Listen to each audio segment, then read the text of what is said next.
Brother, wake up. Please, don't leave me all alone. There was a little girl crying beside me. Why did my heart ache so much? Wait, this isn't right. Wasn't I gunned down in prison back in Hong Kong? Framed after fighting over turf? What the hell is going on? A wave of unfamiliar memories suddenly flooded into my mind. I'd been reborn. This was Beijing, 1968. Damn, how the hell did I end up back on the mainland? The one crying next to me was my 5-year-old sister. This body I was in was 16. Our parents had been reported for their class background, sent down to labor camps, and beaten to death when they couldn't take it anymore.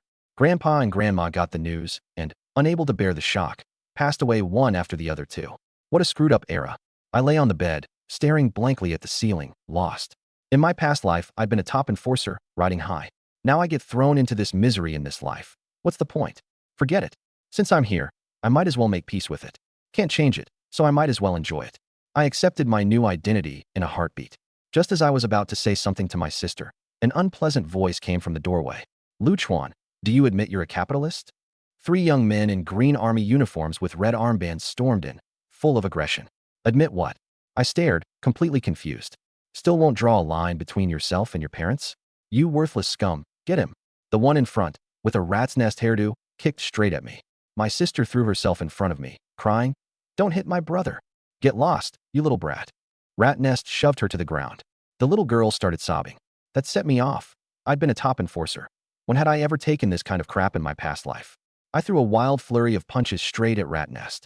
Too bad this body was pathetic. The second I charged in, I got knocked flat, and all 3 of them piled on, beating the hell out of me. When I stopped moving, Rat Nest cursed. This piece of trash still knows how to fight back. We'll come back and beat him again, and left with his crew. Brother, your head's bleeding. I'll go find something to bandage it. The little girl ran back into the room to dig through the medicine box. I wanted to stop her. Blood was running down from my head, over my nose and mouth. I raised my hand to catch it, and some blood smeared onto the walnut bracelet on my wrist. In an instant, I found myself standing in a grove of withered peach trees. In the center stood a thatched hut, with a stone table and stools, and a spring bubbling up into a pool. I was thirsty, so I leaned over and drank a mouthful of the pool water. Warmth immediately spread through my whole body, and the bleeding on my head stopped. There was an ancient book on the stone table. Only when I opened it did I understand. This was the Taiji space that Guanyin had used to refine spiritual treasures. Somehow it had ended up in the mortal world, and eventually been passed down to the Liu family ancestors. I remembered Grandpa saying this walnut bracelet was a family heirloom. Once it recognized its master, it could locate the treasures the Liu ancestors had left scattered around. Just now, when the bracelet got my blood on it, it had officially recognized me as its master. Before he died, Grandpa had also said there was a hidden chamber beneath the water vat in the backyard, one that only opened when the bracelet acknowledged its owner. I left the space, pushed the vat aside, and sure enough, there was a bracelet-shaped stone slab door in the ground. The moment I placed the bracelet on it, the slab split cleanly in 2 with a crack. Inside the chamber were 2 wooden chests, holding medical texts, feng shui books, the deed to the house, ration books, antiques and paintings, and 3 large gold bars. The gold could be turned into cash, but those books were all banned. Afraid of getting into trouble, I stored everything in the space and moved the vat back into place. Brother, I found the medicine box. There's gauze and iodine. I returned to the front yard. Before I could say a word, the little girl tilted up her sallow little face and froze. Huh? Brother, why did your head stop bleeding? There'd clearly been a gash just moments ago, and now it was fine. I touched my forehead, already scabbed over. Could it have been the spirit spring's doing? Damn, this water can even heal wounds. I was thrilled. I took another look at the little girl. Her hair was a mess, her arms and legs as thin as kindling sticks. Clearly a kid who'd been starving and malnourished for a long time. The spirit spring could improve her constitution. I immediately filled a bowl to the brim and handed it over. Sis, are you thirsty? Have some water. She really was thirsty and gulped it down. Brother, this water tastes so good. After finishing, she put the bowl back in the kitchen. When she came back, her eyes were red. Brother, we've got no grain and no ration coupons. All that's left today is this steamed bun. It's all my fault. I'm useless. When those people came to take our things, I didn't hide the food well enough. And she started crying, blaming herself again. I looked. The bun was already moldy, and she was still cradling it like a treasure. I let out a sigh. Those animals. After Grandpa died, that crowd came to ransack our home every few days, keeping the 2 of us in constant fear, unable to even get a decent meal. Grandpa had turned over every last bit of the family's assets, and they still reported him as a capitalist. My identity as a capitalist young master made me a rat crossing the street. Everyone wanted to beat me. I knew that on the mainland, the storm was just picking up. This kind of life would go on for another 10 years. Rather than getting bullied in the city, it'd be better to sign up to go down to the countryside. The state gave a resettlement stipend, and I had my space, so I'd never go hungry anywhere. I snatched the bun out of her hand and tossed it. We're not eating this. Come on, Big Brother's taking you out for something good. I took her hand, and we walked out of the courtyard compound. We'd gone barely 30 meters when a chubby kid came toward us. He looked a bit like me, just younger. He planted his hands on his hips, blocking my path. Who said you could walk past my house? Capitalist scum, get back inside. We're not capitalists. Our grandpa even helped support the war against Japan. The little girl argued, standing her ground. Big deal if he supported the war. Your family's still capitalists. You're bad people. I stepped up and slapped him twice. Your dad reported his own father, and you're still calling my family capitalists? What does that make you two? Sellouts who betrayed your own ancestors for a bit of glory. Get lost. Wah, he hit me.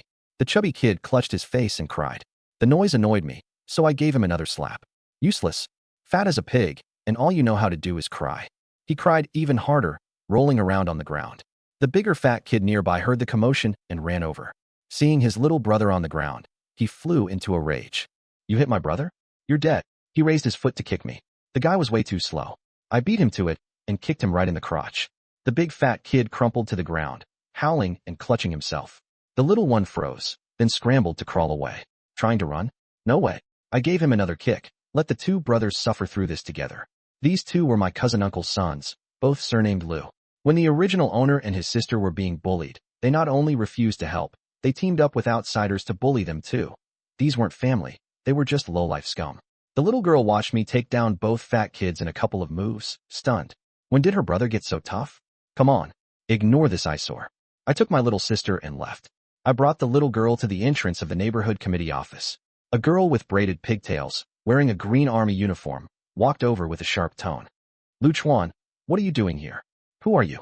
Do I know you? I stared at her, confused. The moment she heard that, tears started falling. Lu Chuan, you were never like this before. Like what before? You've got the wrong person. Lu the idiot. How dare you talk to Hong Ling like that? A pockmarked young man jumped out and pointed at me accusingly. Whose lapdog is this? And giving me a nickname on top of it? How I talk is none of your damn business. Screw you, asking for a beating, huh? Pockmark raised his hand to hit me. I beat him to it and kicked him square in the crotch. He crumpled to the ground, clutching himself, glaring at me. Just you wait. I couldn't be bothered with trash like him, so I took my sister into the office. The director was a middle-aged woman. Director Wong, I'd like to register to be sent down to the countryside in Tibet and take my sister with me. Lu Chuan, the altitude there is high, and your sister's only 5. Her body can't handle it. Why not pick somewhere else? No need. I've made up my mind. I had a selfish reason for choosing Tibet. Grandpa once told me the Lu family had left behind a treasure out there. Besides, I had my spirit spring, which could improve the little girl's constitution, so there was nothing to worry about. Seeing how firm I was, Director Wong didn't press further. She gave me my educated youth certificate, the notice for going to the countryside, and 65 yuan in resettlement money. You'll head out in half a month. Get yourself ready. I signed my name, tucked the documents away, and left with my sister. Leaving home for a cold, harsh place like Tibet, even with an uncertain future, it beat getting bullied here in the city. I took the little girl into a state-run restaurant. The place was pretty packed. I went up to the blackboard to order 2 roast ducks, braised fish, scrambled eggs with chives, shredded potato stir-fry, scallion fried lamb, and cabbage soup, 6 dishes and a soup, plus 2 big bowls of rice. While we sat waiting for the food, the little girl's stomach was growling with hunger, but she didn't make a sound. This kid was so mature it broke my heart.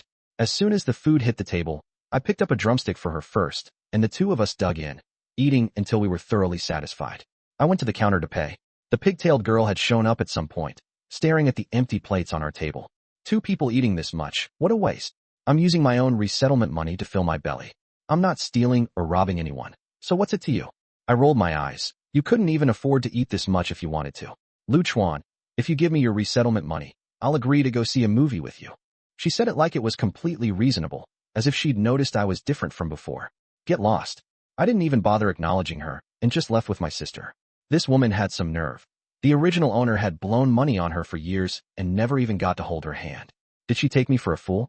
The girl couldn't save face and turned red with anger. Pockmark sidled up to comfort her. Hong Ling, don't be upset. Resettlement money is nothing. I've got savings, and it's all yours. Sun Jiangwo, my business is none of your concern. She cursed at him tearfully and ran off. Sun Jiangwo tried to chase after her, but 2 steps in his crotch throbbed with pain, so he had to give up, cursing inwardly. Lu Chuan, sooner or later, I'll make you pay dearly. I wandered the streets and noticed the little girl kept glancing back at an old man selling candied hawthorns on a stick. That's when it hit me. She loved sweets.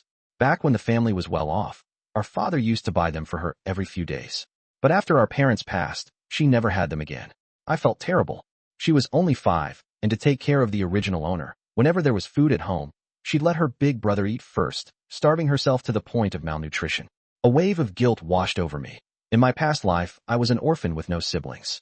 The little girl had been so good to me, and from now on, I'd make sure to take good care of her in the original owner's place.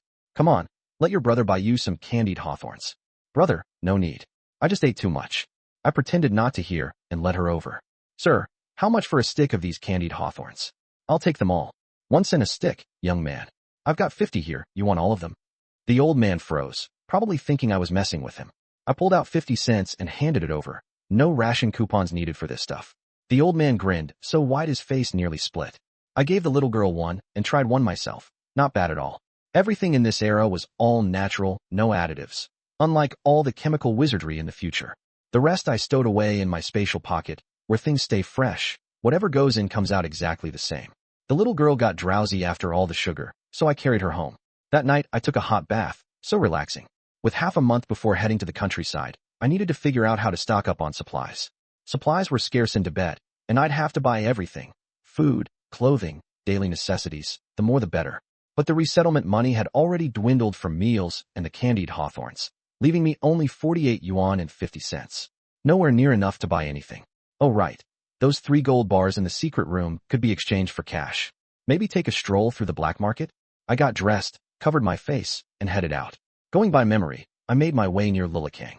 Just as I reached the mouth of the alley, a boy of about 10 walked up. Hey mister, who are you looking for? I pointed to the courtyard house at the end of the alley. Looking for a friend to trade some things. Oh, that's my neighbor. Let me go check if he's home. If he's not, you'll have wasted the trip. The boy sized me up, and seeing I was a stranger, went to report first. One look and I knew he was a lookout. He came back quickly. Mister, my neighbor's home. He says go on in. In. A skinny guy in an officer's wool coat opened the door.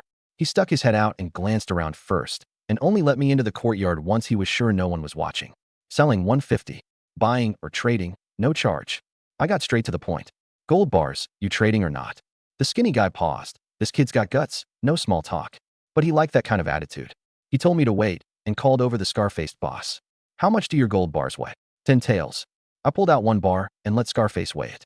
In the end, I sold it for 4,200 yuan. With the money in hand, I picked up a few things at the black market on the side. 100 pounds of rice and flour, pots and pans, brand new cotton quilts, 2 sets of clothes to change into, 1 large, 1 small, Dahongpo tea, Maotai liquor, and all kinds of seasonings. Once I was out of the black market, I found a deserted corner and stashed everything into my spatial pocket. Just as I came out of the alley, I spotted a fat pig sneaking off into the alley to the left. I recognized him at a glance, my cousin. Looks like this guy's balls didn't get crushed after all, and here he was prowling around late at night, definitely up to no good. I followed him to a secluded courtyard house. I climbed up the wall and looked. Inside, a dozen or so men and women were dancing around stark naked. Men and women. Men with men, women with women. Damn, these folks really know how to party. That crowd in the courtyard was in the middle of a wild orgy. I went through every one of their coats and cleaned them out. Plenty of good stuff. 6 meat coupons, 7 grain coupons, 20 10 yuan bills, and a wristwatch. All mine now. I stashed everything in my space and was about to hop the wall to go report them, when a man in a military overcoat walked up and asked, puzzled, "Hey buddy, who are you?" Before I could even react, a fist landed on my face and I blacked out. No wait, he blacked out. I knocked him flat with 1 punch and stashed his military coat and the dozen-plus yuan on him into my space too. I leaped up and vaulted over the wall. At the mouth of the alley, a woman in her 50s wearing a red armband came over. Seeing me sneaking around, she said, "Young man, what are you up to?" I said excitedly, "Auntie, I want to report some people engaging in illicit relations." "Where?" Her expression changed instantly, and she pressed me for the answer. "Right here, courtyard number 96, Nanluo Guxiang." The second I gave her the address, she rounded up a whole squad of red armbands. and they marched off in force. I tagged along to watch the show. Inside, I saw a fat pig of a man with his arm around a skinny 15-year-old, cooing sappily. Skinny, you're so fair-skinned, tiny waist, long legs. Stick with me from now on, and I'll show you the good life. The skinny one nestled against his chest, whining coyly. Chong, stop it, you're pinching my waist so hard. You'd better take responsibility for me. The fat pig laughed. Sweetheart, don't worry, I'll work it out with my family. Back in those days, this gang of Beijing hooligans played wild. Plain and simple, they were degenerates messing around with anyone, and nobody took it seriously. Just as they were having a grand old time, the door got kicked open. The old lady stormed in with a dozen-plus red armbands and froze on the spot. More than 10 men, clothes half off, tangled up in 2s and 3s. The fat pig hadn't caught on yet, and snapped irritably. Who the hell are you? Don't know how to knock. Then he looked up and went blank too. The old lady laughed in fury and gave the order. Arrest every last one of them. She was thrilled. Round up this bunch, put them through a struggle session, and she'd get promoted to head of the neighborhood committee. The fat pig and his crew weren't about to be caught. Getting caught meant hard labor. They fought back right there, and the room descended into chaos. The old ladies were no match for these young guys, and it looked like they were about to escape. That's when I charged in and knocked them all down with just a few punches. The fat pig was stunned. He turned and looked. Lu Chuan, it's you. Before he could finish, my fist met his face and knocked him out cold. The others who tried to resist, I dropped in 2 or 3 punches each, pocketing everything on them into my space along the way. A dozen-plus men stacked up in a heap. The old lady stared, dumbfounded, then rushed over to make the arrests. When she turned around to thank me, I was already gone. By the time I got back to courtyard number 12, Nanlo Guxiang, day had broken. I'd just walked from the front courtyard to the back when I heard a woman yelling. You little wench, talk. Where'd that punk Lu Chuan run off to? Or I'll beat you to death. The woman was fat as a hog. Next to her stood my cousin Lu Xiaohao, also a little pig, face bruised and swollen, crying. Mom, that bastard Lu Chuan beat up both me and my brother. We can't let this slide. The fat woman got even angrier. You dare hit my son? You two are trash, the dregs of capitalists. She had my little sister by the wrist, twisting it until she cried out in pain. Let go. I really don't know where my brother went. I grabbed the fat woman's hand. She glared and spun around. Who the hell are you? I slapped her so hard she spun in place, ears ringing. You little animal. I'm your aunt. You dare hit me? Slap, slap, slap. I struck her back and forth. Calling me an animal. Calling me the dregs of capitalists? Then that makes your husband and son the products of some crossbreeding experiment. The little pig froze, then grabbed a stick and charged. You hit my mom, I'll kill you. Before he even got close, I kicked him in the gut and sent him rolling across the ground. The neighbors heard the commotion and gathered around, watching in stunned silence. The fat woman couldn't take me, so she sat on the ground and wailed. Murder! Lu Chuan's trying to kill us. An old man came over to plead. Xiao Chuan, that's enough.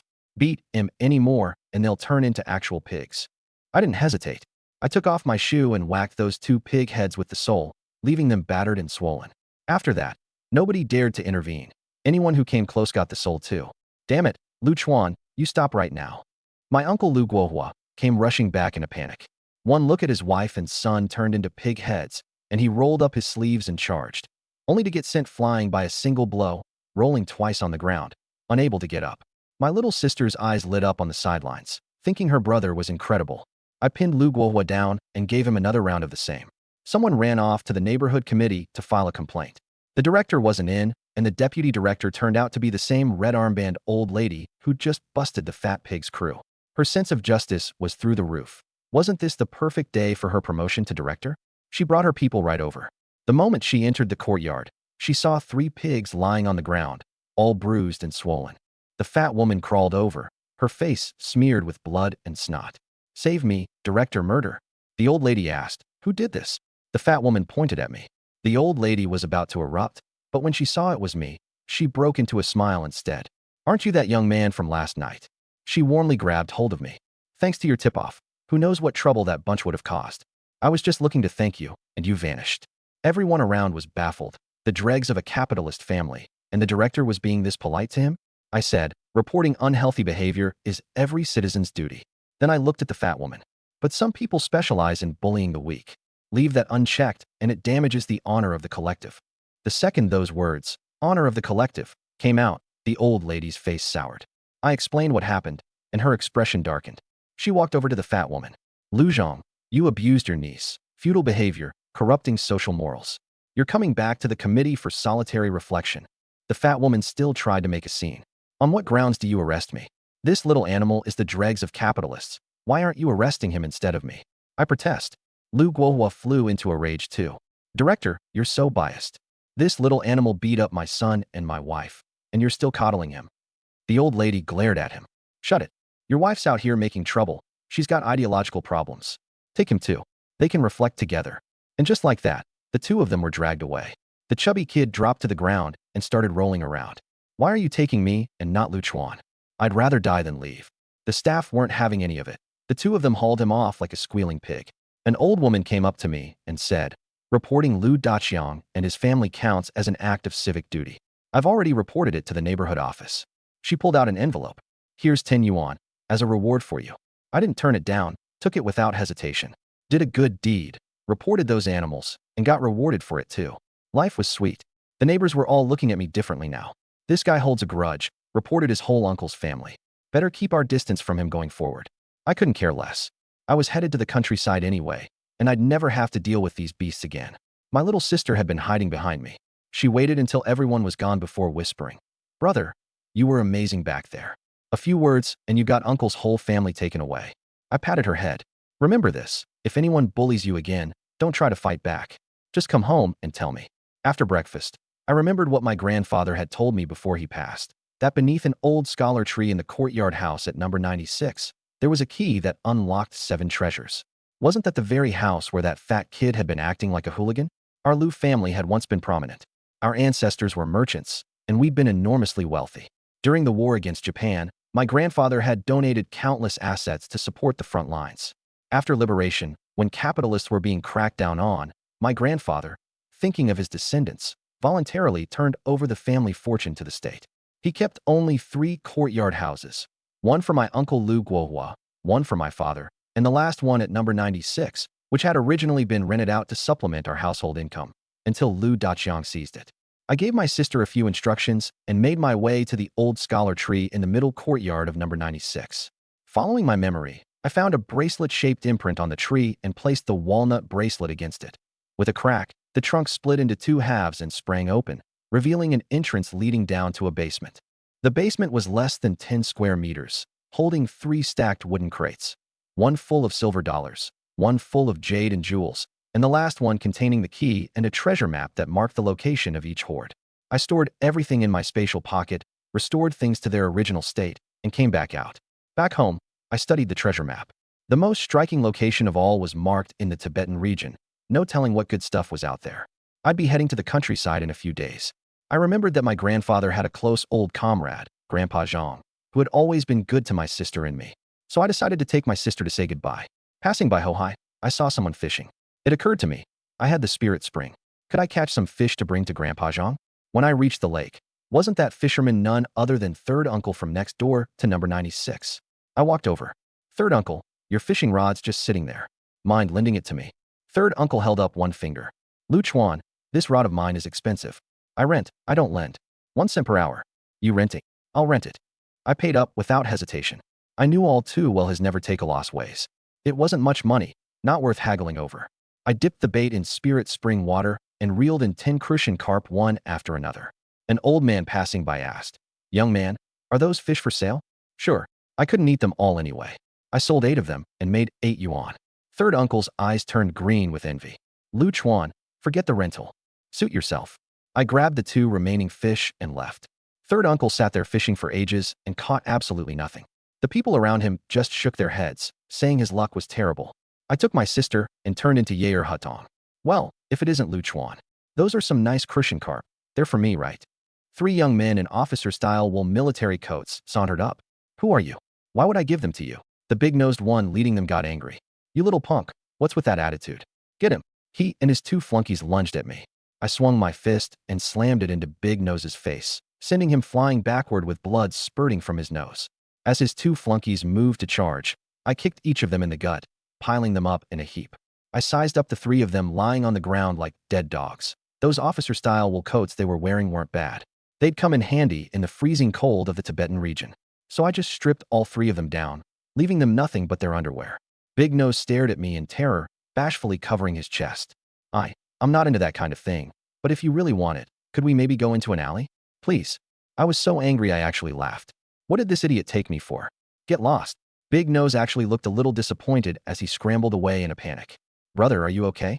My sister looked at me, feeling like this brother of hers had become someone different. I'm fine. The truth was, the original Lu Chuan was gone. I was someone who transmigrated into his body, but that wasn't something I could ever tell her. From the military coats, I dug out 2 lighters, 3 packs of Great Front Gate cigarettes, 50 yuan, and some ration coupons for non-staple foods. These 3 good-for-nothing smoked cigarettes this nice. I stored it all away. I arrived at Grandpa Zhang's home at Zhenyang Gate, a 2-section courtyard house. The moment I knocked, an old woman opened the door. Little Chuan's here. Come in, come in. Grandma Zhang beamed kindly. Grandma Zhang, I brought my sister to see you and Grandpa Zhang. Here are 2 fish to help build up your strength. I handed the fish over. You child, just coming is enough. Why bring gifts? Grandma Zhang knew our family's situation. Grandpa had been branded a capitalist and passed away, leaving just the 2 of us poor children. Grandma Zhang, if you don't accept them, my sister and I won't dare come again. Grandma Zhang's eyes grew moist. Good child. Grandma will take them. We went into the back courtyard, where an old man in a gray Zhongshan suit was practicing martial arts. There was a large porcelain vat in the yard, and the old man stood with his feet apart on its rim, his body shifting and moving as he circled the edge, light as a swallow. My sharp eyes caught something astonishing. The water in the vat was actually swirling in time with his movements. Little Chuan's here. The old man leaped down and landed steadily, standing there like an ancient pine. Grandpa Zhang, is this martial arts you're practicing? My interest was piqued. Martial arts? Something like that. He stroked his beard and smiled. My sister asked curiously, Grandpa Zhang, are you like the storytellers say? Can you leap over eaves and walk on walls and do kung fu? Grandpa Zhang laughed heartily. Little Chuan, it's enough that you came. Why bring Christian carp? That's far too much. The old man had good ears. He'd heard everything I'd said earlier. Grandpa Zhang, I came to say goodbye to you and Grandma Zhang. Goodbye? Both elders froze. Grandma Zhang asked nervously, Little Chuan, is someone bullying you too? Tell your grandpa and grandma. We'll look out for you. The old couple had no children of their own. They'd been my grandfather's closest friends and had helped my sister and me out more times than I could count over the years. To them, we were as good as their own kids. I shook my head and told them, nobody's bullying us. I signed up to go to the countryside myself. I'm planning to take my sister to the Tibetan region. For a family with a background like ours, getting out of here is the best choice. The 2 old folks were stunned. Grandpa Zhang frowned. The Tibetan region? That place is at high altitude, freezing cold in winter, doesn't even have a real summer. It's no good at all. Isn't this just reckless? Besides, it's not exactly peaceful out there. 2 kids like you would definitely get pushed around. No, Grandpa can't agree to this. Grandpa Zhang's real name was Zhang Guofeng. In his younger days, he'd been on the battlefield, serving as an aide to a division commander in the 38th Army, and he'd earned plenty of honors over the years. He was a crack shot, and his mastery of Tai Chi was nothing short of extraordinary. He commanded respect without even trying, and when he let his presence loose, I inexplicably felt the pressure of it. This old man was no ordinary person, that much was clear. Tell you what, he said, softening his tone, thinking he'd frighten me. Grandpa will find you a job, and your sister can go to the elementary school near Zhenyang Gate. How about that? With his connections, as long as he had our backs, even if my sister and I crossed paths with that big shot, the man wouldn't dare lay a hand on us. On top of that, my late grandfather had been a red capitalist who'd funded the war of resistance. I shook my head again and turned to my sister. Sis, do you want to stay in the city? The little girl shook her head. Wherever you go, big brother, I go too. In this whole world, I was the only one who was good to her. With mom, dad, and grandpa all gone, I was her only family. Grandpa Zhang, we don't want to stay in the city, I insisted. I knew what I was doing. I had my space, and I knew where our family's treasure was hidden. Out in the wide open world, there was so much I could do. Once we got to the Tibetan region, I'd basically be free to do as I pleased.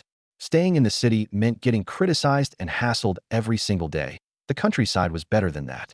As for harsh conditions and all that, I wasn't worried in the slightest. Seeing that the 2 of us had made up our minds, the old couple stopped trying to talk us out of it. You Lu family folks are just as stubborn as they come, exactly like your grandfather. Once you set your mind on something, you never regret it your whole life. Thinking of his late friend, the old man's tears started to fall. If his friend hadn't been so stubborn, he probably wouldn't have died. Thinking of Grandpa, the little girl started crying too. Grandma Zhang smacked the old man in irritation. You old fool, what's gotten into you? These kids have no family left. and here you are stirring up their homesickness." The old man scrambled to comfort her, embarrassed. But the more he tried, the more the little girl cried. So Grandma Zhang finally had to take her into the kitchen. Only then did the old man turn to me, his face serious. "Since you've made up your mind to go to the Tibetan region, kid, you can't go without some ability to protect yourself. Earlier you asked if I was practicing martial arts. Well, the answer is both yes and no. What I do is called guashu, the national art." I was taken aback. Guashu, it's only for killing, never for show. When generals in ancient times killed enemies on the battlefield, what mattered was a single fatal blow, even dirty tricks. That's a form of guashu too. Seeing that I still didn't get it, the old man clasped his hands behind his back, lifted his foot, and stomped down on the ground. There was a sharp crack, and a gray brick beneath his foot shattered into several pieces. Then he gathered his strength, launched his whole body more than 2 meters into the air, and landed steadily on the rim of the large water vat in the courtyard. The vat didn't so much as budge, as if he were nothing more than a falling leaf. My heart jumped. I never expected this old man to be a genuine master. My lineage comes from the Tai Chi school. My senior martial brother was Sun Lutong. The Tai Chi I practice fuses the 3 great internal martial arts, Xingyi, Bagua, and Tai Chi, into one. Watch closely. I'll only demonstrate once. How much you take in is up to you. At the mention of Sun Lutong, my heart skipped a beat. He was a legendary guashu master of the Republican era, undefeated in his entire life. It was said that even in his 60s, he easily defeated a joint challenge from 5 Japanese warriors. He was widely recognized as the very best at the Central Guashu Institute, unmatched in both practical combat and theory. I never imagined this world would have someone with the exact same name. The old man's feet moved as though wading through mud to cross a river, slowly circling along the rim of the vat, his hands tracing the forms of Tai Chi, pushing, pressing, pushing down, squeezing. It was completely different from the Tai Chi I'd seen in my past life. Every single movement seemed to hold some profound truth. Then something incredible happened. As he threw one strike after another, I actually felt a powerful gust swirling all around him, dragging the water in the vat around with it. Then the wind stopped. The sounds all around seemed to freeze in an instant. I couldn't help but start practicing along with him. As I threw strikes, stepped forward, and traced the Tai Chi forms, I felt my chi and blood flowing within me, every cell in my body coming alive as if cheering. I was overjoyed. I never expected Tai Chi to have such a miraculous effect. It could actually improve one's constitution. I practiced it over and over, losing all track of time. When I finally finished the last strike, my whole body was covered in a layer of sweat. It was the dead of winter, yet I couldn't feel the slightest chill. When I opened my eyes again, the old man was standing right in front of me, staring at me as if he'd seen a ghost. "You kid, you." I was puzzled too. "Grandpa Zhang, what's wrong?" He grabbed my hand and leaned in to sniff at me. Even though I reeked of sweat, he was beside himself with excitement. "Good kid. You actually opened up your minor heavenly circuit." He burst out laughing, practically manic. I was totally lost. "Grandpa Zhang, what's the minor heavenly circuit? Is it something special?" The old man was speechless for a moment, then said irritably, "Special? Do you know how old Kai Long Yun, the youngest Guashu master in Republican-era China, was when he became a grandmaster? In 1943, he defeated the Russian boxing champion Masalov in Shanghai and earned the title Divine Fist, the Great Dragon. He was famous throughout the whole country. I'm only 16 this year. There's no way I compare to someone like that." I was more confused than ever. For an ordinary person to open up a single circuit and reach the stage of cleansing the marrow, it takes at least 2 or 3 years. And that's someone born with a body suited for martial arts. "You, kid, did it in a single hour. Do you understand what I'm telling you?" The old man gripped my hand excitedly. "Then what about you, Grandpa Zhang?" At that, he got a little embarrassed. "Me? I started learning Guashu at 18, and it took me nearly 6 years. If he hadn't lived through the War of Resistance, killing countless enemy soldiers, he probably never would have cleansed his tendons and marrow in his entire life. What a shame. In my younger years, I fought in the War of Resistance, then the war against the Americans. Now that I'm old, my body's not what it used to be. On the path of cultivation, you either move forward or you fall behind. There's no standing still. People say a boxer fears the young and strong. And what that really means is that an old master just can't match a young man's stamina. At the root of it, once an old master can't push through to the next stage of martial arts, his vital energy naturally starts to deteriorate. That's exactly why so many martial arts masters found their own schools and seek out young disciples. When you're young, you make too many enemies, and in old age, it's hard to avoid getting hunted down. As he spoke, he took off his shirt.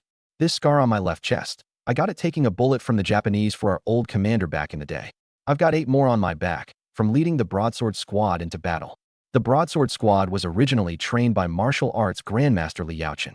It became famous nationwide after the Marco Polo Bridge incident, and after the war broke out, countless Eighth Route Army soldiers copied its methods. It was incredibly effective in real combat. I thought about the spiritual spring in my space and quietly made a plan. Before I leave, I could leave some for the old man. All right, kid, you've got good instincts. Since you're heading down to the Tibetan region, I won't say much more. I'm handing you this boxing manual. Study it when you get the chance. The old man went back inside, rummaged through his chests and drawers, and came out cradling a wooden box. I opened it and found a yellow-covered antique book inside, with 4 characters written on the cover, Essentials of Chinese Martial Arts. He handed it to me solemnly. I'm passing this manual on to you, but you can't just teach it to anyone. In the wrong hands, it'll only bring people a lot of harm. I understood. This basically meant he was taking me on as his disciple. I immediately knelt down and kowtowed 3 times to the old man. Then I took the manual and began flipping through it, completely absorbed, reading 10 lines at a glance. Having been reborn and fused with the original owner's memories, I now had a photographic memory. Everything I just read was already etched into my mind. Grandpa Zhang, you should take this book back. I've memorized all of it.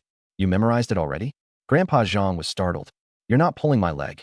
Seeing that he didn't believe me, I just went ahead and demonstrated the Tai Chi, Bagua Palm, and Xingyi forms right there on the spot, exactly as they appeared in the book.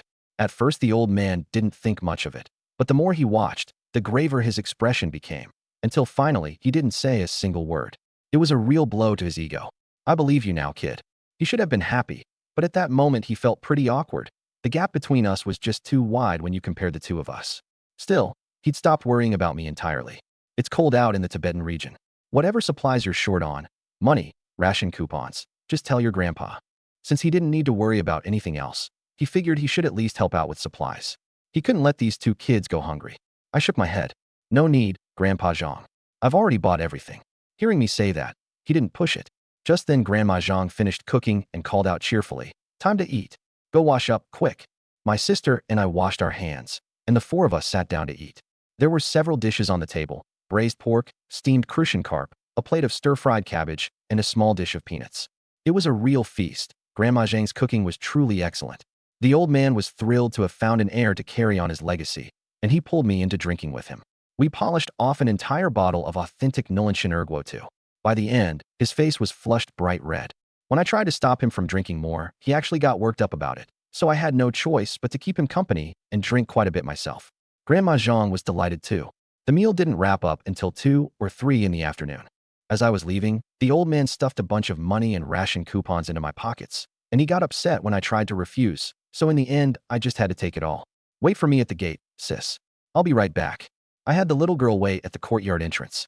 I doubled back into the courtyard and went to Grandpa Zhang's house. While the old couple was inside, I slipped into the kitchen, drew all the water from the water vat into my space, and then filled the whole vat back up with spiritual spring water.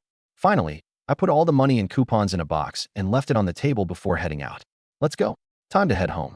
I hoisted the little girl onto my back and left the courtyard. The moment we left, Grandma Zhang boiled a kettle of water and went back to the room to make tea for the old man. The 2 of them sat down to drink. The old man said with a smile, "You know, my whole life, aside from killing Japanese soldiers and defending our country, I've only had one obsession: passing on my legacy. Now I've finally fulfilled that wish. Xiaochuan really is a good kid, but he doesn't look like someone cut out for martial arts. Besides, we're liberated now. Who's out fighting enemies every day anymore?" Grandma Zhang disagreed. She just felt the 2 siblings had it rough and worried that teaching the boy martial arts might actually ruin him. After all, these were special times, and the country was cracking down hard on crime. Get caught, and you'd be facing the firing squad. You don't understand. Just drink your tea. The old man couldn't be bothered to explain and took a sip. This. His expression changed. What is it? Grandma Zhang was puzzled. Had the old man messed himself up from all that drinking? This tea, something's off. The old man drank cup after cup, then just went ahead and drank straight from the kettle spout, scalding his mouth in the process. But he was beside himself with excitement. Have you lost your mind? Grandma Zhang rushed to stop him. The old man had her taste it too. After they'd both drunk some, they stared at each other wide-eyed, then ran together to the water vat, scooped up handfuls of water, and gulped it down. This water, there was definitely something strange about it. My sister and I left the courtyard house and returned to our home in Nanluo Guxiang. That night, I slept soundly, with no one to disturb us. The Lu Guohua family didn't come back either. Early the next morning, I got up to make breakfast. I steamed the meat buns myself and bought the doji and jiaochuan from outside. No ration coupons needed, just a little pricier. After we ate, I remembered I needed to be at Zhengyangmen at 8 to catch the train down to the Tibetan region. Before leaving, while the Lu Guohua family still hadn't returned, I climbed over the wall and got into their rooms, sweeping everything inside into my space. I even pried up the floor tiles. All 3 rooms were emptied out in the blink of an eye, and I stripped the roof tiles off too.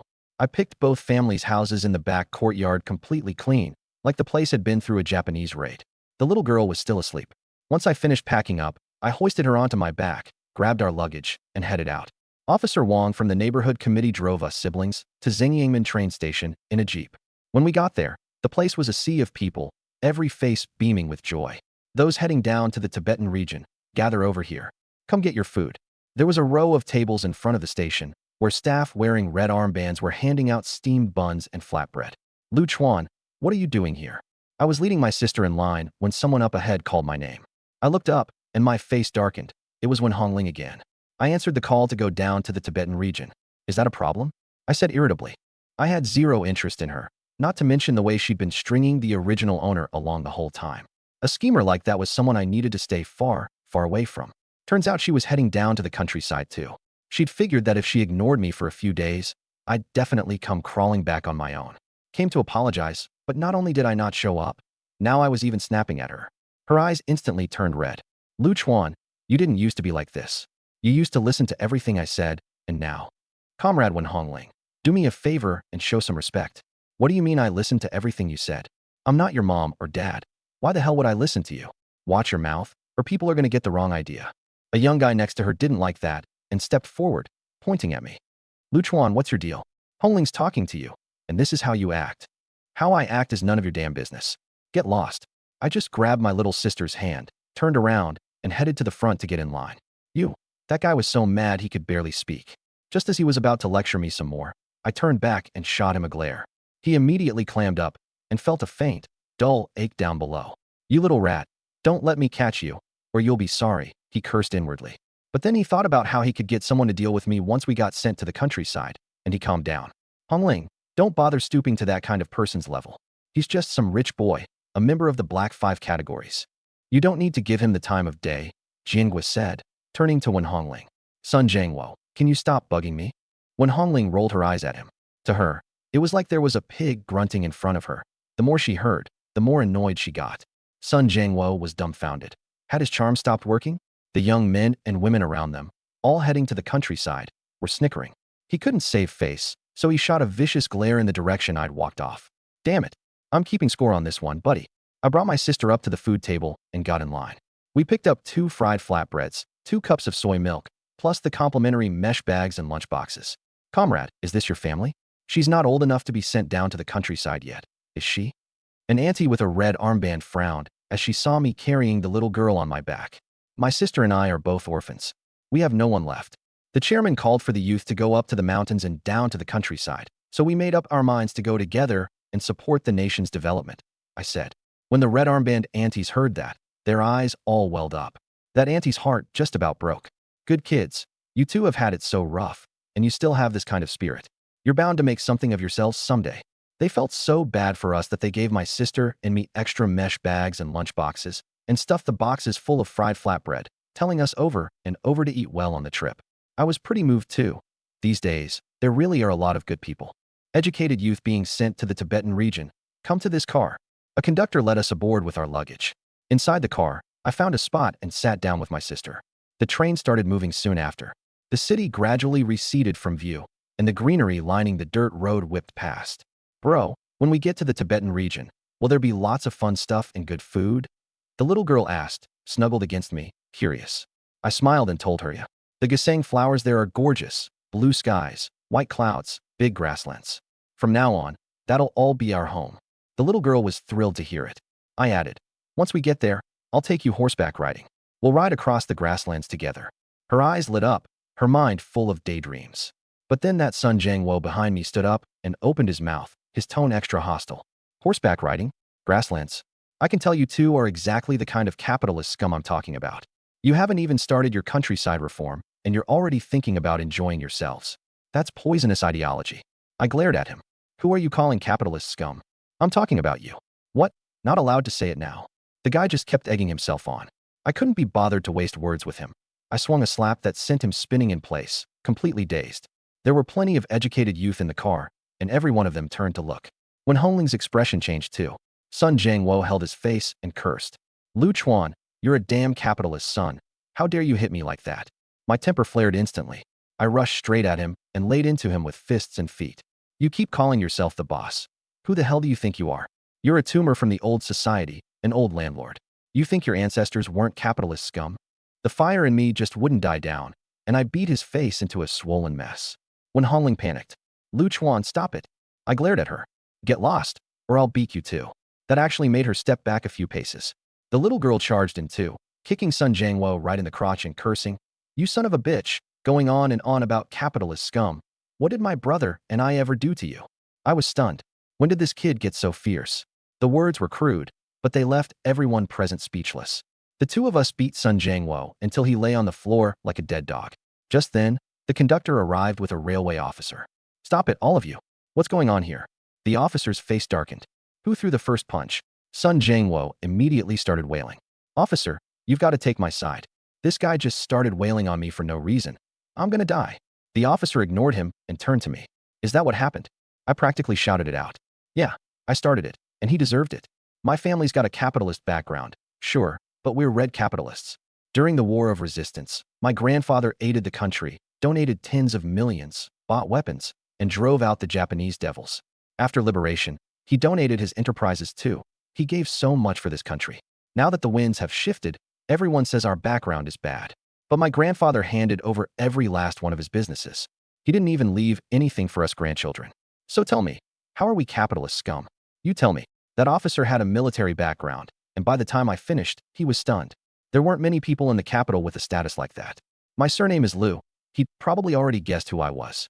I went on. My uncle went to the Korean front and stayed there forever. We couldn't even recover his ashes. I know my sister and I have a bad background, which is exactly why we answered the call to put down roots on the grasslands. There's so much to accomplish in the vast countryside. Is there something wrong with that? By the time I got to the emotional part, my tears came pouring out, and I hugged my sister and cried. Everyone's eyes went cold as they looked at Sun Jiangwo. You animal, you're nothing but an animal. How is a red capitalist like this scum? Bullying people like this. What's the difference between you and a traitor?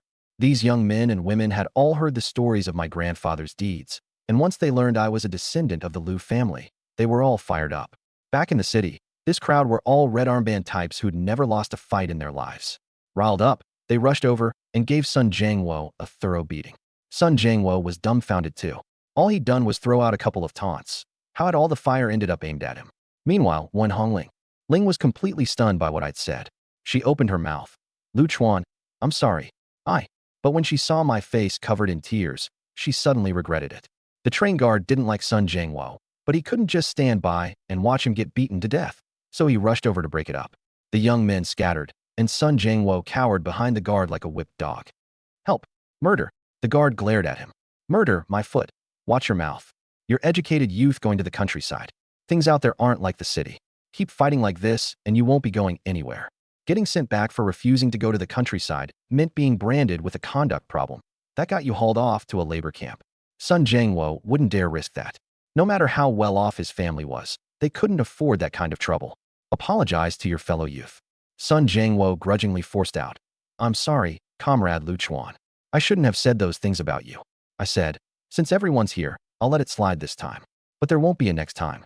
What I really meant was, cross me again once we're out in the countryside, and I've got plenty of ways to deal with you. After all, I have my space. I could make a person disappear and nobody would ever find out. The train ran for half a month, and finally, one morning, we arrived at Sog County in the Tibetan region. As we neared the station, a curly-haired young man in army green stepped forward. We educated youth are coming to Tibet. We've got to show the chairman our resolve. I say we write it in blood. I'll sign first. With that, he bit his finger and started writing. The others got swept up in the moment and signed too. Sun Jiangwo, still holding a grudge, bit his finger, signed, then pointed at me. Comrade, I bet that Lu Chuan won't be willing to sign. The curly-haired youth walked over. Comrade Lu Chuan, as a child of a red capitalist, you should make your stance clear too. Sign your name, I said, Putting down roots in these grasslands is the best show of resolve there is. I don't need to sign. The chairman knows where I stand. I thought to myself, these lunatics, each one biting their fingers open. Did they expect my little sister to do it too? She's just a kid. The little girl was so scared she buried herself in my arms. Back when we were being denounced, those Red Guard armbands had bullied her plenty. Sun Jiangwo jumped in again. Lu Chuan, everyone signed but you. Are you trying to break away from the collective, to stand against the people? The curly-haired youth shot him a glare. Who asked you to butt in? Sun Jiangwo froze on the spot. Weren't you supposed to be backing me up? The young man softened. Since you don't want to bite your own finger, use his blood. Just write your and your sister's names. He grabbed Sun Jiangwo's hand and cut it open. So I used his blood to write my name and my sister's. When Hongling was afraid of the pain, her face went pale. She'd spoken up for me yesterday, so I had her write hers too. For some reason, she suddenly felt happy. So this man does still care about me, doesn't he? I said, I'm doing this for your father, Uncle One. Don't read too much into it. But of course she did. Off the train, the young people were full of dreamy hopes about the days ahead. I watched their excited faces and just shook my head. They all thought life in the countryside would be better, but in the end they'd all crumble under the strain, desperate to get back to the city, tossing every grand ideal about the vast countryside out the window. I had just gotten off the train with my sister when a man came charging up from behind. I yanked my sister out of the way. The man glared at her and snarled, "Damn it, are you blind?" The little girl jumped in fright. I called out to him, "Stop right there.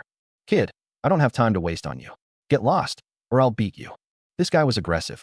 Just then a fat woman came over carrying a child, urging impatiently, "Come on, hurry up. We're running late." Something was off about the two of them.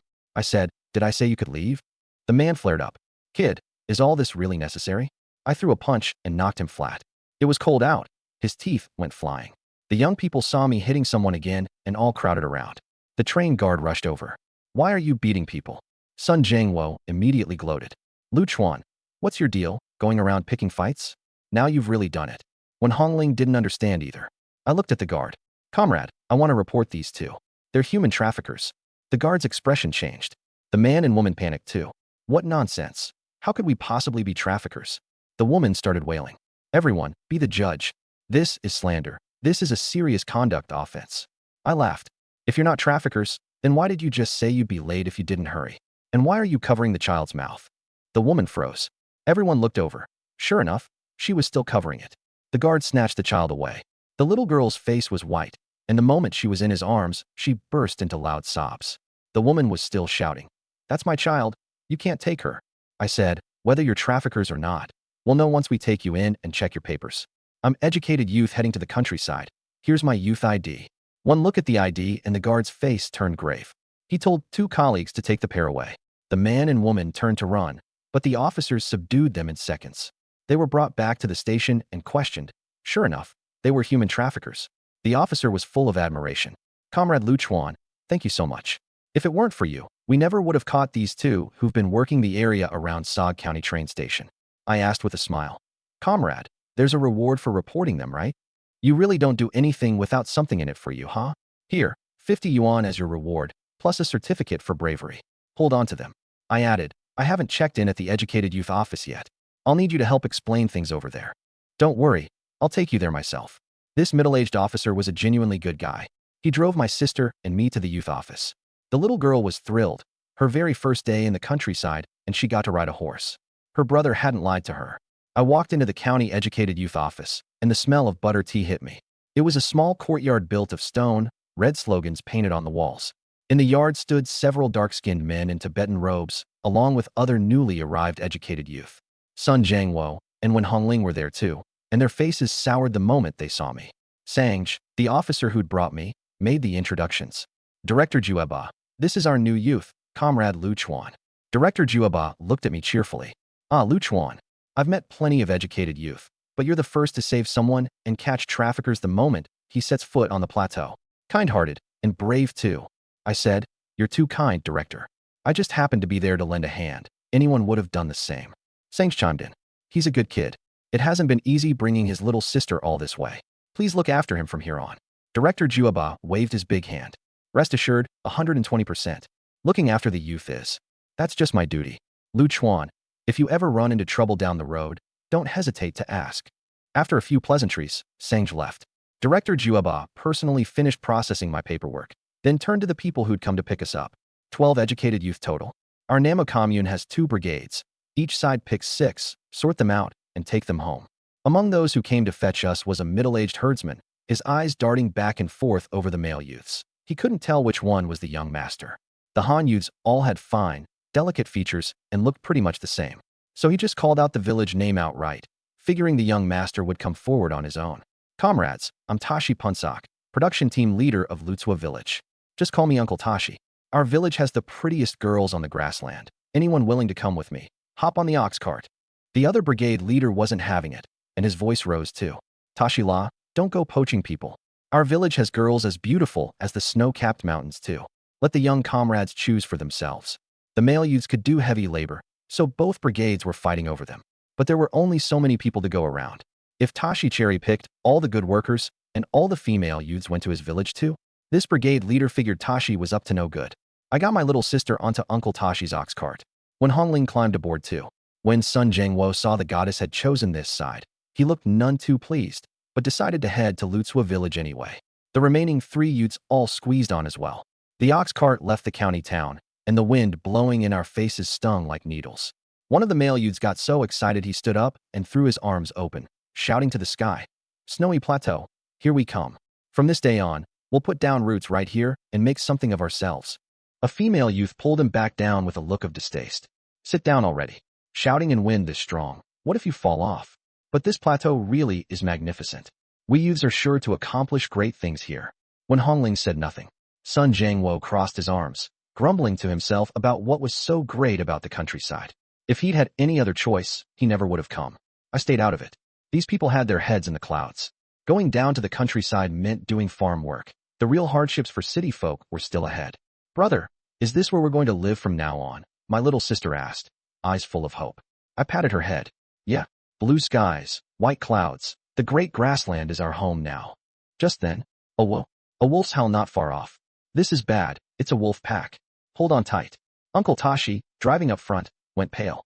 He cracked his whip trying to turn around, but it was too late. 7 or 8 gray-black shadows shot out of the meadow, charging straight at the ox cart. Ah, wolves. Several of the female youths huddled together in terror, and the male youths froze stiff, not daring to move. I saw the lead wolf lunge at my little sister in my arms. I shoved her aside with one hand, snatched up a wooden pole from the cart with the other, sprang to my feet, and swung straight at the wolf's head. Wham! The wolf was knocked back several steps, baring its teeth with a low growl. I couldn't understand wolf talk. I just took it as a challenge. It recovered and leapt for my throat. I dodged to the side, and its claws swiped through empty air.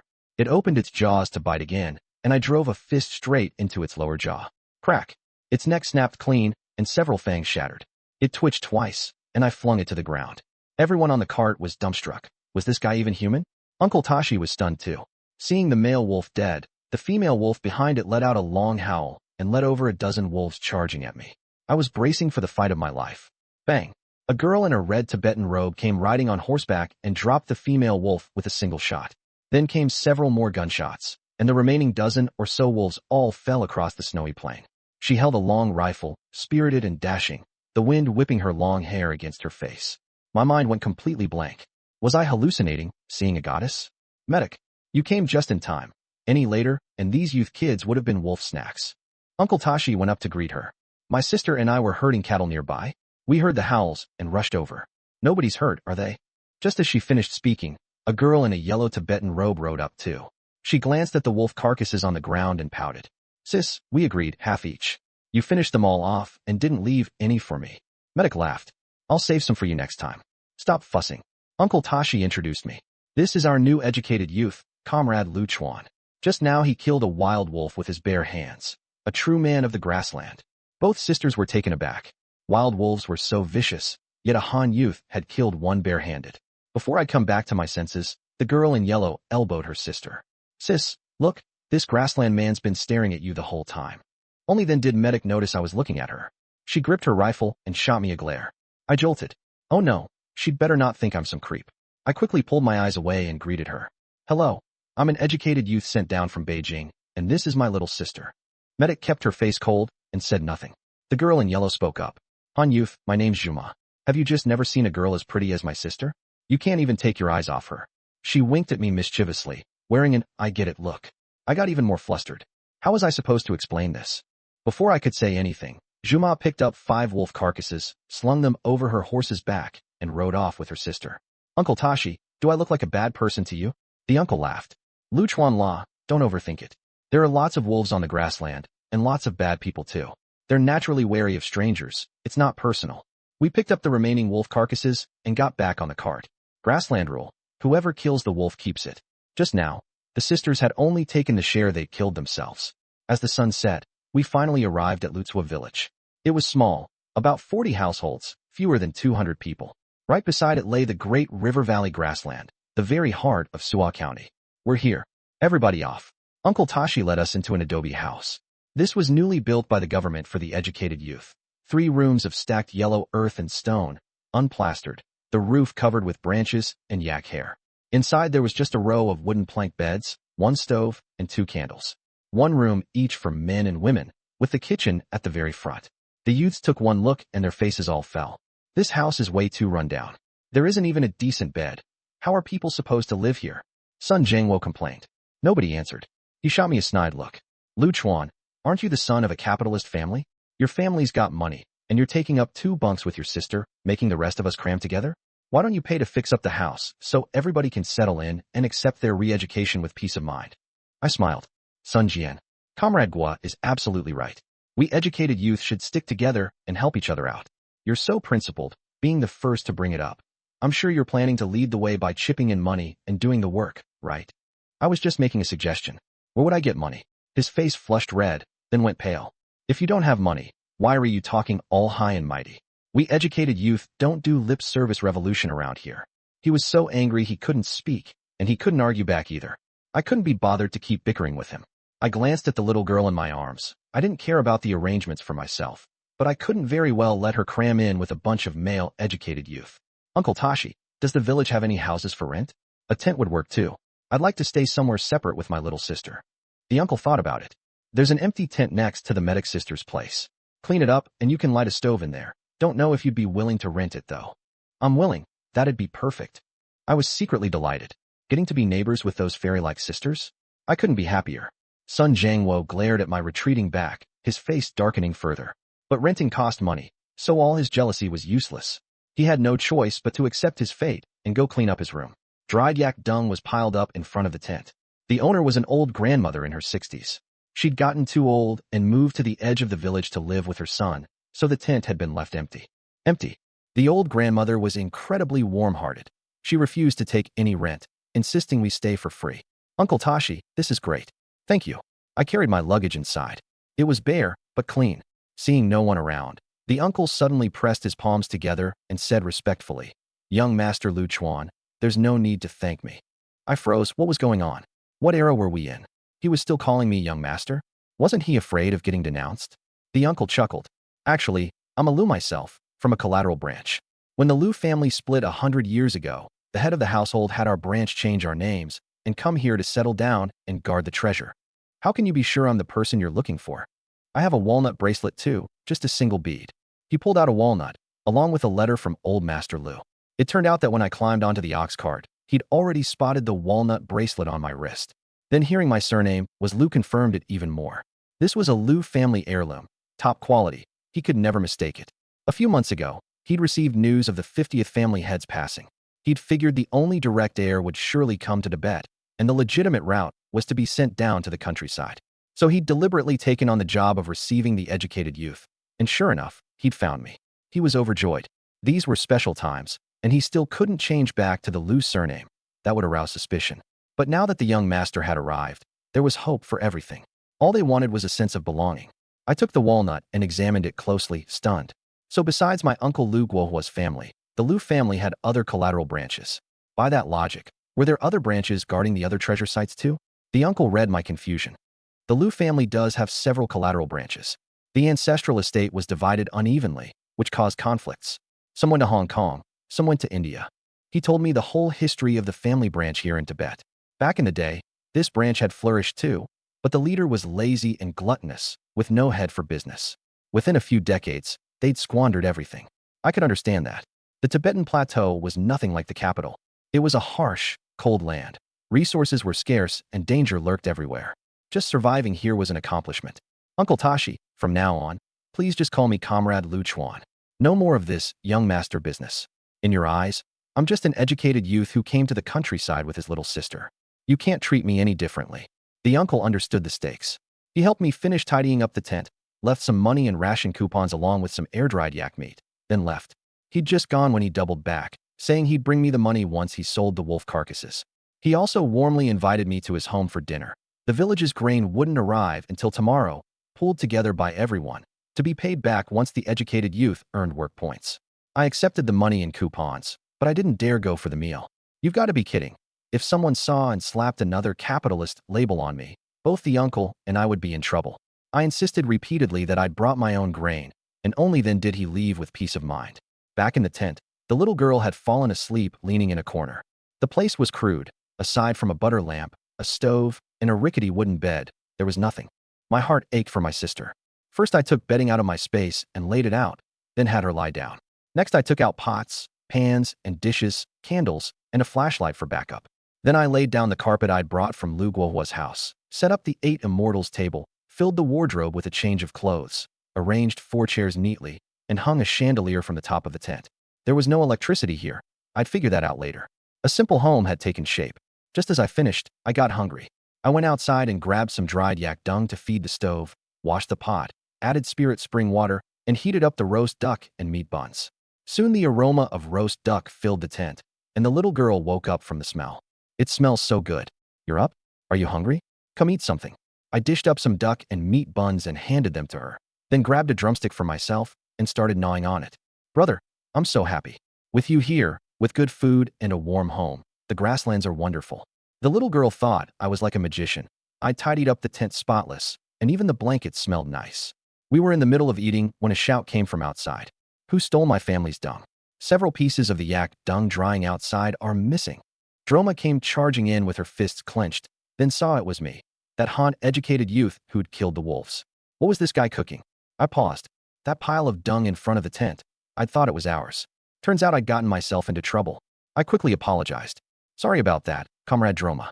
I couldn't find any fuel when I lit the stove, so I used your dung. As it happens, I've made some roast duck. If you don't mind, sit down and have some. Consider it payment for the dung. This is roast duck? Droma sat down. She'd heard from the brigade leader that this stuff was really expensive back in the capital. This educated youth knew how to handle things. That's right. Try a drumstick, sister. The little girl scooped up a bowl and handed it over. Droma ruffled the little girl's hair, and her heart just melted. She bit into the duck and her eyes lit up. It was even more delicious than their grassland's air-dried meat. She started wolfing it down, completely forgetting what she'd come for. Droma, where'd you run off to? Medic's voice came from outside the tent. She'd just gotten back from the commune after selling the wolves. Sis, come quick. The educated youth treated me to roast duck. It's so good. Droma's mouth was still stuffed with drumstick. I found it a little funny watching her. This girl was tall with a small face, a high nose bridge paired with a little cherry mouth, beautiful in just the right way, yet she ate like a little beast. Medic walked in, still in that same red robe, her gaze sweeping around the tent. Looking at the clean, well-stocked home, I paused for a moment. This tiger of a man really knew how to live comfortably, and he was thoughtful too, not the frivolous type at all. Where are your manners? Who said you could just eat someone else's food? She glared at Julma. I'm not just eating it. He's gonna be our neighbor now, and this roast duck's payment for the cow dung. Sis, you gotta try some, it's amazing. Julma held the duck leg up to her mouth. Medic didn't eat it. Who knew if this man had put something in it? But seeing the little girl and Julma both eating with such delight, she figured she was overthinking things. Comrade Medic, since you're here, why don't you sit down and have a bite with us? I invited her, going with the flow, partly as an apology and partly to clear up the misunderstanding about me staring at her. Medic turned and went back to her own tent. A moment later, she returned with a cloth bundle and a wooden bowl, setting them on the table. Yuhan people have a saying, courtesy calls for reciprocity. This is tsampa and butter tea. She didn't want to owe anyone a favor, so she repaid us with Tibetan specialties. I picked up a small piece of tsampa and popped it into my mouth, only to have crumbs scatter all over the floor. Shoma burst out laughing on the spot. Ha, that's not how you eat tsampa. You've got to roll it into a little ball and dip it in the milk tea. You got it all over your face. You're so clumsy. My sister and I laughed along too. I said, first time eating it, haven't gotten the hang of it yet. Once again, I'd embarrassed myself in front of this goddess. Medic picked up a piece of tsampa, dipped it in butter tea, rolled it into a little ball in the bowl, and handed it to me. Eat it like this, and it won't fall apart. I opened my mouth to take it, and the corner of my lips brushed against her fingertip. We both froze. Medic immediately pulled her hand back, her face flushing red. Good thing her high-altitude blush covered it. She picked up the butter tea to hide her embarrassment. I chewed the sample like nothing had happened. The taste was rich, mixed with the milky aroma of the butter tea, way better than I'd imagined. Joama pulled my sister into a conversation about fun stories from the grasslands, and the group chatted and laughed. It turned out to be a pretty pleasant dinner. Over on the other side, things weren't nearly as harmonious for Sun Jiangwo and his crew. The educated youth had finished setting up their beds and were about to cook, but there wasn't a single grain of food in the kitchen. Sun Jiangwo spoke up. Whoever's got food on them, lend some out to tide us over. From now on, we're all living together. Gotta help each other out. Once the production team hands out rations, I'll pay you back double. We can't all just go hungry, right? He, for one, didn't want to go hungry. A horse-faced male youth chuckled. Jiangwo, that's not straight talk. Which of us doesn't come from a family that's scraping by? The rations we brought for the road are long gone. If anyone's got food, it's gotta be Lu Chuan. He used to be a capitalist's young master. A starving camel still bigger than a horse. He definitely smuggled some private stash out here. You two used to be friends, so you go ask him. He'll be too embarrassed to be stingy. Might even lend you extra. Haha, good idea. Sun Jiangwo smiled. When Hongling wasn't having it. What gives you the right to go asking Lu Chuan for food? He doesn't owe you anything. Sun Jiangwo was puzzled. Hongling, don't you hate Lu Chuan? Why are you sticking up for him? None of your business.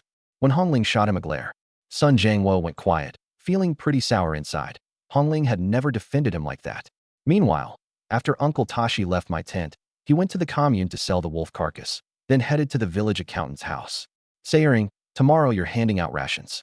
It's not easy for Comrade Lu Chuan, coming out here to the countryside with his little sister.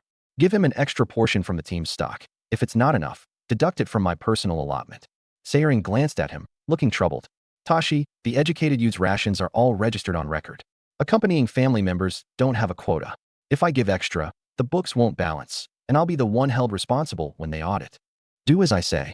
I'll take responsibility for any bookkeeping issues. You just keep the records. In Uncle Tashi's eyes, I was the new head of the household, and looking after us was his duty. Sayering didn't want to offend the team leader. All right then, I'll take care of it right away. Early the next morning, Sayering hauled a cart of grain to the village entrance and called out, Tashi Delek. Everyone line up. Those buying livestock, form a separate line. The educated youth split into 3 lines. I brought my sister over and asked a male youth up front, aren't we here for grain rations?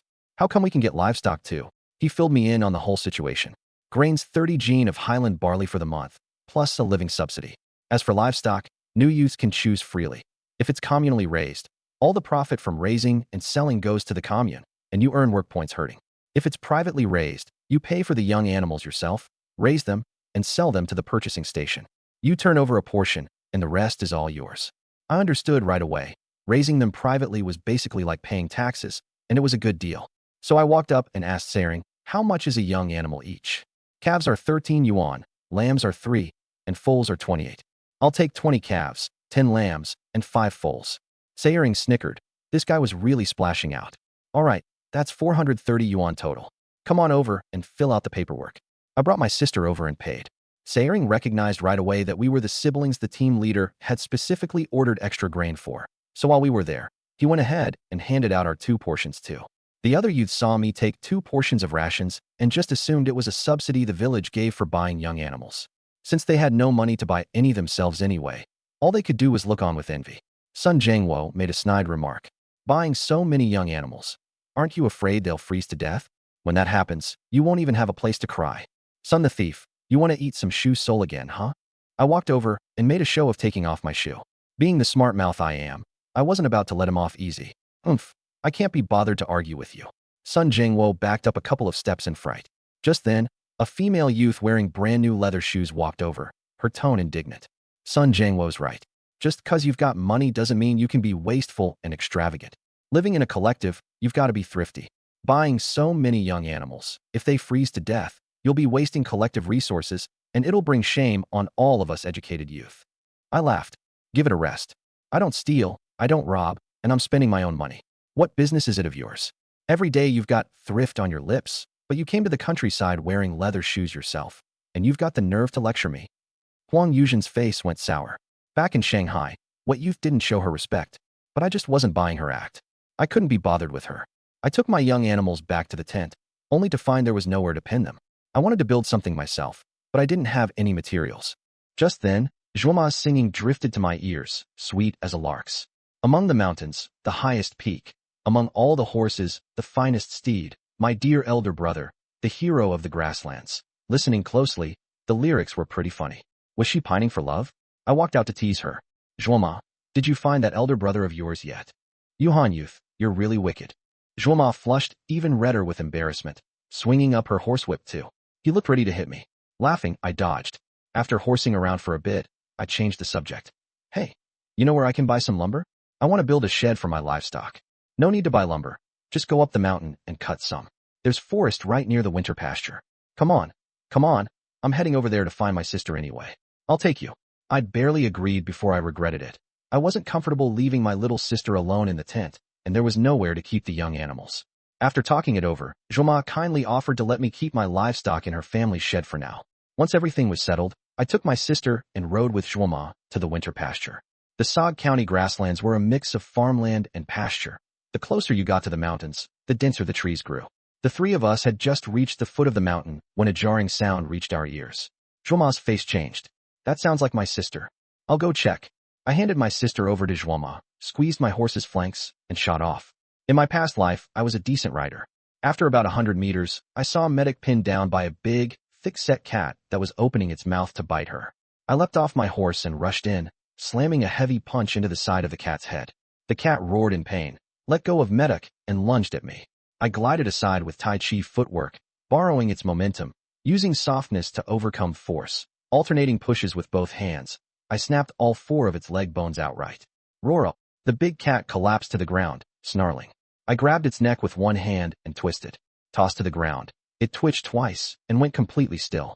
Medic stared, frozen in place at my whole sequence of moves. Was this man an animal? Killing a lynx barehanded was insane. You okay? Did it scratch you?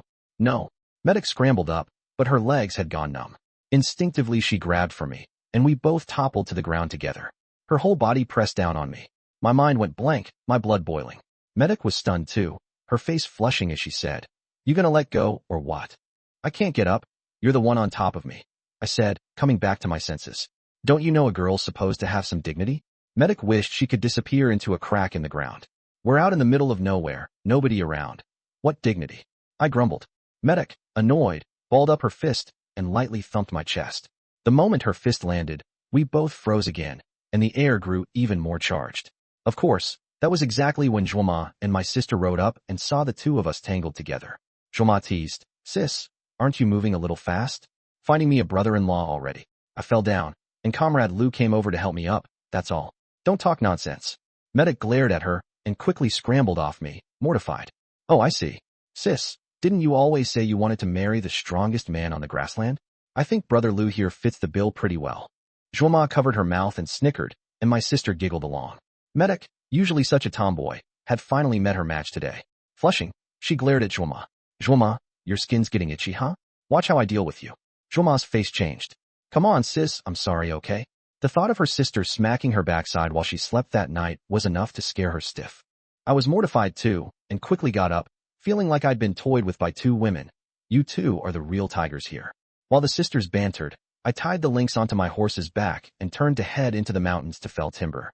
To thank me for saving her life, Medic and her sister volunteered to stay and help me bundle the logs, while my little sister gathered branches nearby. I worked fast. One swing of the axe brought down a tree, and every few minutes I moved to a new spot. Before long, I'd left them far behind. The higher up I went, the more people there were. Up ahead, a few Tibetan men and some old sent-down youths were chopping firewood. A bow-legged man pointed at me and said to the flat-faced man beside him, "Captain, that new sent-down youth lives right next to Medic." The flat-faced man came over and said bluntly, "Medic's the woman I've got my eye on. You'd better get lost." "Where'd this monkey come from? You say get lost, and I'm supposed to get lost." "Who the hell do you think you are?" I thought. "The hell do you say, Han youth?" The flat-faced man raised his arm and lunged at me. I kicked him flying. Boot to the gut. He sailed backward through the air and hit the ground, howling. The bow-legged man behind him and the other woodcutters were all dumbstruck. Originally 2 of the old sent-down youths had wanted to come help me, but seeing how strong I was, they immediately brightened up. This flat-faced guy had been throwing his weight around as the militia captain, and a couple days ago he'd kicked them a few times up on the mountain and docked their work points. I'd just gotten some payback for them. You hit our captain. Han Youth, you're asking to die. The bow-legged man called over 2 of his buddies to gang up on me. I dropped each of them with a single kick, until all 3 were begging for mercy. Ow, stop hitting us. We were wrong. Get lost. The moment I said it, all 3 acted like they'd been granted amnesty, hauling the flat-faced man up and running off. I kept chopping, and before I knew it, I'd cut over 1,000 jean of wet timber. Chopping was easy. Hauling it down the mountain was another story. I quietly stashed 600 some jean into my space and made a few sledges by hand for the rest, so no one would get suspicious. Are you crazy? Stop circling and shoot. Hurry up and shoot. Sis, I'm really not circling on purpose. This beast right on my tail, I don't have a second to shoot. It's coming after me. Amid all the shouting, I walked over with my axe and saw a young man in Tibetan robes running circles around a big tree, with a bear chasing him on its hind legs. Not far off lay a Tibetan-robed girl with an injured leg, blood everywhere, and beside her the corpse of a bear cub. Clearly the mother bear was out to avenge her cub, which was why she'd fixated so viciously on these 2. The young man ran 3 more laps and looked about ready to collapse, so I let out a huge roar. The bear was so startled it flopped down on its haunches, then instantly flew into a rage. You little 2-legged beast, interrupting my meal. Guess I'll make an appetizer out of you. It scrambled up, claws bared on its forelegs like it was wielding 10 steel blades, and charged at me. I slid aside with a Tai Chi step and the bear lunged into empty air, its massive body crashing to the ground and making the earth tremble. In the moment it took to roll over, I focused my energy and brought the axe down. SHRRK. The axe carved an extra long gash across its chest. Roar. The bear howled in pain. Several fangs snapped clean off, blood spraying out mixed with shards of teeth. Its cub was dead, it was gravely wounded, and now some 2-legged beast was provoking it. The creature completely lost its mind. Swiping with its forepaws, it charged me again, insanely fast, closing the distance in the blink of an eye. Screw this, buddy, I'm done playing with you. Combining it with a Tai Chi motion, I swung the axe once more. Splurch. I cleaved the bear clean in 2, blood gushing everywhere as it threw its head back.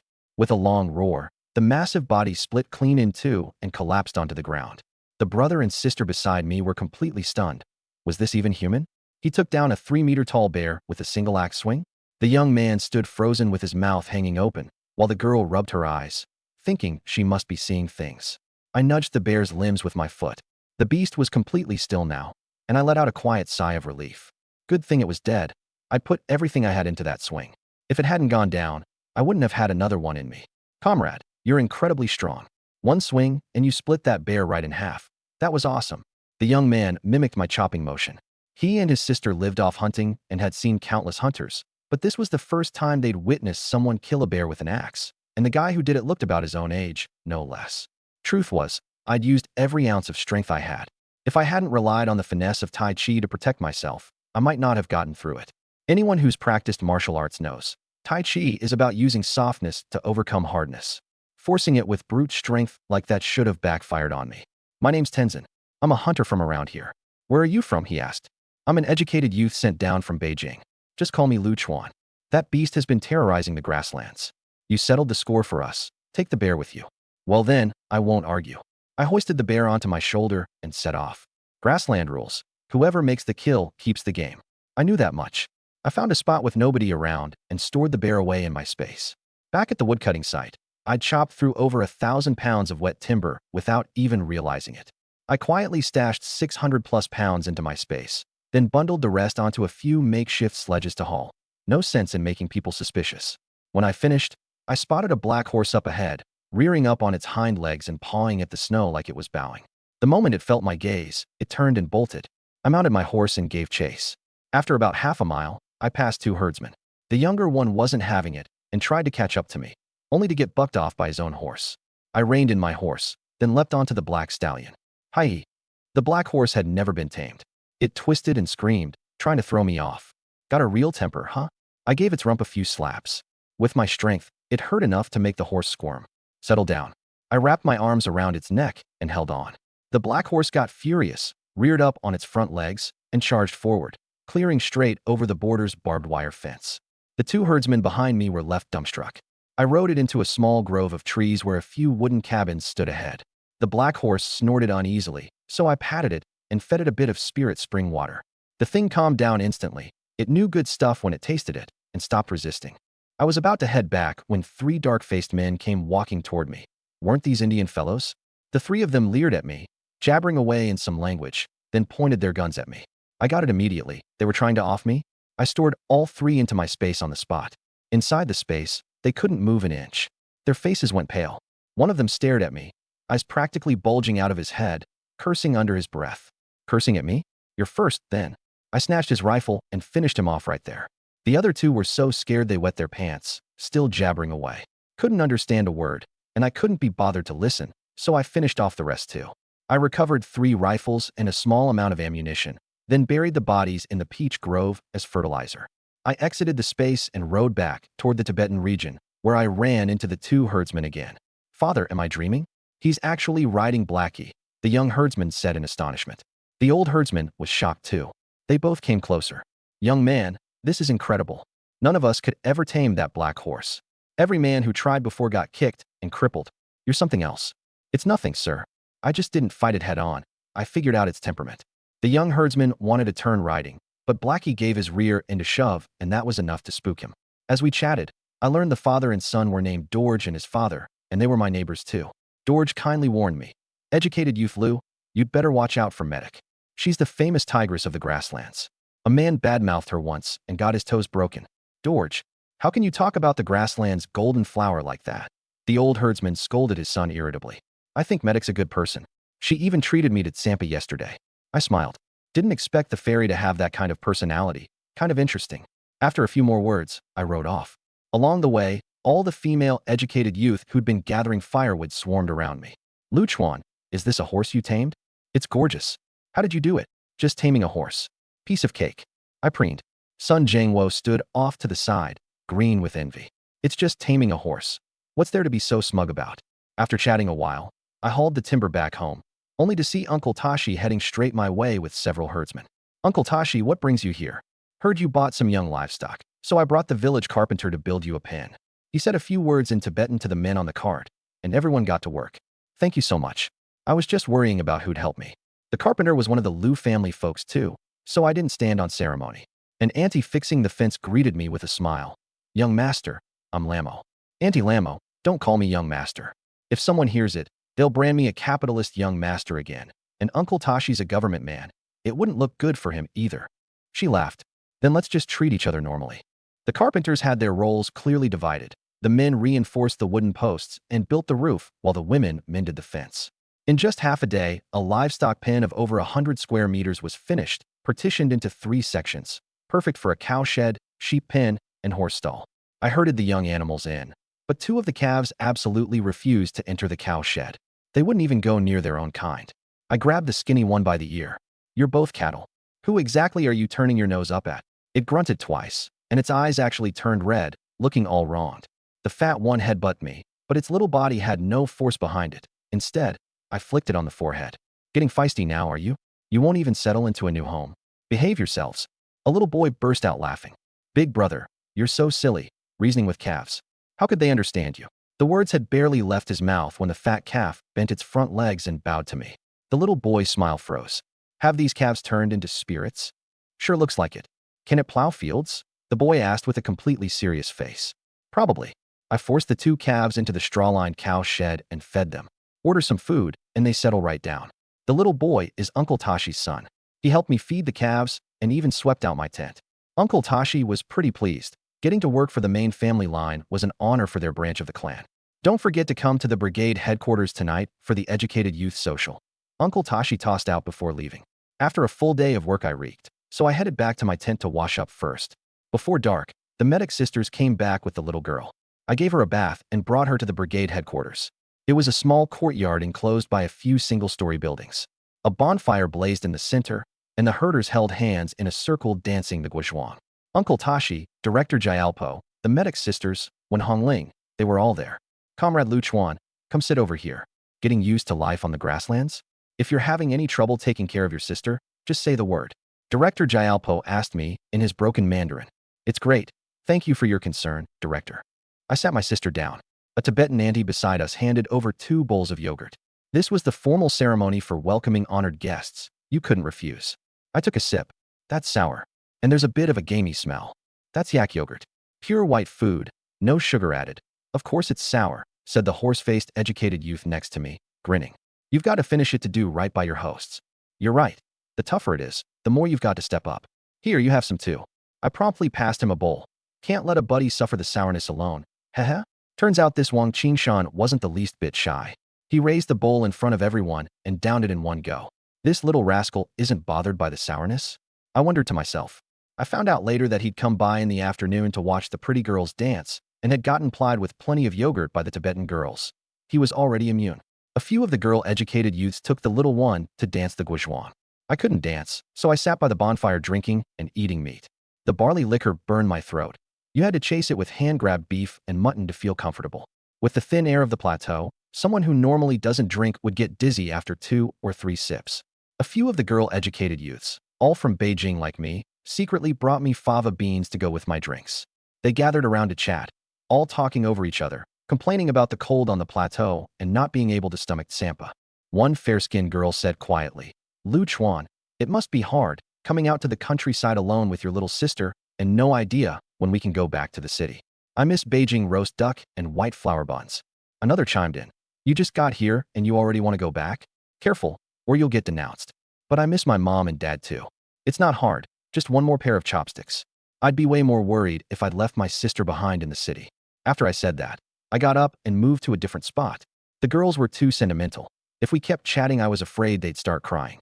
Educated youth Lu, how do you kill the wolf and the lynx? That's amazing. A young herder came over. It was Dorj. Just got lucky, that's all. Can you teach me some Tibetan? How do you say handsome guy? Sonam Phub. And beautiful woman? Kasong Mo. Dorj taught me some everyday Tibetan and got to talking about herding, warding off wolves, and reading the weather. Turns out there's a lot more to grassland life than I'd thought. Lu Chuan, chatting's so boring. Come dance the guzhwang. Your little sister dances really well. A busty girl, educated youth, pulled me into the dance circle. Never mind, I've got no coordination. I tried to imitate her, spinning, lifting my feet, flicking my sleeves, but I kept moving the same arm and leg together, my arms stiff as wood, and she burst out laughing. Okay, dancing's too much for you. What talents do you have? Can you play the harmonica? Dancing without any music always feels like something's missing. Can't play the harmonica either, but I could try singing. Sure, you can be our lead singer. How about On Beijing's Golden Mountain? All right. I cleared my throat and started singing. On Beijing's Golden Mountain, the light shines in all directions. Our beloved elder is that golden sun. The moment I opened my mouth, the whole place went dead silent. Even Medic was stunned. This tough guy hunted and broke horses so cleanly. Who'd have thought he'd sing so badly? Choma nudged her with an elbow, laughing. Sis, you're still watching? Your eyes are glued to him. You want to die?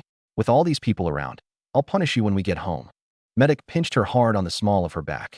Don't, sis, I was wrong. The two sisters went off to dance the guzhwang too. When I finished singing, that busty girl was laughing so hard she had tears and snot running down her face. Uncle Tashi gave an awkward smile. Comrade Lu Chuan, you're a fine hand at riding and shooting, but when it comes to singing and dancing, you're still no match for us Tibetan herders. This won't do. You need practice. What he was really thinking was, this kid excels at everything, but at last there's something the young men of our family do better than he does. It's just that the mood was so good. I couldn't turn down such enthusiasm.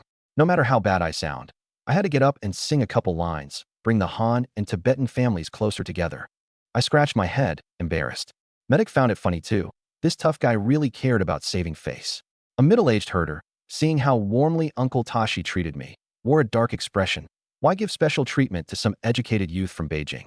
He was just a scrawny, soft-skinned kid. If you ask me, you Beijing educated youths only know how to read books and sing songs to show off. Ask you to herd cattle or sheep, and you can't take the hardship. You can't do any of the grassland work. We answered the nation's call to come to the countryside and build up the frontier. Every day we clock in on time and earn our work points, laboring right alongside the herders. What's wrong with singing a song for a little fun? Or are you questioning our beloved elder's decision? Wang Qingshan wasn't having it. The middle-aged man was so angry he was about to speak up, but Uncle Tashi cut him off with a grim face. Lobsang, that's enough. You're a man in your 50s. Why butt heads with the young folks? Don't ruin the Han-Tibetan unity the state worked so hard to build. Lobsang gave a cold snort and said no more. That night at the social, I saw the herders' prejudice against the educated youth clearly. That kind of bias couldn't be changed with just a word or two. When the party broke up, Everyone left one after another. The medic sisters and I were going the same way, so I hitched a ride home on their cart. On the cart, I reminded Medic, "You still haven't taken your lynx meat." But Medic said, "By grassland rules, we split it 70-30. You get 70, we get 30. She didn't want to take advantage of me. Once we got home, I divided the meat and gave them their share. The little girl had played all day and was worn out. She fell asleep the moment she hit the bed. I wasn't sleepy at all, though. I remembered there was an iron crotch technique in Grandpa Zhang's book, Essentials of National Martial Arts. Practicing it could preserve your essence and strengthen the kidneys. I had nothing better to do, so I entered the space and followed the book, kneading the belly, rubbing the kidneys, contracting, tapping. After a dozen rounds, my little brother was raring to go. "Shake it off. This stuff really works." That night I had a dream. In it, Meiduo and I were turning heaven and earth upside down together. Early the next morning, Juma came to wake me up. The second she reached out to grab my blanket, I, right in the middle of a sweet dream, jolted awake and shot up. What are you doing?" She let out a shriek and bolted out of the room. I chuckled to myself. That's what you get for being so cheeky. Man, it's good to be reborn. After washing up, I took the little one and headed over to Meiduo's place. She tugged at the hem of my clothes and asked, "Brother, why are we going so early?" "To mooch some breakfast." "Can I sit next to Sister Meiduo?" "Of course. Sit wherever you want." Seeing her happy every day made me happy too. When we got to Meiduo's, Juma turned red the moment she saw my face and leaned in to whisper to Meiduo about how I'd slept in. Meiduo pinched her arm. "Is that any way for a little girl to talk?" Juma actually puffed out her chest. "Sis, I'm not little anymore." I heard every word. When I saw Meiduo carrying the milk pail toward the cow sheet, I chased after her. "Let me help you milk the cow." I crouched down and yanked away clumsily, and the cow swatted me with its tail. After a good while, I'd barely gotten any milk out. Meiduo laughed, stepped up beside me, and took my hands to show me. "Ease up on the grip and stroke downward with it." I gave it a try, and the milk squirted straight into my face. Meiduo and Juma were doubled over laughing. Once I got the feel of it, I quickly filled a whole pail. Breakfast was tsampa, beef buns, and Tibetan noodles. When I finished, I asked, "What else needs doing?" Meiduo said she was taking the sheep out to graze in the river valley, so I tagged along. Blue skies and white clouds stretched over the grassland, and I was in an amazing mood. Sitting on the back of Blackie, I yelled at a few dopey deer up ahead, sending them scrambling off in a panic. The little one teased me for being mean, so I just spread my arms and started singing. "Blue, blue skies, clear, clear lake waters, my grassland, my home." All three girls were stunned. City-bred educated youth really do have culture. Right as I was singing, I heard shouting up ahead. A few men in Tibetan robes were blocking a group of educated youth, refusing to let them graze their sheep. The one leading them, a big guy in a black robe, was fiercely territorial. Meiduo said, "Those look like the sent-down youth who came with you." I looked over, and sure enough, it was bad. Wen Hongling, Li Juanru, and the others were all there. Sun Jiangwo and Wang Qingshan both had bruised, swollen faces and messy hair. Clearly they'd been beaten. My expression darkened at once. "Who did this?" Wen Hongling cried, her eyes red. "These herders won't let us graze our sheep," and they made crude passes at me and Li Juanru. Sun Jiangwo and the others couldn't stand for it, so they got beaten up. My anger flared up instantly. The commune clearly assigned these pastures. Educated youth have every right to graze here. What gives you the right to block them? And beating people, harassing the female youth. Who gave you the nerve? The tall guy came over, his face grim. "Damn it, some Han educated punk thinks he can lecture me? This is the grassland. It's not your Han people's turf." The men behind him egged him on and reached out to shove me. Before he could even touch me, I planted a kick right in his gut, sending several of them flying backward one after another. Seeing his brother get thrashed, the tall one charged at me, eyes bloodshot, and I welcomed him with a flurry of wild haymakers. Sun Jiangwo and the rest just stared, dumbfounded. "This guy's this tough?" Right in the middle of the fight, Uncle Tashi arrived on horseback with the militia. Seeing Wang Due and the others with their bruised, swollen faces, he demanded, "What's going on? Who threw the first punch?" The tall guy immediately started complaining. "Captain, you're just in time. This Lu Chuan came up and started hitting us." Uncle Tashi asked me, "Comrade Lu Chuan, did you strike first?" I shot back. "These men won't let the educated youth graze, and they harass the female comrades. You tell me, should they have been hit or not?" Uncle Tashi's face went black in an instant. This was no longer a question of whether they deserved a beating. If you really got down to it, harassing female educated youth could be charged as hooliganism, which could get you executed outright. I went on. "How is this any different from the feudal landlords of the old society? The chairman said long ago that the people have already overthrown the three great mountains. I never imagined that the moment we educated youth arrived in the countryside, we'd run smack into the biggest mountain of all right here. The moment I said that, every educated youth present changed their expression. Back then, imperialism, feudalism, and bureaucratic capitalism were collectively called the three great mountains. Only by overthrowing them could the people stand up as masters of their own house, eat their fill, own land, and be free from oppression. The chairman had made the resolute decision to send city youth down to the countryside. We were the first batch to answer that call, and we came to the Tibetan region only to be treated like this. Huang Yuzhen had been a little red guard back in Shanghai. She stepped forward. Uncle Tashi, you've got to rein in these local herders. We educated youth came here to build up the frontier, not to be pushed around. Li Juanru spoke up too. That's right. I've never even had a boyfriend, and this herder just grabbed my hand. If word gets out, what happens to my reputation? When Hongling and a few others chimed in, Wang Qingshan, who'd taken a beating, was still fuming. If Zhang Wo and I hadn't fought back, they wouldn't have stopped at just grabbing the female comrade's hands. The impact of this is absolutely terrible. Sun Zhangwo added. Why won't they let us graze, and why'd they beat me on top of it? One after another, several of the educated youth spoke out, and the tension suddenly ratcheted up. Clearly, if they didn't get an explanation today, this wasn't going to blow over. Uncle Tashi said, you all make fair points. The educated youth were sent by the state to help develop the pastoral region. No argument there. But you've just arrived and aren't familiar with the grazing plans, so you strayed onto the herders' pastures. Some conflict was bound to happen. He paused, glancing at the tall guy, Wang Due, then back at me. Wang Due has a hot, reckless temper. He was in the wrong first here, and he'll be punished. But you comrades from the city shouldn't throw punches right off the bat either. We're all one production team. We'll be seeing each other every day. Bad blood does no one any good. His words were even-handed. He wasn't shielding anyone. I didn't do anything wrong. Why should I be punished? Wang Due protested. Uncle Tashi's face went cold. Harassing female comrades has a terrible impact. 7 days in solitary confinement and a 10,000-word self-criticism. You'll be released the moment you recognize your mistake, not a second sooner. Wang Due panicked and started to plead, but the militia hauled him away. You few write 1,000-word self-criticism too. Uncle Tashi looked at us. Even so, the group actually breathed a sigh of relief. Uncle chatted a bit more, then left. Lu Chuan, I'm sorry for the way I've treated you before. Sun Zhangwo came over. We're all educated youth who came down together. I couldn't just stand by and watch outsiders push you around, I said. The way Sun Zhangwo looked at me had completely changed. Before, he'd always given me trouble over Wen Hongling. It hit me then how narrow-minded I'd been. Sorry for the scare, everyone. For lunch, I'll break out the half bag of fried noodles I've been saving. Let's have ourselves a team dinner. Wang Qingshan said. Yes, I've still got some sesame flatbread. I've got half a jar of pickles, some potatoes. Everyone headed back to grab their food, digging out all the stuff they'd been hoarding. Looking at it all, I said, we can't just eat this. There's not a scrap of meat. Let me go grab a couple fish from the river. Wang Qingshan laughed. It's the dead of winter, the river's iced over. We don't have nets or hooks. You think it's that easy to catch fish? That's where you're wrong. Just watch. I didn't bother explaining. I grabbed a wooden stick, walked to the riverbank, and smashed out a hole in the ice the size of a wash basin. A few of them followed, all baffled. You could actually catch fish like this?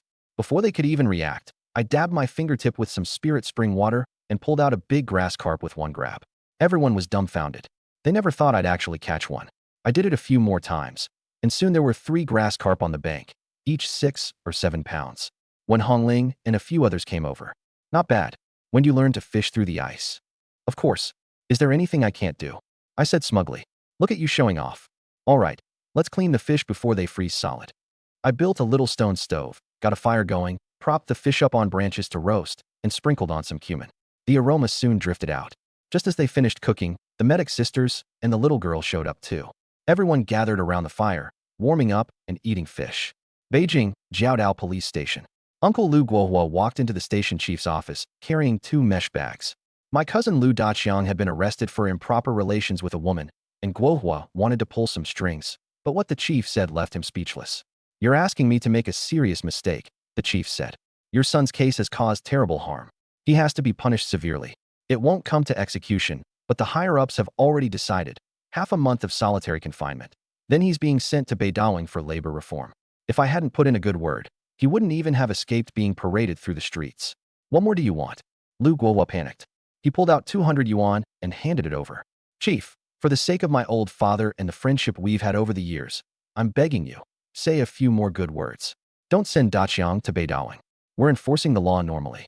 Keep making trouble and you're disrupting public order. The chief called in 2 officers, who hauled him out. Outside the station, Zhang Suohua had been waiting a long time, holding her younger son Lu Xiaohao by the hand. Just as she was about to go in and look for her husband, she saw Lu Guohua being dragged out, an officer gripping each arm before they tossed him aside. Honey, how'd it go? It's over. Daqiang's case is too serious. The chief said he's being sent to Beidawang. The moment Zhang Suohua heard this, she got dizzy right there, dropping to the ground, wailing. Oh my God, what's going to happen to Daqiang out there? Honey, you have to do something. You can't let the police send Daqiang to labor reform, or he's finished. Zhang Suohua cried. Lu Guohua's heart was heavy too. His eldest son was truly ruined this time. Not only labor reform, but a permanent stain on his record. In those days, a stain on your record meant that even once you got out, no factory would dare take you. I'll go ask around again. I know a friend at the Public Security Bureau. I'll have him smooth things over. A short while later, the 2 of them arrived at a courtyard house near Xingyang Gate and found that friend. Guohua, I can't help you this time. Your Daqiang made too big a mess. It's even in the papers. See for yourself. The man tossed over a newspaper. Lu Guohua took one look and froze. Even the top leaders have weighed in. Your Daqiang not getting executed is already a good outcome. Don't come back after this. This man had taken plenty of favors from Lu Guohua before, but now he was afraid of getting dragged down with him. He shut the door and didn't even offer them a meal. The couple were terrified, especially seeing that the paper carried directives from that old man in Beijing himself. They didn't dare make another sound. Over in the Tibetan region, early the next morning, I heard a woman talking outside the tent. Medic, your brother caught 2 wild rabbits. I brought some meat over for you 2 sisters. Sister-in-law, you've got kids to raise. Why bring meat over? Times are hard for you too. I stepped out and saw Medic chatting with a woman. She had fair, clear skin and delicate features, and even her thick Tibetan robe couldn't hide her curves. Seeing me come out, she asked Medic. Uncle Tashi said an educated youth came to the village. Is this the new one? Medic smiled. This is Lu Chuan, an educated youth sent down from Beijing. Uncle Tashi said it wasn't convenient for him and his sister to stay at the youth station, so he had them move in next door to us. That's good. Having a man next door means someone to lend a hand. There was a smile in the woman's eyes, and she looked at me warmly. Medic blushed. Sister-in-law, what are you talking about? All right, I'll get going. I won't keep you. Let me know if you need anything. Sister-in-law, these are candies comrade Lu Chuan gave me. Take some back for the kids. The woman paused. Candy was a rare treat in those days. She instinctively went to refuse, but thinking of her kids at home, she took them, chatted a little more, and left. They'd been speaking Tibetan, and I only caught a word or two. Once the woman was far off, I asked Medic, what were you talking about with your sister-in-law? She looked so happy. My brother had her bring wild rabbit over, but I told her to take it back. Medic filled me in on her family. That's when I learned Medic had a brother named Sonam. Over in the Tibetan region, adults basically live separately after marriage. Medic had been independent since she was young, moving out on her own with Zoima. I was a little impressed. You're pretty independent. Medic blushed. Was he complimenting me? She felt a warm glow inside. Right. I want to go into town this afternoon. Could you look after my sister for me? I was thinking about the bear meat in my space and planned to offload it on the black market and pick up some good stuff while I was at it. Sure, go ahead. Medic agreed readily. The little girl was well behaved, and Medic liked her. She could just bring her along while herding. I went inside and told the little girl about going into town. Brother, I've been craving soda. Can we buy some in town? She'd had it once before and never forgot it, but she'd been too shy to bring it up these past few days. I chuckled. Is that all? Whatever you want to drink, brother will buy it for you. I patted her head. I had no other family left in this world. My little sister was the only blood relative I had. As for Uncle Lu Guohua and his family, I considered them dead. Thank you, brother. Delighted, the little girl hugged my arm and gave me a kiss on the cheek. Yao Yao, you can't kiss your brother like that anymore, you know. Got it. But why? Because you're growing up, you're a girl now, and you need to sleep by yourself. Understand. That's when I noticed my little sister's clothes barely fit her anymore. She'd shot up these past few days. I figured I'd head into town, buy some fabric at the supply co-op, pick up a sewing machine, and make her a few outfits myself. In my past life, I'd love crafting, and I actually knew a thing or two about knitting and sewing. But Yao Yao still wants to sleep with Big Brother. I can't fall asleep without you. I always used to sleep with Mom. The little girl's eyes went red in an instant. Bro, do you not like me anymore? I hadn't realized she was this sensitive. I quickly said, don't be silly. When did I ever stop liking Yao Yao? It's just that you're growing up, so we have to sleep separately, otherwise people will start talking. Only then did the little one break into a smile through her tears. Mado had been listening to us from outside, and it reminded her of how close she was with Zhuoma. It made her like me even more. She walked in and said with a smile, "From now on, Yao Yao can sleep with big sister." Really? Can I? Over these past few days in the countryside, the little girl had gotten along great with Mado and her sister and loved playing with them. Of course, you can sleep with big sister for as long as you want. The two of them chatted away happily, completely ignoring me. Well, guess I found out I'm the third wheel here. You two are the real sisters. I chatted a bit more, then whistled and walked out to the yard. Ari heard it and came running over. I swung up onto the saddle, gave him a squeeze with my legs, and took off. Zhoma heard the hoofbeats and came out. "Luchuan, where are you going?" "Into town to buy some things." "Then I'm coming too." She herded sheep every day, and being cooped up all winter was boring her to death. "What are you coming for, in the dead of winter?" Mado had come outside. "Sis, just let me go, please." "Can I?" Zhoma batted her eyes, hugging Mado's arm with her two big braids pressed against it, looking all pitiful. Mado gave in. "You really are impossible." "Fine, go. Just come back early." Seeing that Zhoma hadn't brought a gun, Mado went back inside, grabbed a hunting rifle, and tossed it to her. "Take this too." Back in those days, the grasslands weren't safe. Besides wolf packs, you could run into highway robbers at any time. Zhoma took the gun and gave Mado a kiss on the cheek. "Sis, you're the best. Get lost already. I really can't with you." Zhoma climbed onto her chestnut horse and rode off with me to the commune to get a letter of introduction from Uncle Tashi. Just as we rounded a few tents, our neighbor Dorj came driving his flock over. When he saw me riding Ari, his eyes were full of envy. "Luchuan heading out? Taking a trip into town, gonna pick up some things at the supply co-op while I'm at it." "You're going alone? You'd better bring a hunting rifle. There are wolves on the grasslands. It's not safe," Dorj warned. I nodded, thinking to myself that I had a gun stashed in my space, so no worries there. "Zhoma's coming too. She's just behind me." No sooner had I said it than Zhoma arrived. She had a hunting rifle slung across her back and deliberately gave the stock a pat. "Dorj, I brought a rifle. What do you think? Pretty impressive, huh?" "SOSO." Dorj talked it down, but his eyes were glued to the gun. "Don't underestimate it. It shoots accurate near or far." As she spoke, Zhoma fired a shot into the sky. "Hey, quit firing that thing. You scared off all my cattle and sheep. Now I've got to go round them up again." Dorj yelled. I couldn't help laughing at the two of them bickering. The children of the grasslands back then grew up on horseback.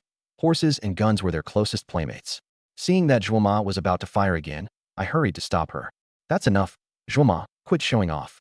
It's a long way, so the sooner we go, the sooner we're back." With that, I rode off on Ari. Zhoma quickly followed, and Dorj turned to gather up his flock. The two of us rode until we came to a sheltered slope, where we spotted a cart parked up ahead, but no one in sight. I was a little surprised. Could something have happened? I galloped over and took a closer look. Behind the cart, there was a flash of white. Oh man, are grassland girls this bold? Relieving herself right by the roadside in broad daylight. I couldn't help swallowing hard. And of all times, Ari chose that moment to snort loudly. "Who's there?" The girl started in alarm, yanking up her pants and looking my way. "Comrade, don't get the wrong idea. I'm a sent-down youth from the city, name's Luchuan." I explained quickly. In those days, you could get the death penalty for the crime of hooliganism, so getting slapped with that label would be a serious problem. The girl glared at me, clearly not believing a word, and reached for her gun. Just then Zhoma caught up. "Sister Droma, what are you doing here?" Turned out the two of them knew each other. Droma was happy to see it was Zhoma, and they exchanged a few pleasantries. "I'm going to the commune with sent-down youth Luchuan to buy some things," Zhoma said. Droma looked at me. "So he's the sent-down youth who recently came to our village?" Seeing how fair and smooth my skin was, she finally believed it. "So, isn't he handsome?" Zhoma said with a quiet laugh. Droma was a bit flustered too. I'd caught her relieving herself, and it took her a while to figure out I hadn't done it on purpose. "Handsome, sure, but you can know a person's face without knowing their heart. You two sisters had better be careful with these sent-down youths from the city," Droma said. My ears are pretty sharp, so I heard every word of their little secret conversation. "Well, so that's what these girls think of me, huh?" Zhoma even said with a laugh. With that dopey look of his, he couldn't bully me or my sister. If he tried, my sister would have shot him dead already. Droma cracked up beside her. As the group chatted, they learned we were headed to the commune, so Droma just drove her cart along with us. When we got to the commune, I went to get a letter of introduction from Uncle Tashi. Without a word, he tossed me a Type 56 rifle. "Stay safe in the city. Take this gun. I'll get you a firearms permit. That way you sent-down youths will be safe herding sheep too." 10 rounds of ammo. The letter of introduction, the gun, the permit, all of it was on record at the police station. When I saw the ammo, I was puzzled. "Uncle, why only 10 rounds? That's way too few, isn't it?" He shot back irritably. "You think bullets grow on trees? Be glad you've got any at all." That's when it clicked. Even though guns weren't banned back then, they were tightly controlled. To buy ammo, you had to go to a special place in the city, and you needed a permit. Plus, you couldn't buy much at once. Otherwise, who knows what you're planning, whether you're up to some enemy spy business. All right, I'll treat you to some drinks when I get back. I slung the gun over my shoulder and left. What I didn't know was that after I left, Director Jampa came by, saw that Tashi had given me a gun, and teased him. You're usually so strict with the sent-down youths. How'd this kid catch your eye? He didn't know Tashi was a branch of the Liu family, and assumed I'd just performed well enough to earn his favor. Tashi said, I've looked into this kid. He's solid in every way. With him around, our village won't go wrong. As I rode out with Zhuoma, the girl kept staring at me the whole time. I got a kick out of it. What? Is there something on my face? She smiled. Lu Chuan, what's the deal with you and Uncle Tashi? He treats you like his own son. You're not actually his kid, are you? I shot back. Nah, man. It's all about personal charm. Probably because I've been doing good work lately and showing solid revolutionary spirit. That's why they gave me the rifle. Getting to carry a gun out in the open, I felt like I'd just been made a general. As we walked along, I noticed Dolma had disappeared. Hey, where'd Dolma go? Zhuoma said. She went to the co-op to buy something. She should be out soon. No sooner had she said it than we saw Dolma come rushing out of the alley up ahead, looking flustered. When we asked, she said, I bought half a pound of brown sugar, and somebody was following me. Just as I was about to scream, he took off. My face darkened instantly. Back then the streets were crawling with hooligans who targeted women walking alone. They'd grab them and drag them off to have their way with them. God knows how many female educated youth got assaulted. In my past life, I'd heard my grandma talk about her time sent down to the countryside, and those were memories too painful to look back on. Swallowing my anger, I said, Sister Dolma, keep walking straight ahead. Pretend you don't know us. Head into that alley up there. I want to see just who this is. Dolma did as I said and went into the alley. Sure enough, a man in a fur coat blocked her path. Hey, sweetheart, it's lonely walking all alone. How about I keep you company for a bit? Dolma recognized him as the stalker and said nervously, Don't come any closer, or I'll scream for help. Out in this godforsaken corner, you can scream your lungs out, and it won't do a thing. Just come along with Big Brother nice and easy. Seeing her scared only got the guy more worked up. Clearly this wasn't his first rodeo. The second he leaned in, I grabbed his hand. Who the hell are you? I didn't bother wasting words. I threw a punch that split his mouth open and knocked his teeth out. Even Dolma stood there stunned. You dare hit me, kid? You're dead. You know who I am. I'm Brother Dong of the Grasslands. Huh, threats now. I just pinned him to the ground and rained down a flurry of punches, beating his face black and blue.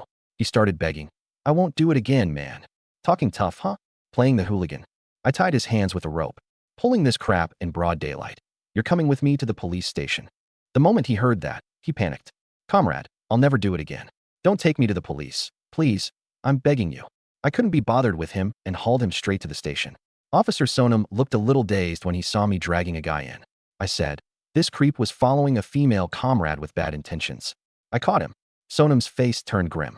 The man was still crying and wailing about being wronged, and Sonam laughed in anger. You harass women and act like you're the victim? Sit down and make your statement, now.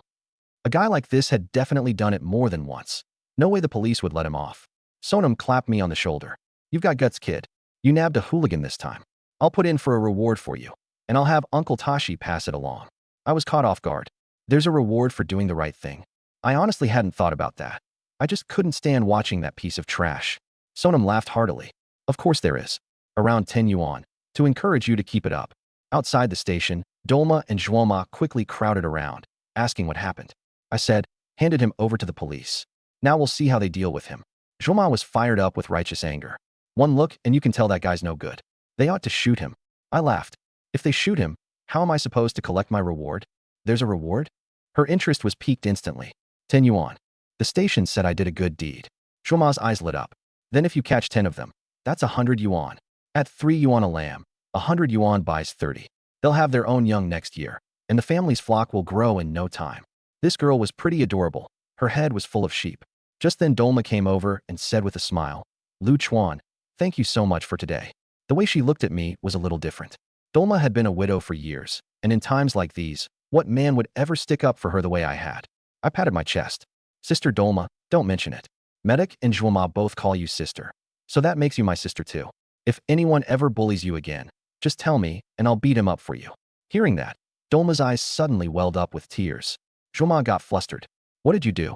You made Sister Dolma cry. I put on an innocent face. I didn't say anything. Why did this girl always pin everything on me? Dolma covered her mouth and giggled. Don't blame him. I'm just touched. He was a real hero today. I said offhandedly. Zhuoma, you should learn from Sister Dolma. Gentle, kind, and pretty, sweet-talking, and most of all, mature. That set Zhuoma off. She thought I was calling her a kid, of course. She puffed out her chest and got right up in my face. I'm not that young, okay? Take a good look. I nearly jumped out of my skin.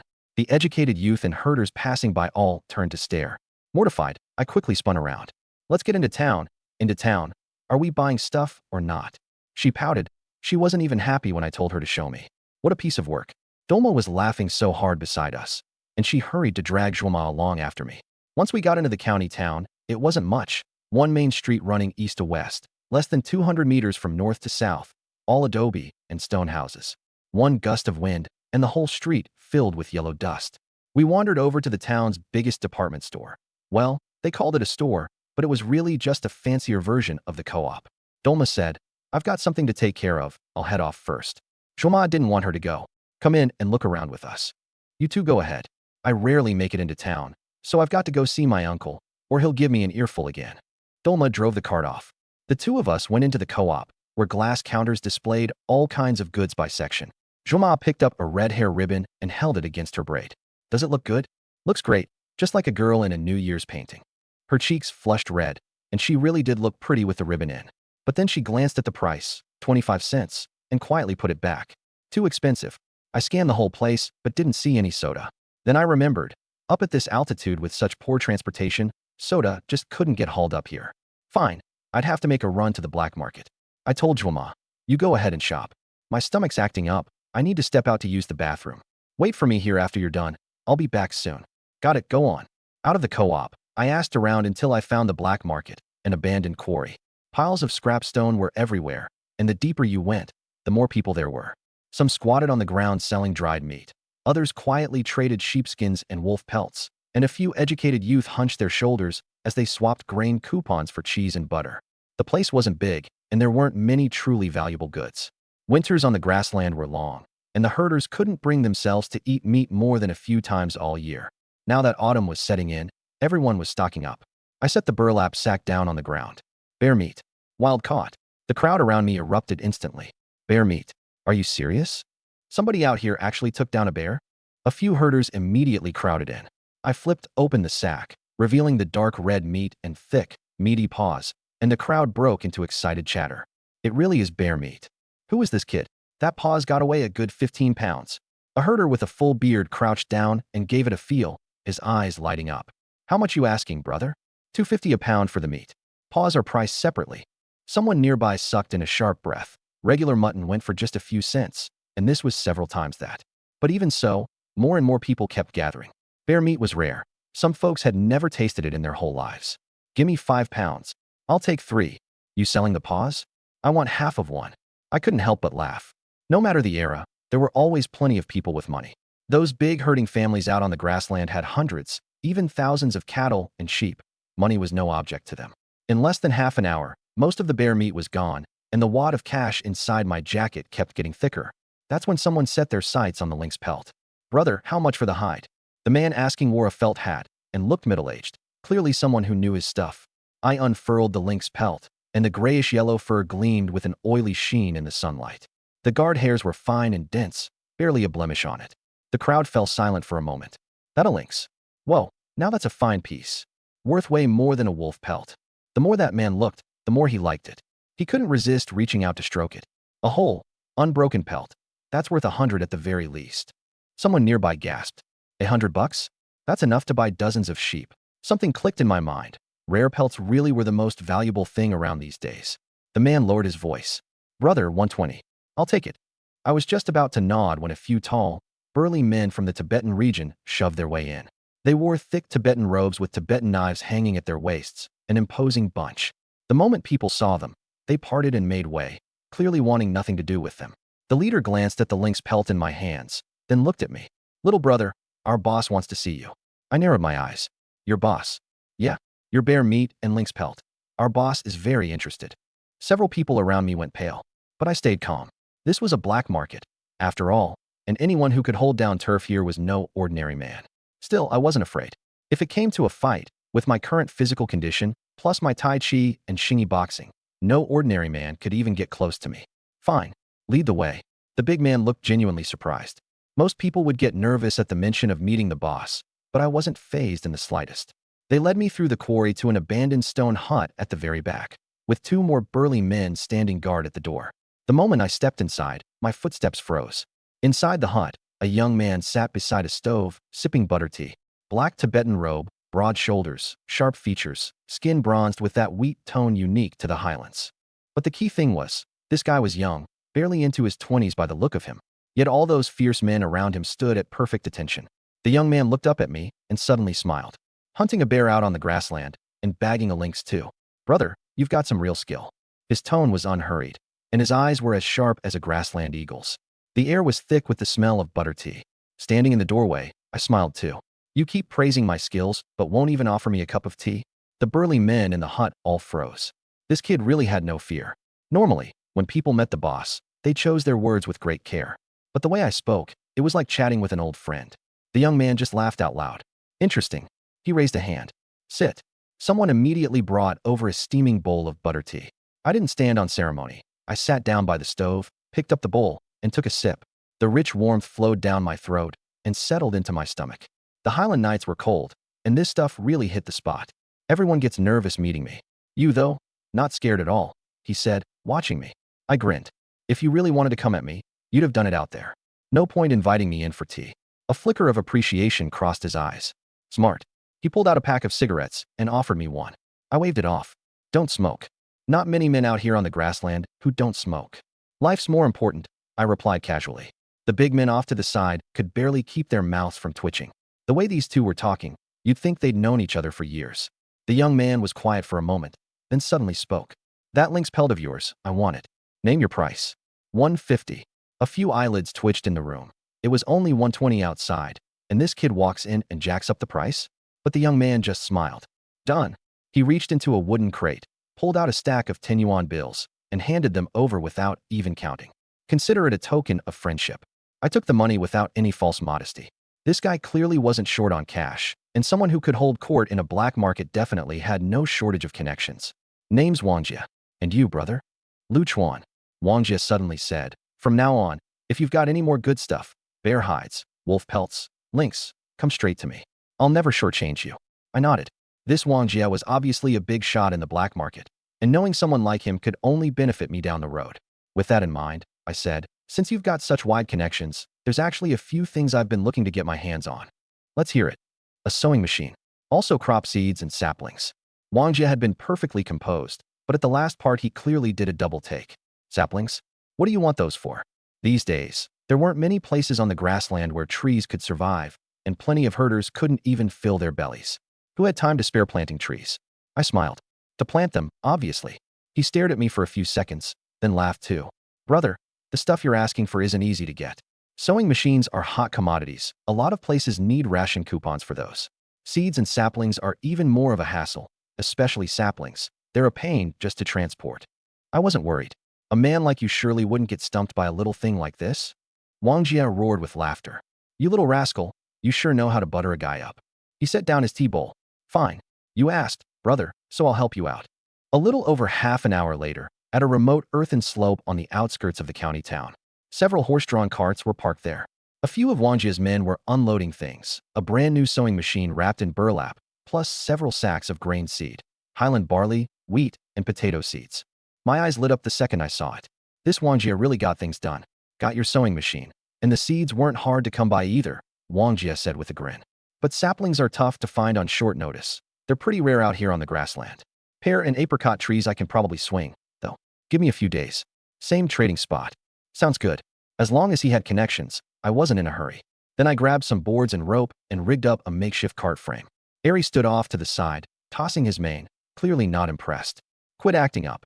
Our whole family's fortune is riding on you from here on out. I patted his neck.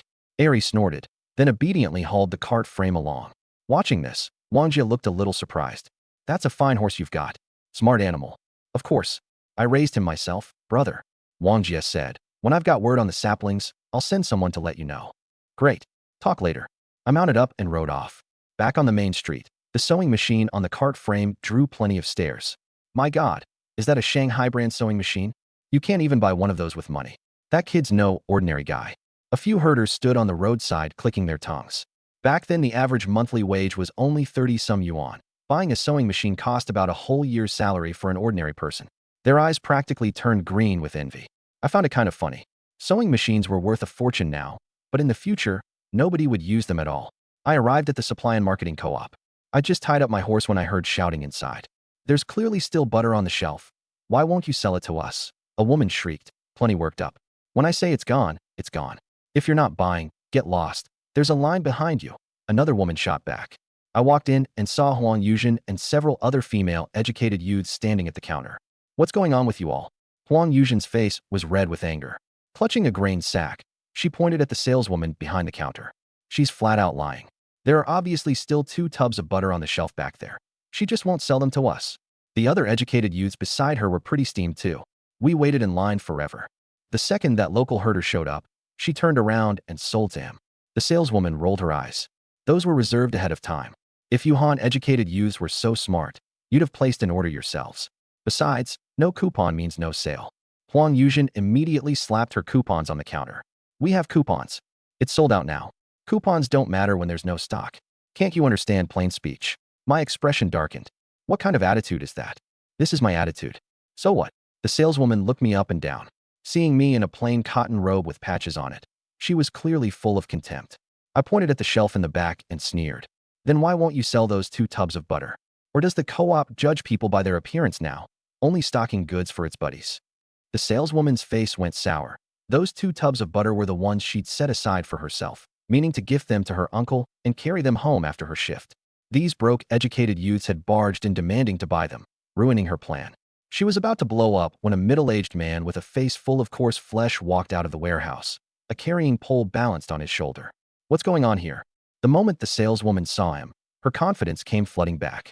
Uncle, these educated youths are deliberately causing trouble, and they even threatened me. This man was the warehouse keeper, in charge of all the co-op's hard-to-get goods. Everyone had to butter him up. He was used to throwing his weight around, and hearing his niece had been bullied, his temper flared up instantly. Who the hell are you, kid? Tired of living? You've got some nerve-raising hell in the co-op. None of your business who I am. The saleswoman's hoarding goods and won't sell, and now we can't even call her out on it. Talking back to me? I'm going to teach you a lesson today, no matter what. The keeper snatched up the carrying pole and lunged at me. Go ahead and try. I got mad too, and drove my foot straight into him. The keeper took the kick to the gut, went flying backward, knocked over a row of shelves, and lay there grimacing in pain. Huang Yuzhen and the other educated youths were stunned speechless. Keeper, what's this all about? A middle-aged man in a Zhongshan suit walked in, flanked by a few people wearing red armbands. He saw the keeper sprawled on the floor, the shelves toppled, and merchandise scattered everywhere. The keeper scrambled up off the ground and ran over to the man. Director, this punk came in to cause trouble and even hit me. The director looked at me. Comrade, why did you hit someone? I sneered. You're the director, right? Well, I like to ask, does the co-op sort people into different classes now when it sells goods? We wait in line with our coupons, and the saleswoman says there's no stock. But the moment a local shows up, suddenly there's stock. And she keeps calling us Han educated youths. The country called for educated youth to go to the countryside and build the nation. But here we get treated as second-class citizens. The director's expression shifted. If those accusations stuck, it would be like defying the higher-ups. He could kiss his director's post goodbye. I went on. As the chairman said, the co-op exists to serve the people, treating everyone equally. We educated youths came to the countryside to be re-educated by the poor and lower-middle peasants, putting down roots on the plateau, only to face discrimination. This kind of privileged behavior, judging people by their looks, goes against the chairman's teachings. Huang Yuzhen and the other educated youths were fired up too. In that era, it was about serving the people, not serving privilege. They came to the countryside fearing neither hardship nor death, but they absolutely would not stand for being mistreated. Huang Yuzhen raised her hand and shouted, "Never forget class struggle. Down with privileged thinking." The other educated youths exchanged glances and started chanting along, the tension building higher and higher. The keeper still hadn't read the room. He hollered at the top of his lungs, "Director, don't listen to their nonsense. These broke educated youths bullied our saleswoman first, and now they're pinning the blame on us. You still think you're in the right? Who gave you the authority to get violent in the co-op?" The director had gotten the full picture, and he was livid. This is a people's institution, and you've turned it into a bandit's den. The keeper choked up instantly and didn't dare make another sound. In the co-op, The director was the one in charge. No matter how tough the keeper acted, he wouldn't dare cross the director. The director turned to the saleswoman next. The country emphasizes ethnic unity. Han and Tibetan are one family. And here you are, openly discriminating? Who taught you to act like this? Director, I was wrong. The keeper immediately dropped to his knees, begging for mercy. He definitely didn't want to get fired. The saleswoman panicked too, crying as she pleaded, Director, please give my uncle and me one more chance. At home, a dozen mouths are counting on me and my niece to eat, and my wife's still bedridden on the comm. If I lose this job, my whole family will starve. The storekeeper wailed, clinging to the director's pant leg. All that arrogance from before was long gone. The director kicked him away. So now you're scared? The People's Supply and Marketing Cooperative isn't your family business. If this hadn't blown up today, would you have just kept walking all over the masses? The storekeeper didn't dare say a word back. He knelt on the ground, slapping his own face over and over. I deserve it. I've got a filthy mouth. I'm no good. Too late to regret it now. Bad apples like you two do nothing but drag down the nation's reputation. You're fired. The director waved his hand at the men with red armbands, and the uncle and niece were hauled away. Once they were dragged out, the cooperative finally quieted down. Sorry you all had to witness that spectacle. The director turned to us. This whole thing today really was the cooperative's fault. On behalf of the cooperative, I apologize to everyone. As he spoke, he pulled a few packs of fruit candy out from under the counter and handed them to me. This is on me. Have some candy to calm your nerves. If anything like this happens again, come straight to me. Then I'll thank you on everyone's behalf. I took the candy without hesitation. No wonder this guy made director. He knew how to read a situation. I handed out the candy to the other educated youth, and the director left to find someone to clean up the goods scattered on the floor. The female educated youth took the candy, a little embarrassed, but still pretty happy. After all, in times like these, getting a director to swallow his pride and apologize wasn't easy. After getting their candy, the female educated youth left in high spirits. But Huang Yuzhen was in no rush to go. She'd never really liked me before, especially after that time I said in public that she was putting on airs with her leather shoes. That stewed in her for days. Later, after the whole Wangdue incident, she stopped disliking me so much, and today, when I stood up to the cooperative for her, she figured I was a stand-up guy. Huang Yuzhen pulled out 2 bottles of soda and handed them to me. These are for you. Thanks for having our backs today. It's nothing. I'm an educated youth too. No way I could just look the other way in a situation like that. I took the soda, a little surprised. Where'd you get these? I didn't see any for sale at the cooperative. I brought them from home in Shanghai. This is high altitude, and the roads are steep. Soda bottles explode easily when they get jostled around. Transport costs a fortune, so I doubt they sell it out here. That explains it. Well, I won't turn it down then. Thinking of how my little sister loved soda, I didn't refuse. After all, I couldn't even find it on the black market. We chatted for a bit, then Huang Yuzhen left too. I bought oil, salt, soy sauce, vinegar, rice, flour, cooking oil, and some cloth at the cooperative, paid up, and headed out. I just loaded everything onto the horse cart when a pretty figure came walking over. Lu Chuan, what took you so long in the bathroom? I waited for you at the cooperative for nearly an hour. I'm starving. I finally couldn't take it anymore, so I found a spot outside and fell asleep. As she spoke, she rubbed her sore neck. I'd nearly forgotten all about Zhuoma. I turned around and saw her looking hungry and annoyed. I quickly put on a smile. My fault. Let me treat you to a meal to make it up to you, deal? She'd been keeping a stern face, but the moment she heard that, she brightened right up. Really? Why would I lie? I swung up onto my horse. Come on. Then, weren't you about to starve? Zhuoma gave a soft huff and rode after me. Before long, we reached the state-run restaurant. There weren't many people inside. Red slogans were painted on the white walls. No cursing or hitting customers. A small blackboard hung by the counter at the entrance, the menu written on it. We found an empty table and sat down. I went up to the counter to order. Comrade, I'll take 1 yak beef and potato stew, 1 air-dried meat stir-fried with chili peppers, 2 orders of tsampa, a pot of sweet tea, and 2 bowls of mutton offal soup. The server looked up at me.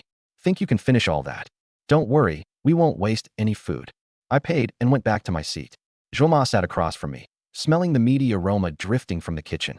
Her stomach let out a loud growl, and her face went red in an instant. I heard it and held back a laugh, saying nothing. The food came out quickly. The potatoes had soaked up all the meaty broth, soft and fragrant with every bite. The air-dried meat stir-fried with chili was salty and spicy with real kick, perfect with the tsampa. The mutton offal soup was piping hot. A few sips and all the cold in my body melted away. Honestly, I've eaten all kinds of delicacies in my past life, but being this satisfied, that was a first. When you're that hungry, who cares about appearances? I wolfed it all down, and the server just kept shaking his head, probably thinking I was some starving ghost reincarnated. Full in content, the two of us walked out of the restaurant. The moment we left town, snow started falling. Plateau weather really does change on a dime. We rode across the meadow, and from far off we could see a patch of white mist churning in the wind. Zhuoma's eyes lit up. Luchuan, there's a hot spring over there. We dismounted and walked closer. Hot spring water bubbled up endlessly from the cracks in the rocks, and all the snow around it had melted, steam rising warm and inviting in the cold wind. This spring flows down from the sacred mountain. Zhuoma crouched beside it, smiling. When we were kids herding livestock, we loved sneaking off here to soak our feet in winter. I was pretty frozen myself, so without another word I sat down by the rocks and took off my shoes. Then today's our lucky day. We both stuck our feet into the hot spring, and a warm current spread from the soles of our feet through our whole bodies. The chill the wind had blown into us melted away in an instant. Zhuoma squinted contentedly, her little face flushed rosy from the steam. This feels so good. I leaned back against a rock and grinned. No wonder you Tibetans treasure your hot springs. Right as we were chatting, Zhuoma suddenly stared at the water, panicking. Lu Chuan. I think something just touched my foot down there. I paused. A fish, maybe? She shook her head. No, it was cold and slippery. The more she talked, the more scared she got, and she instinctively leaned toward me. What's there to be afraid of? Come closer, then. I teased her on purpose. Ah! Zhuoma shrieked and threw herself into my arms. I was completely caught off guard. The impact knocked me backward, and we both toppled into the hot spring together. Oh, come on. Everything went dark before my eyes. Zhuoma clung to me for dear life. Even through her soaked Tibetan robe, I could feel that startling softness and suppleness. Two warm bodies pressed almost into one. She snapped back to her senses too, her face flushing crimson. I didn't mean to. She tried to get up, but the rocks were too slippery, and she ended up rubbing against me again instead. I was completely stunned. This girl really did have an amazing figure. With her clothes soaked through, the young woman's curves were almost impossible to hide, and in the steam that face of hers. The plain-faced girl blushed red as an apple. Don't move, I said, my expression shifting. I could feel something swimming beneath the water too. With a flick of my mind, I pulled the thing straight into my space. It was a small, semi-transparent snake, its body clear as crystal, letting me see the pale blue veins running through it. There was a little bump on its head, like a horn that hadn't fully grown in. But the moment it left the hot spring, things got weird. The snake's transparent body turned crimson right before my eyes, thrashing around in the space, hissing wildly. What the heck was this thing? I was stunned. Just then, I caught a faint, unusual fragrance. In a crack in the rocks beside the spring, there grew a little sapling about half a meter tall, green all over as if carved from jade, with 3 bright red, juicy-looking fruits hanging from its branches, their surfaces glowing red. Immediately, the records of wonders of heaven and earth from the ancient texts in my space came to mind. Spiritual springs accompany rare fruits, and rare fruits give rise to strange beasts. Ordinary wild animals that consumed spirit fruits and soaked in spirit springs over a long period could very likely transform into wondrous beasts. So this snake, could it be one of them? I tried approaching it with my mind. The little guy seemed to sense me and showed a hint of hostility.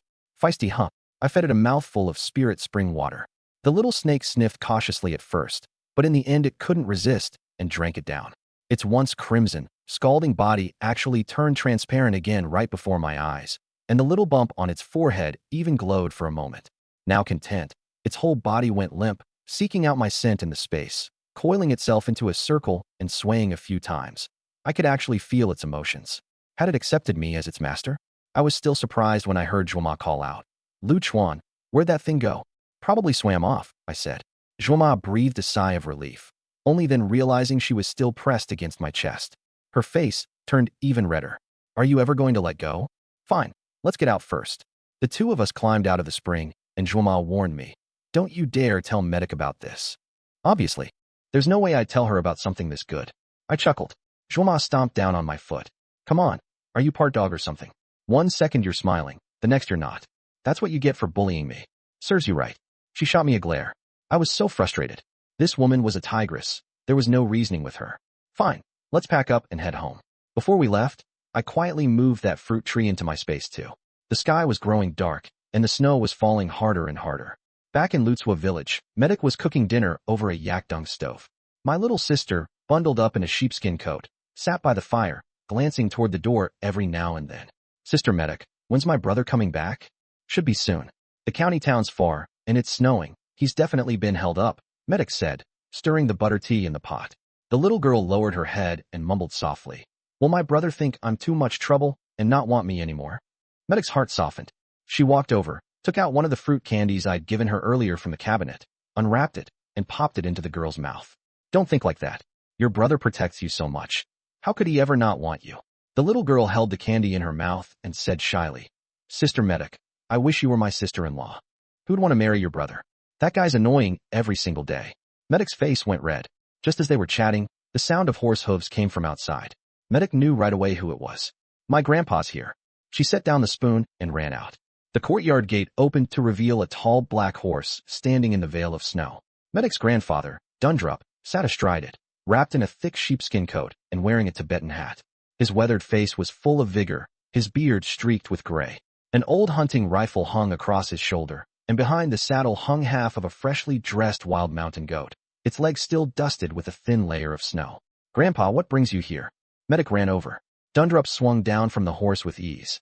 Came to check on you and Jwama. Bagged a wild goat in the mountains today, and your grandma insisted I bring half over.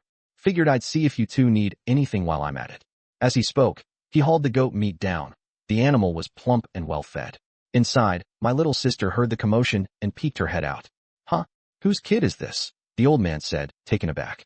Some educated youths came to the village recently, sent down from the city.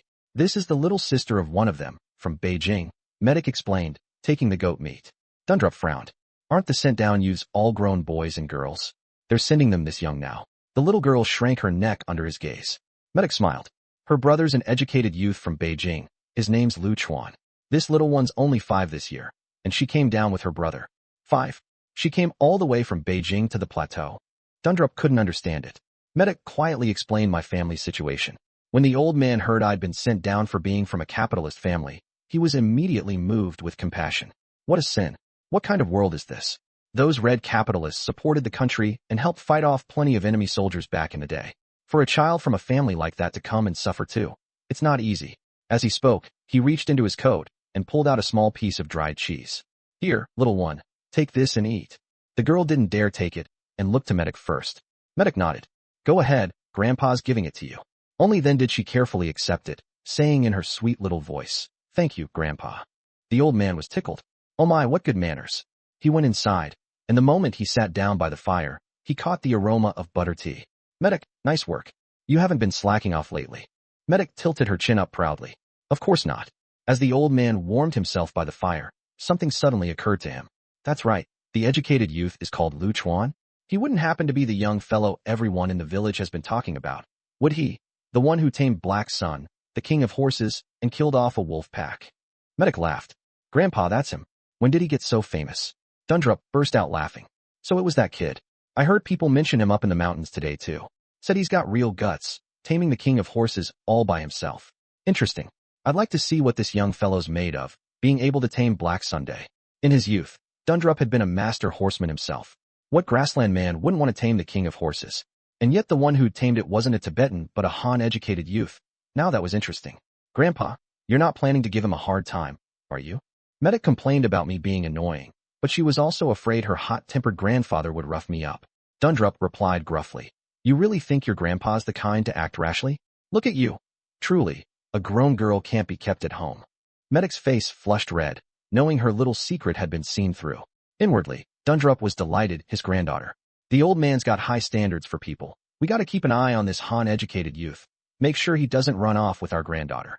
Medic, little sis, your buddy's back. I rode Black Sun home, and just as I entered the fenced yard, I spotted a black horse tied up by the door.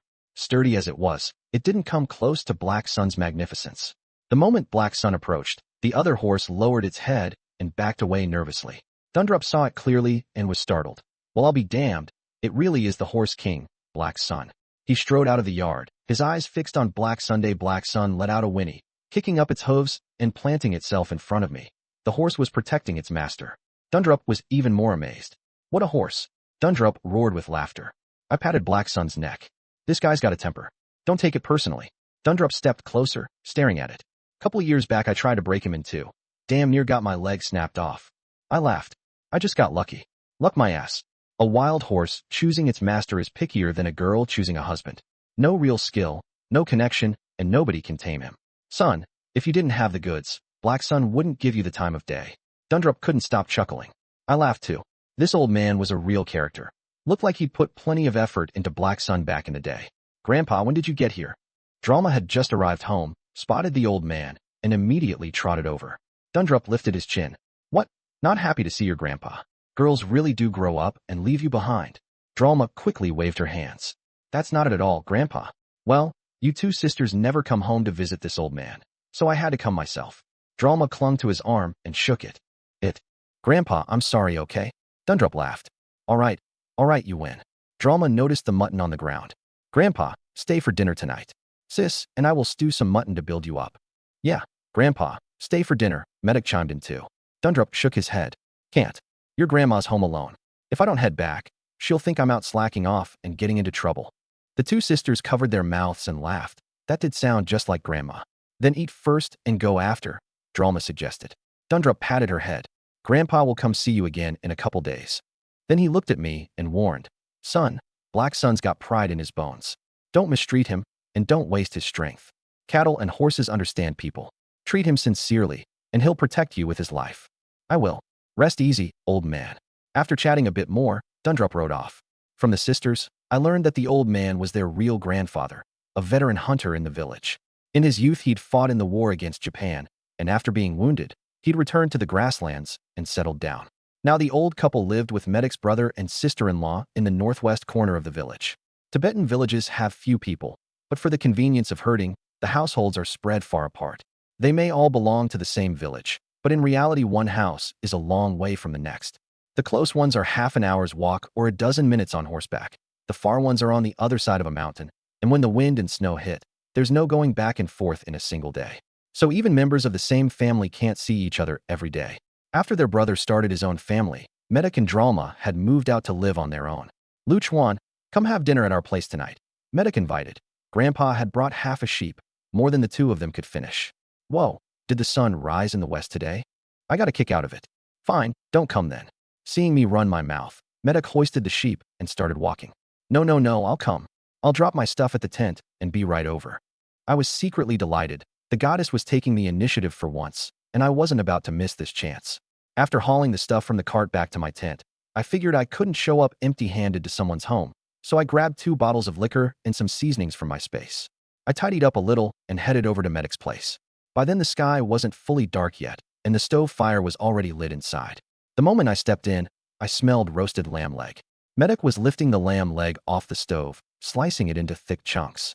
Dralma and my little sister sat by the low table, practically drooling. I scanned the dishes on the table and was stunned. Roasted lamb leg, Tibetan blood sausage, curried potatoes. Damn, are we throwing a banquet? Just home cooking. Once the rice is done, we can eat. Medic was getting a little hungry, her hands moving fast as she cut the meat. I brought the perfect companion for lamb leg. I set the 2 bottles on the table, then took out chili powder, cumin, and salt, sprinkling them over the meat. Dralma took one look and was floored. Luchuan, where'd you get matai? Out here in Tibet this stuff's like holy water, 10 times more precious than wulyanya. We only ever get to drink it when the living Buddha holds a ceremony. The 2 sisters had grown up drinking with their grandfather, so they knew their stuff.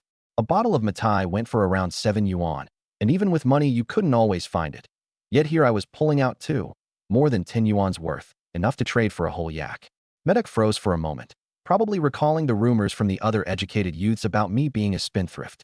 Now she believed them, brought them from home. I poured 3 glasses. The rice was ready, and everyone gathered around to eat meat and drink. My sister saw us all drinking and clamored for some too. I pulled out the soda Huang Yuzhen had given me. Kids can't drink liquor, have this instead. She gulped down a couple of mouthfuls and stopped fussing. Don't just drink soda, try some lamb. Medic put some meat in her bowl. My sister took a bite, then turned to me. Bro, you eat some too, it's really good. I picked up a piece, not bad at all.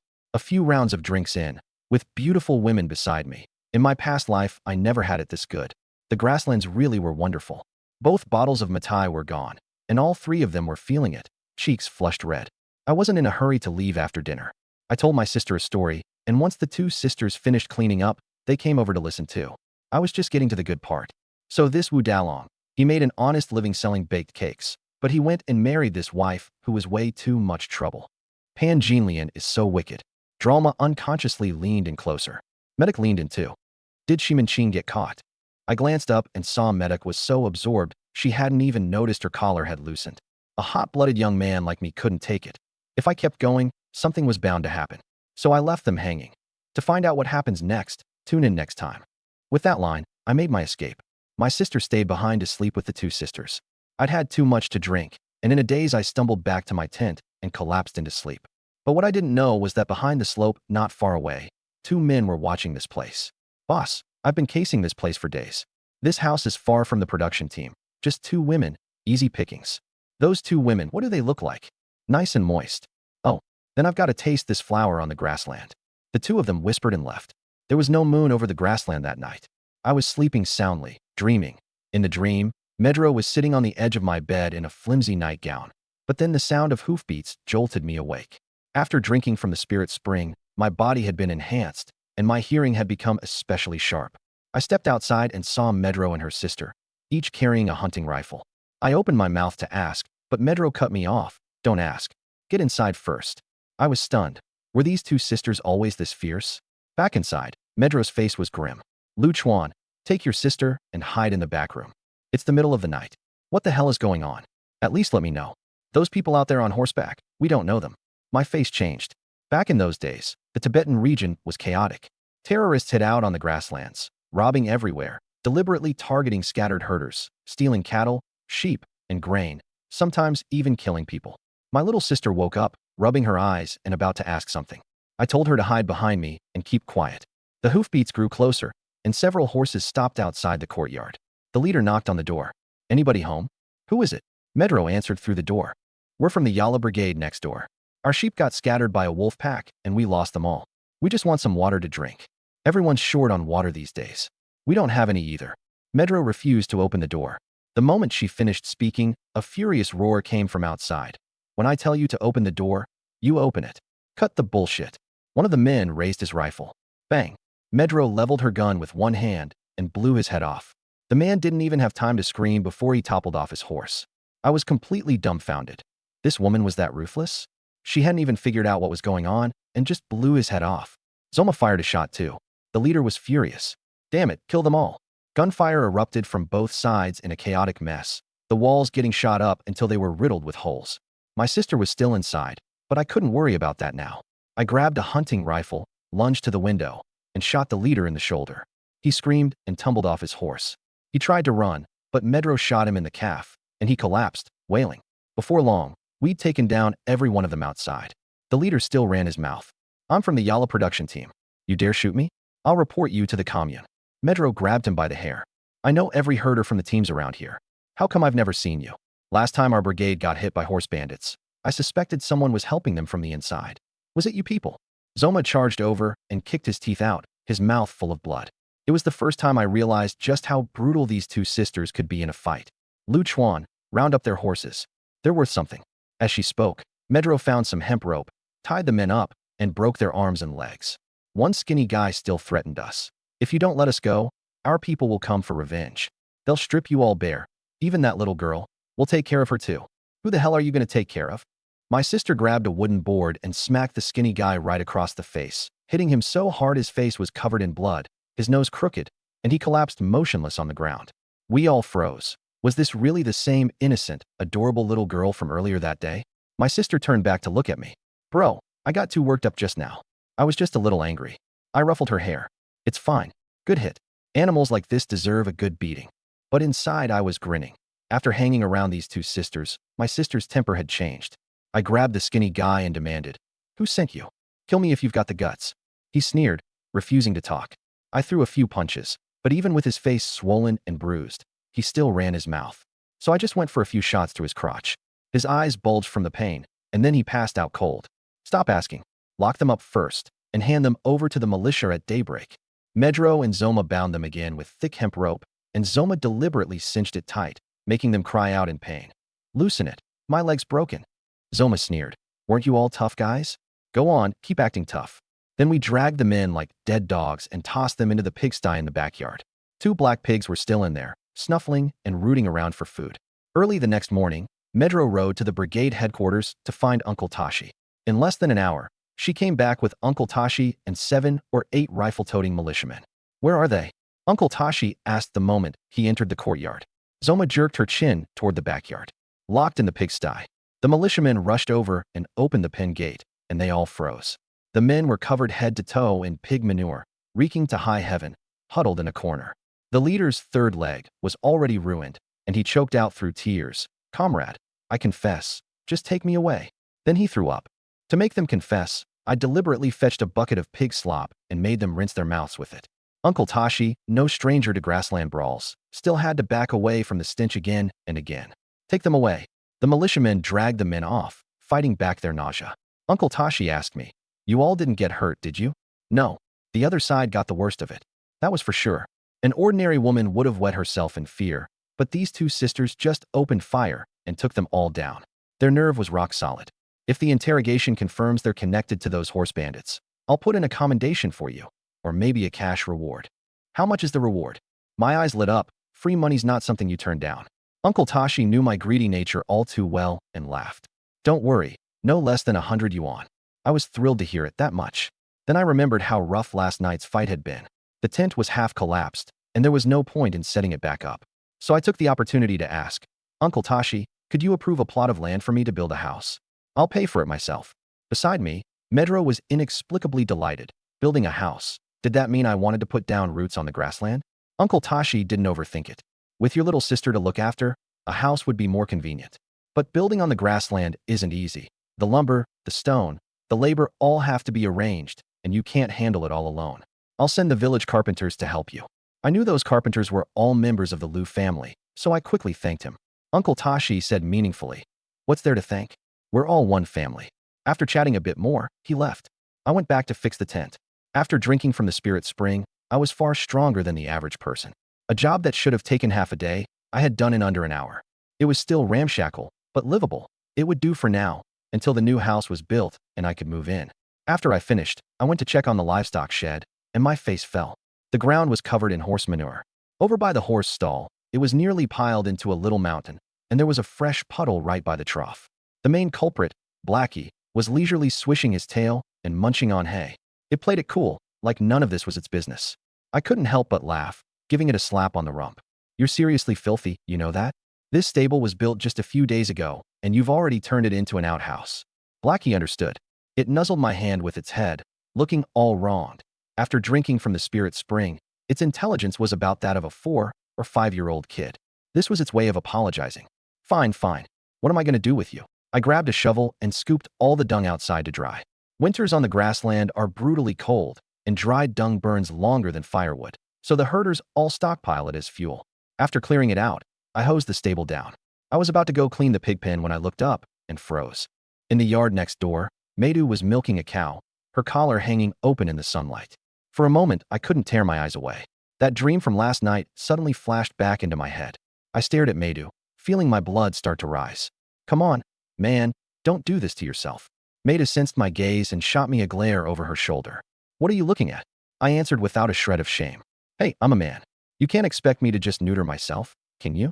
I can't help it. I'm gonna look. I grumbled to myself. This woman is gonna be the death of me.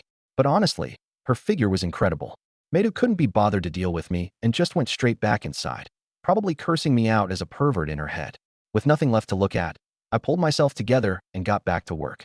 I'd just finished rinsing out the animal pens when the sound of hoofbeats came from outside. Lu Chuan, come out and lend a hand.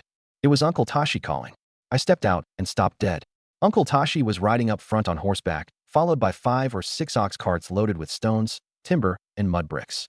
There were 7 or 8 carpenters too. I'd met them all when we built the animal pens last time. Uncle Tashi, we can start building the house right now? I asked. Uncle Tashi laughed heartily. The village carpenters happened to be free, so I brought them straight over. A young carpenter beside him grinned. Educated youth, Lu. Word is you caught some horse bandits last night. The commune's taking it seriously. They approved all your materials just like that. You lucky dog. A few of the carpenters circled the open ground, measuring the plot and checking the wind direction, sketching out the house structure in the dirt with sticks. Building on the grassland is all about practicality. You need to block the wind, keep out the snow, and have a heated Kong for warmth. Before long, Wang Qingshan and the others showed up too. More than a dozen educated youths, men and women together. Wang Qingshan had a shovel over his shoulder. Li Juanru carried a hoe, and two of the girls came lugging water buckets. Lu Chuan, heard you were building a house, so we came to help. There are work points in it for us. Might as well. Besides, after you gave those bandits a beating last night, we've all been in awe of you. A bespectacled guy leaned in and asked quietly, Lu Chuan, did you really stuff those guys into the pig pen last night? I grinned. Why? You want to go in and try it out yourself? No, no, no. He waved his hands frantically. A few of the girls nearby burst out laughing. They kept sneaking glances at me while they talked. To these women, I might as well have been running around naked. I rolled up my sleeves and hauled stones with everyone else. A big rock that took 4 or 5 others to lift, I just scooped up in my arms and walked off with. Lu Chuan, you some kind of pack animal? One man doing the work of several. Is that even human? Over by the mud pit, the girls were whispering too. One named Tong Xiangyu curled her lip. A guy who's handsome and strong. Wouldn't it be even better if he was, good in that department too? If I ever found a man like that, you'd all be green with envy. The other girls flushed bright red and started flinging mud at her, and it turned into a whole ruckus. For some reason my back went cold. I turned around and caught Tong Xiangyu smiling right at me. I'd heard every word they said. What could I do? In the afternoon the carpenters measured out the foundation, and I dug earth with the other guys. I worked up such a sweat I just stripped off my shirt. The carpenter, Uncle Gyatso, tried to talk sense into me. Comrade Lu Chuan, don't go at it so hard. Your body won't hold up.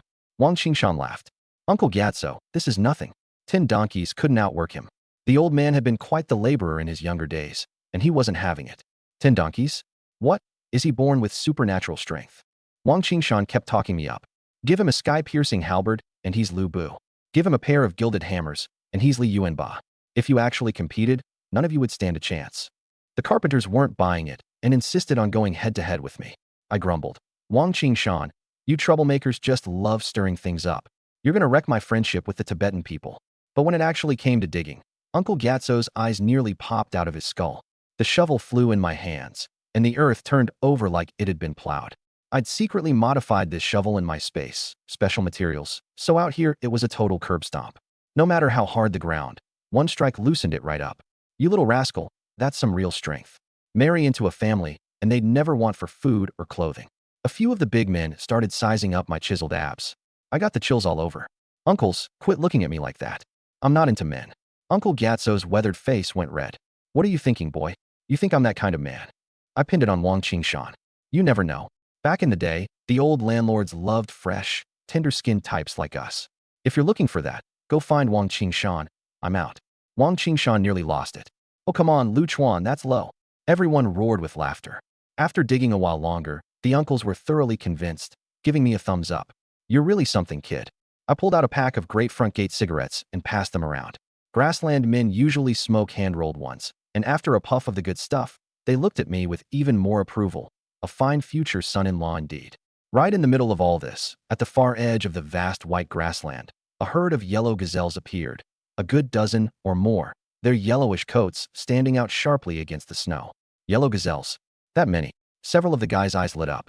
Wang Qingshan rubbed his hands together. Bag one, and we could feast on roast mutton every day. Uncle Gyatso squinted into the distance. Hard to catch. Those things are extremely alert. They run faster than a horse. I planted my shovel in the ground and clapped the dirt off my hands. Uncle Gyatso, lend me a rifle. He was taken aback, then smiled. Young man, you want to hunt yellow gazelles?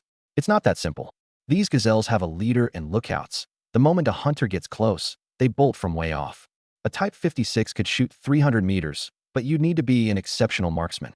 They didn't think my aim was anything special, but they tossed me a Type 56 anyway, curious to see what I'd do. I with one. A whistle. Black Sun came charging from the distance, a black whirlwind that reached me in an instant, its head nuzzling against me. The herders nearby were all stunned. This is Black Sun, the king of horses, and he's actually tame to you. This horse usually kicked anyone who tried to touch it, yet now it was lowering its head to nuzzle me on its own. I swung up onto the horse in one smooth motion. A few of the female sent-down youths blushed again. Tong Xiangyu muttered under her breath, "This man's really something." Li Juanru spat at her. "Can't you show a little restraint? Restraint won't put food on the table." Tong Xiangyu shot back, completely unashamed. Sitting atop the horse, I laughed. Everyone came to help me build my house today, and as the host, I can't let my buddies go hungry. Tonight, roast lamb's on me. Lu Chuan, don't push yourself, one of the girls called out. I glanced down at her. Relax, can it really outrun me? The words had barely left my mouth when I squeezed the horse's flanks. Black Sun bolted forward, man and horse shooting across the grassland like a black arrow. Uncle Gatso's mouth fell wide open. Ani, protect us, this kid rides like a wolf king. Black Sun's hooves churned, galloping so low it nearly skimmed the snow. Off in the distance, the herd of gazelles finally sensed something was wrong. The leader lifted its head and took off, and the herd scattered in an instant. I wasn't the least bit rattled. My body rose and fell with the horse, absurdly steady. 300 meters, 200, 100. I controlled the horse with one hand and raised my rifle with the other. Bang! A gazelle tumbled straight to the ground. Got one. The sent-down youths erupted. Holy crap, he actually hit it. That's an insane shot. Uncle Gatso and the others flushed red. How long did it take to learn that kind of skill? But I didn't stop. I kept chasing. One gazelle was nowhere near enough for this many people. I needed to bag a few more. Tonight I'd dig a pit, sink a big ceramic vat into it, and freeze the meat so we'd have it every day. Roast lamb with cumin. Now that's a fragrance to die for. Just thinking about it made my mouth water. Man, I'm such a foodie. Another shot, and a gazelle went down. I was about to give chase when I saw Medak riding up behind me. In the wind and snow, her Tibetan robe and long hair streamed out, her rifle slung over her shoulder. She was beautiful as a figure from a painting. I asked with a smile, Medak, what are you doing here? Afraid a gazelle might gore you, so I came to help, she said, firing off her own shots at the herd. Just seeing her filled me with an inexplicable rush.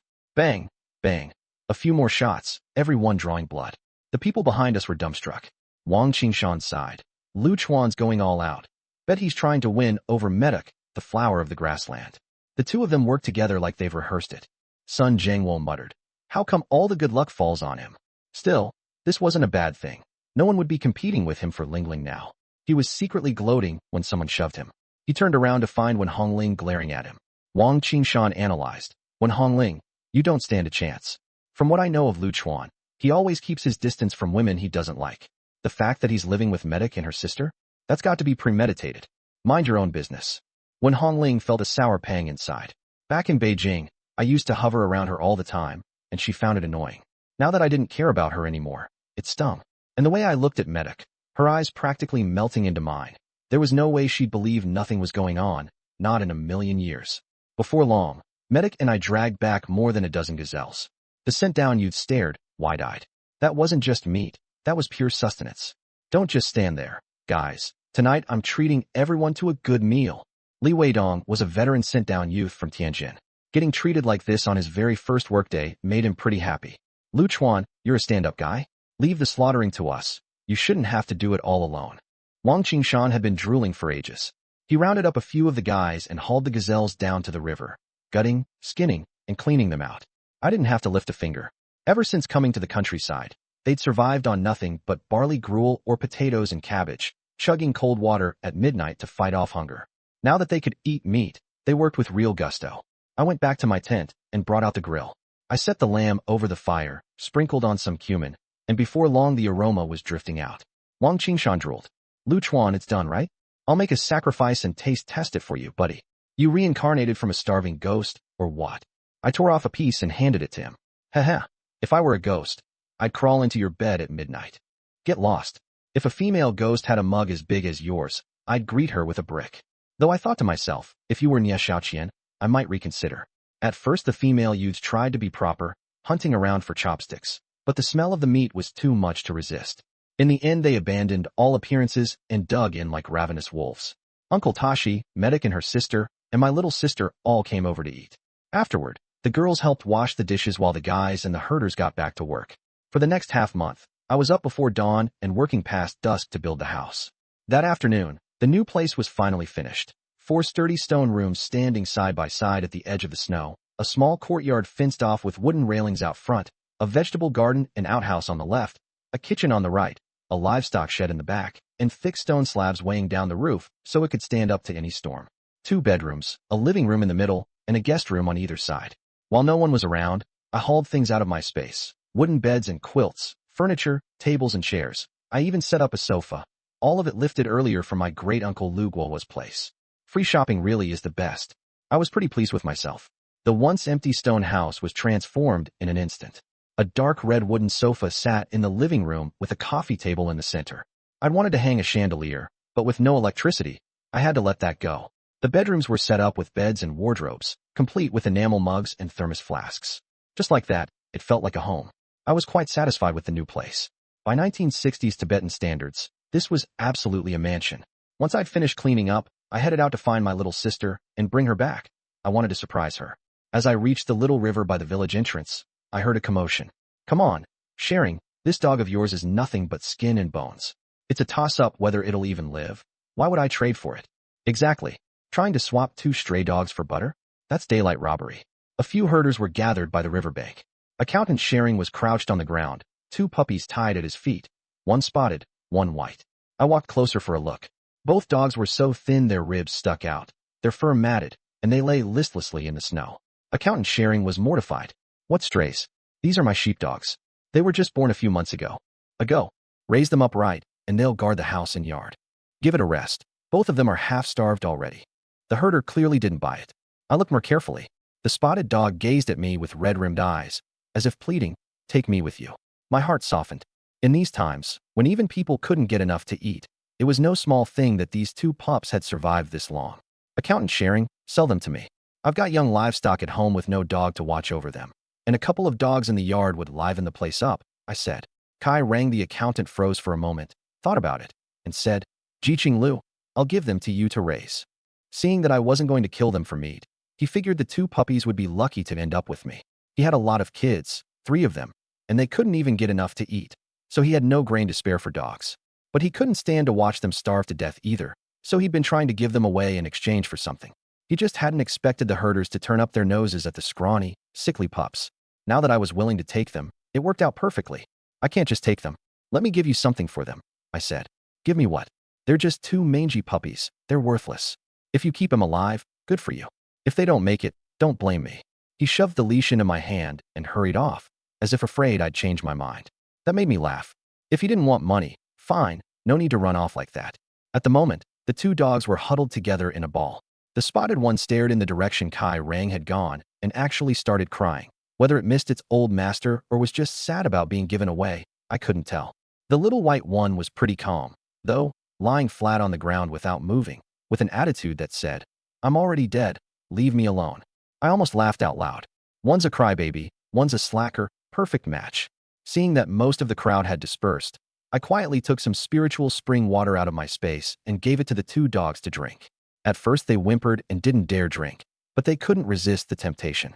The spotted one wagged its tail and licked a bit, and once it realized it was something good, it didn't hog it. It immediately dragged the white dog over to share. After drinking the spring water, the 2 dogs were completely won over. Even the white one, which had been all droopy and listless, perked up and kept licking my palm. Weren't you just playing dead a second ago? Now you turn around and become a lapdog.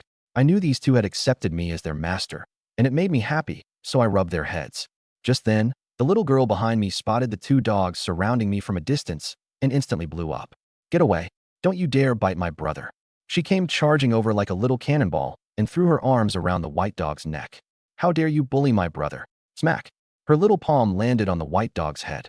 The white dog was stunned, and just as it was about to struggle, she climbed on top of it and threw a couple more punches. All 4 of its legs flailed wildly as it thought, who is this? She's way too vicious. A good dog doesn't fight with girls. It quickly scrambled behind me and started barking. I quickly said, Sis, it's a misunderstanding. The white dog didn't bite me. These 2 are new members of our family. They'll help us watch the yard from now on. Bro, I got carried away just now.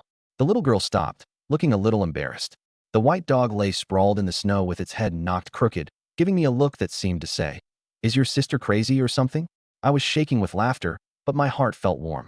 In my last life, I was an orphan. From my earliest memories, I'd been running with gangs, and no one had ever protected me, much less risked their neck fighting a dog for my sake. I never imagined that after being reborn, I'd have a little sister looking out for me. It felt pretty good. No harm done. Why don't you give them names? I said. The little girl squatted down in front of the 2 dogs and studied them seriously. The spotted dog stuck out its tongue and looked at her, while the white one craned its neck and kept its distance. How about the white one is called Fubao, and the spotted one is Jinbao? Why those names? Because now we've got a house, and with dogs, we're bound to have more and more good fortune. Jinbao, gold treasure, can make money, and Fubao, blessing treasure, brings luck. Perfect, she said smugly. I was about to praise her when a boy of 5 or 6 came running over. Yao Yao, my grandma's here. This is a gift for you. Hurry and hide it so you don't get caught. I'll come find you after dinner. With that, he shoved a few bird eggs into her arms and ran off. You little brat, that bird's nest at home was blessed by the deity to be left alone. You just had to go dig it out. I'm gonna beat you senseless. Before the words had even finished, a herder auntie grabbed a wooden stick and gave chase. A friend of yours? I asked. His name's Gombu. He's Maidwa's nephew. He herded sheep with me this morning, the little girl explained. He insisted on giving me a present, and I wondered what it'd be. Turns out he went and dug up bird eggs. She looked down at the eggs. Bro, did I get him a beating? Nah, not really. I chuckled. That kid was just asking for it. Already knowing how to win over little girls at 5 or 6. Come to think of it, in my last life I was in my 20s and still fighting for turf on the streets. Never even properly held a girl's hand. What a waste. All those good years gone. In the distance, Gongbu got whacked on the butt with the stick, yelped, and jumped up, running while clutching his backside. Grandma, I'm sorry, I was wrong. Stop hitting me. Ow, it hurts. Watching this kid get to have a complete childhood, I couldn't help but grin. The little girl skipped along ahead, the bird eggs cradled in her arms. Fu Bao lay draped over my left arm and Jin Bao over my right. The whole family headed home together, all present and accounted for. Once inside, the little girl looked at the familiar furniture and bed and got so happy she ran around the house carrying both dogs. For lunch, I whipped up a simple stir-fried cabbage, along with 10 beef buns and the last portion of roast duck and rice from my space. The two siblings both ate their fill. Jin Bao and Fu Bao got a good meal too, and lay on their backs sunbathing in the yard. After eating, the little girl got sleepy and went to her room to nap. I went out to the yard to flip over the cow dung I'd shoveled earlier so it could dry, and after washing my hands, I came out to see several men gathered in Maidwa's yard. Galai, is there really nothing we can do? Meiduo asked a herder in his 20s. Her black horse was lying on its side in the snow, white breath puffing from its nostrils, letting out an occasional whimper. She was heartbroken. Galai said, the cracked hoof has rotted into the flesh, and the tendons are frostbitten too. Even if this horse gets up today, it'll be lame for the rest of its life. Better start preparing for the end. Don't let it suffer. Meiduo fell silent. On the grasslands, a horse is no different from family, and this black horse had been left to her by her late father. She really couldn't bear to let it go. I stepped into the yard from behind the crowd and took a look. The crack in the black horse's hoof had turned black, and there were even signs of pus. The spiritual spring had healing properties. Maybe it would work on livestock too? Let me give it a try. The moment I spoke, everyone in the yard turned to look at me. Galai sized me up, and knowing I was one of the educated youth, said sourly, do you even know what a horse's hoof looks like? You city kids sent down here, being able to tell barley from weeds is already an achievement for you. And now you want to treat a horse? Livestock on the grasslands aren't the cats and dogs you keep. If you kill it, can you take responsibility for that? Just because you're bad at your own job doesn't mean everyone else is like you. I was speechless. I'd never studied to be a vet, but I had common sense. A frostbitten, cracked hoof just needs the split, dead keratin trimmed away, the curve reshaped, then bandaged for protection with some herbal poultice applied, and it'll heal. It's not some baffling illness. Galai's face went dark. He was the village's veterinarian, and who? Seeing that I didn't bother to flatter him with a couple of compliments, he glared at me, clearly not used to being disrespected. If you can actually cure Blackie, then you can be my grandpa. Sounds great, sonny boy. Now hand your grandpa that enamel basin by your feet. I didn't hold back one bit. The young herders standing nearby all cracked up. The grassland vet had been provoked, and now there was a show to watch. A slick tongue is worth jack squat. When that horse still can't stand up, let's see how you clean up this mess. Galai kicked the enamel basin over to me, itching to watch me make a fool of myself. I quietly filled the basin with spirit spring water and let Blackie's hoof soak in it. The spring water seeped into the cracks, and the once agitated horse actually calmed down. Its breathing steadied, and it even gave a contented flick of its tail. Galai let out a snort, clearly not pleased. After soaking for a few minutes, the hoof was still swollen. The problem isn't frostbite. There's something stuck in the horseshoe. Impossible. I checked. There's no thumbtack like you're claiming. Galai sneered. Then that just proves you're blind.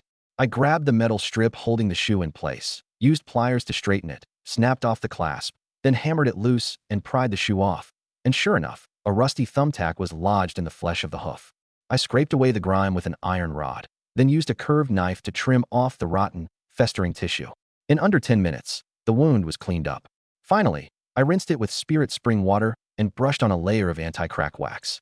Blackie immediately felt better, struggling to lift half its body up and nuzzling my hand with its head as a thank you. Blackie's really better. Lu Chuan, how did you do that? You're amazing. Meiduo was overjoyed. Even the way she looked at me had changed. Don't mention it. Pull out the thumbtack, and it'll recover in a couple of days. Somebody just made a wrong diagnosis, that's all, I said. Galai flared up the moment he heard that. A little educated youth dared to mock his medical skills? He was a well-known vet at the livestock station. I walked right up to him and said smugly, "Now who was it that made that bet about calling me grandpa? A grassland man is supposed to keep his word. You're not thinking of backing out, are you?" Seeing him turn beet red with frustration, I added, "Never mind, I'll pass on this deal. If you call me grandpa, it just makes me sound old." Meiduo couldn't hold it in and burst out laughing. This guy was too much. Galai had secretly had a crush on Meiduo all along, and losing this much face in front of his goddess made him want to crawl into a hole. He grabbed his medicine kit and stormed off. "Just you wait, punk." The few young herders nearby, seeing Galai get taken down a peg for the first time, all roared with laughter.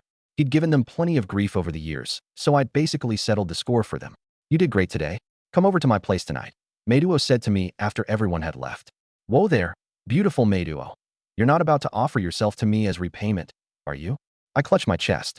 It was just fixing a hoof. No need for such a big price. "Come if you want, don't if you don't. Suit yourself." Meiduo shot me a look, then led Blackie away, her face flushing for some reason. "Hey now, I never said I wasn't coming. See you tonight. Don't stand me up." I chuckled. How could I pass up a good thing like this? Back home, I saw my little sister playing in the pasture out back. At first I thought there were 3 kids, but on closer look, Jean Bao and Fu Bao had put on my sister's jacket and were bounding around the pasture, pawing at the ground. I couldn't help but laugh. These 2 dogs had turned into little spirits. They even knew how to play eagle catches the chicks. I didn't interrupt her.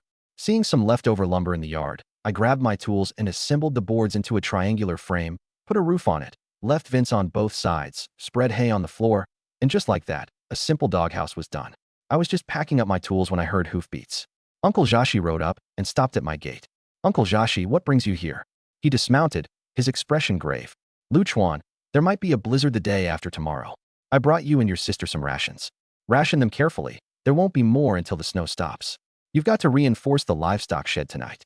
Don't wait until something goes wrong to scramble." He handed me the grain sack as he spoke. I nodded. "Got it. I'll reinforce the yard and the shed." Meiduo and her sister heard the commotion and came running out too. "Uncle Jashi, we made chicken soup. Stay and eat with us," Meiduo invited. Uncle Jashi waved his hand. "You two eat. The blizzard's coming soon, and I still have to warn others." "Oh, right. Here are your rations." He handed the other grain sack to Meiduo and left. I looked up at the sky.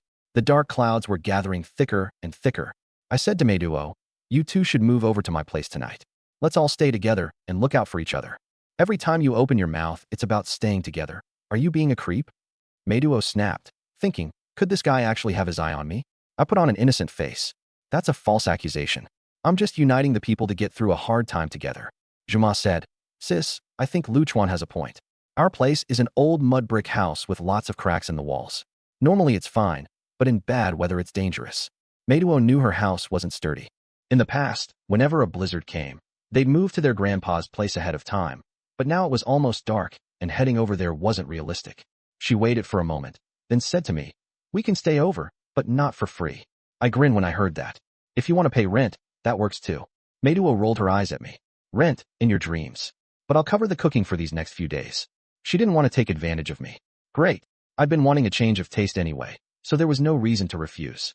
Getting to live with a fairy, no matter how I figured it, I came out ahead. Juma piped up beside us with a grin. "Sis, this isn't paying rent.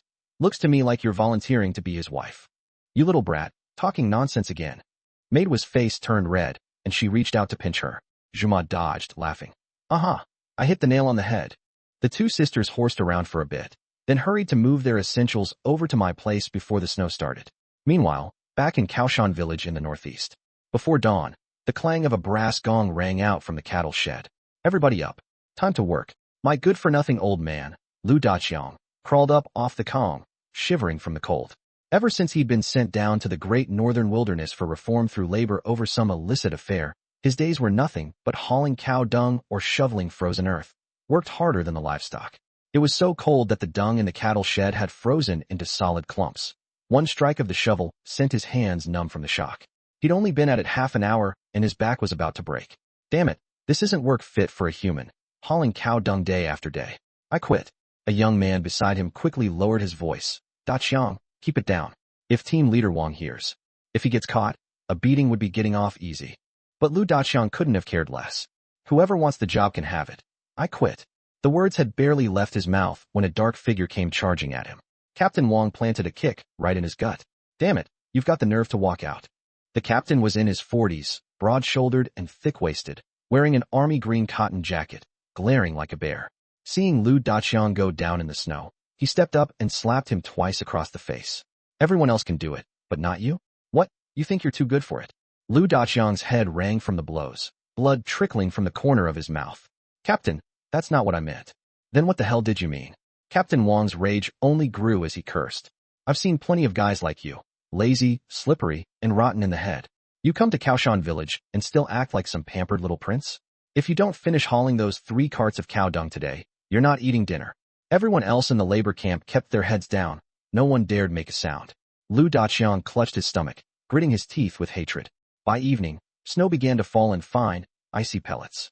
Jinbao and Fubao crawled into the new doghouse I'd built. The 2 dogs wore old cotton jackets, their heads pressed together, looking like a pair of chubby potatoes. My little sister crouched in front of the doghouse, brow furrowed. When she saw me coming, her face filled with envy. Bro, Jinbao and Fubao's new home is so nice. Of course it is. Your big brother personally designed this luxury double-bed suite. Can I live in there? And with that, the little brat stuck out her butt and started crawling in. I grabbed her by the collar just in time. Whoa, what are you doing?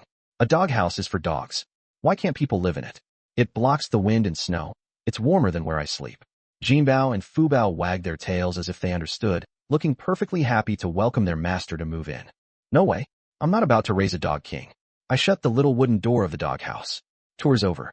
No longer open to the public. The little girl puffed out her cheeks. Bro, you're so stingy. If you're that bored, go help Sister Meiduo tend the fire in the kitchen. The moment she heard she could play with fire, she took off on her little short legs. Luchuan, finally found you. I turned around and saw Danzing and his sister riding up on horseback. Before I could say anything, Danzing gave me a bear hug and spun me around. Cough, cough, let go. Are you the Grim Reaper come to collect my soul? I was speechless. This guy's preferences were questionable. Ever since I shot that blind bear and saved the 2 of them in the mountains last time, Danzing had treated me like the greatest warrior on the grassland, wanting to befriend the hero every single day. What do you want with me? Danzing started unloading things from his horse's back. A sack of cordyceps, 2 snow partridges, and half a bag of dried meat. I brought you gifts. You saved me and my sister last time, and I've been wanting to thank you. Went to the sent-down youth camp, but came up empty. Later I ran into Uncle Joshi and found out you lived here. You're being too formal. I do good deeds without expecting anything in return. I didn't take them. Danzing got anxious. You have to accept them, or my sister won't be able to sleep, and then she'll beat me to blow off steam. All right then. So you don't get a beating, I won't stand on ceremony. Cordyceps was good stuff. Soak it in liquor and it boosts the kidneys and wards off the cold. Who wouldn't want it? His sister Meijua had stopped her horse behind him. Her leg wound had mostly healed. She carried a hunting bow, a short knife at her waist, radiating a fierce, dashing air. She shot her brother a glare and changed the subject. Luchuan, a blizzard's coming. Have you reinforced your livestock pen? While hunting yesterday, I spotted wolf tracks. Those beasts are cunning. They might strike the flock before the snow seals off the mountains. If the wolves come, all the better. I'll skin them and make my little sister a scarf, I said with a grin. Danzing burst out laughing. Other people can't run from wolves fast enough, and here you are planning to make a scarf. You're a savage. After chatting a bit more, the 2 of them headed back. I closed the courtyard gate and carried everything into the kitchen. Luchuan, what were you and the Danzing siblings talking about? You were laughing so happily, Meiduo said as she brought a dish to the table. Scarves. A handsome guy like me needs to bundle up tight in winter, or I'll catch some girls I too easily. That girl would have to be blind. Meiduo rolled her eyes. Dinner was a feast. Yak meat hot pot, Tibetan beef buns, and stir-fried curd with meat covered the whole table. Meiduo, with cooking skills like yours, whoever marries you will have the ancestors' graves smoking with good fortune, I teased. Even food can't shut you up. I leaned in close and murmured. If you really want to shut me up, there are ways. Pervert. Meiduo grabbed a spoon to hit me, and I blocked it with a laugh. Just kidding, why so worked up? Up. Juma raised her bowl of liquor, egging them on. Sis, just marry Luchuan and be done with it. He can hunt, you can cook, perfect match. Who's marrying anyone? Meiduo pinched her again. At first Meiduo kept telling me to drink less, but as she drank, her face grew redder and her eyes went misty. Juma got drunk first, and my little sister took her back to the room to sleep. leaving just the two of us at the table. I raised my bowl. Come on, let's keep going. Whoever passes out first is a dog. Bring it on. You think I'm scared of you? Meduo was getting tipsy too. One bowl after another, and by the end we'd started calling each other brother. Meduo, from now on you stick with me, and I guarantee nobody dares to bully you. Who's your little brother? Keep drinking. By the last bowl, we were both out of it. All I remember is Meduo lunging over to grab the liquor bowl, me reaching out to stop her, and the two of us tumbling into the bedding together. The next morning, Meduo opened her eyes and found herself curled up in my arms. She froze instantly. Luchuan, what did you do to me? I was just as stunned. I don't know. I drank way too much last night. After a pause, I said, Meduo, whatever happened last night, don't worry, I'll take responsibility. Meduo was silent for a moment. This, you can't tell anyone. Fine, I promise. I nodded immediately, and we both started getting dressed. Sis, what are you two doing? Juma had heard the commotion and came in. Meduo's face went red. Juma, you're going to have a brother-in-law. What? Juma looked at her, then at me, utterly confused. From now on you have to call me brother-in-law. I'm going to marry your sister. What? Are you two serious? Meduo nodded. My little sister came running in from the courtyard too. Bro, does this mean I have a sister-in-law now? Yep. Hurry up and call her sister-in-law. Sister-in-law, the little girl shouted happily. Meduo shyly went off to make breakfast. Juma helped tend the fire, and I went out to the courtyard to practice my iron crotch kung fu. Brother-in-law, what are you practicing that for? It's plenty useful, of course. The more I practice, the happier your sister will be. Juma looked baffled and ran off. I went to ask Medro, but she just gave me a helpless look. Kids shouldn't ask so many questions. That big goofy guy really couldn't keep his mouth shut about anything. A few days later, the blizzard finally stopped. The snow had buried the courtyard wall halfway up. I climbed onto the roof to shovel it off, dumping it into a basket and tossing it out by the gate. Cleared it all in no time. After breakfast, Medro and I rode out on horseback. Just as we neared the educated youth outpost, Wang Qingshan and the others were clearing snow with their shovels. When they saw the two of us wrapped up together, they froze. Holy crap, Lu Chuan, you landed the prettiest flower on the whole grassland. I grinned. We're engaged. Heading to the commune today to register. A couple of the guys nearly dropped their shovels. Li Weidong couldn't help asking, you sure about this? Once you put down roots on the grassland, there's no going back to the city. Go back to the city for what? Where in the city am I going to find a wife this beautiful? Wang Qingshan was speechless. Here we are shoveling snow and gnawing on corn buns every day, and you've got yourself a wife and a warm bed already? Just the wife for now. Gotta put in the work tonight for the kid. Get out of here. The whole crowd of us was green with envy. Sun Jingwo even laughed out loud. Finally, nobody left to compete with him over Lingling. All right, I'll treat you all to a wedding feast one of these days. I called out, then we rode off. The blizzard had just passed, leaving the grassland a sheet of silver. As we passed a patch of shrubs, a dopey little roe deer suddenly darted out, ran a couple steps, then stopped and turned to stare at us, dumb as a post. I hollered at the top of my lungs. Hey, you silly deer, what are you looking at? Keep staring, and I'll toss you in the stew pot. The thing jumped 3 feet in the air and scrambled off in a panic. Medro laughed. How can you be so mean? I've got even meaner in me. Wifey, want to give it another try tonight? Who wants to try anything with you? Her mouth protested, but her arms instinctively tightened around me. Feeling that softness against my back, I couldn't help grinning. Wifey, you hug me any tighter, and I'm going to have to switch to a different spot to ride. Medro caught my meaning, buried her face in my back, and muttered, pervert. We rode another dozen kilometers. Cresting a small hill, I spotted a liberation truck stuck in a snow pit, with a dozen or so soldiers in army coats pushing against the wind and snow. 2 more men on the left. Don't let the wheels spin. A middle-aged man had barely finished speaking when a few of the soldiers nearly tumbled into the pit. I chuckled. These guys are pushing that truck like they're pulling turnips. Medro smacked me. Quit yapping and go help. I swung down off the horse, planted myself at the back of the truck, and had it out of the pit in no time. The middle-aged man patted my shoulder. Young comrade, haven't seen you around. You're not a local herdsman, are you? I'm an educated youth from Beijing. Just got sent down here not long ago. That's no easy thing. A lot of city kids can't take it after just 2 days. You coming out to a Tibetan region to settle in, that shows real commitment. We chatted a bit, and I learned he was Su Hongyi, a company commander in the production and construction corps. He looked to be around 30. Su Hongyi glanced at Medro on the horse. Comrade Liu, where are you two headed? Taking my wife to the commune to register. He blinked. Not bad, kid. Just got here and already putting down roots on the grassland. Well, it's all about chemistry. When the right connection comes along, there's no stopping it. Su Hongyi wore an I get it expression. All right, congratulations to you both, ahead of time. Let's have a few drinks together sometime. For now, we've got a mission to carry out. After we finished talking, they took off. Medro and I rode into town to the Tibetan photo studio.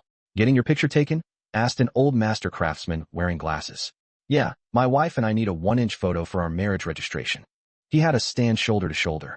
I puffed out my chest and lifted my chin, grinning like I was accepting a medal. Medro had been a little nervous, but my show-off pose cracked her up. The camera clicked and captured her most beautiful smile at just the right moment. The 1-inch black and white photos were ready to pick up the same day. We took them straight to the commune. Uncle Tashi was hunched over writing some paperwork. When he saw us come in, he paused. What are you two doing here? I broke into a grin and handed over the photos. Uncle Tashi, Medro and I want to get our marriage certificate. His pen nearly dropped. He flipped through some documents. But neither of you is of legal age yet. Uncle, Medro and I truly love each other. That's not against the rules, is it? Don't give me that. He shot me a glare, like he could tell I'd been planning this all along. But he still cared about me. A little thing like our age, he stamped our papers with just a few quick strokes. Medro could hardly believe it. That's it. She'd thought it would be a lot harder. Uncle Tashi laughed. What? You expected me to break up two lovebirds. The marriage certificate was just a piece of paper. The two of us stood at the commune gate, staring at it for a good while before finally riding off. Wifey, let's stop by the supply co-op. What for? We've got everything we need at home. We just got married. I've got to buy my wife a few nice things, don't I? I pulled her along toward the co-op. The town was small, with a herdsman here and there sweeping snow along the street. As we passed an old temple, its doors were wide open. A few bald-headed monks were walking out with bundles on their backs, while someone wearing a red armband urged them on. Hurry up. You've all been registered. Head to the farm for labor reform. One elderly monk was moving slowly, and a younger one hurried to support him. In those days, religious activity was banned across the board. The monks either returned to secular life and went home, or were sent to work the fields together. In such times, nobody had it easy. At the co-op, I took my wife around and bought some oil, salt, soy sauce, vinegar, and cloth. Let's grab some tobacco and liquor too. Can't show up empty-handed to meet the elders. Sure, Grandpa loves his liquor, so buy a few extra bottles. Medro was tickled pink, thinking my big goofy self was actually pretty thoughtful.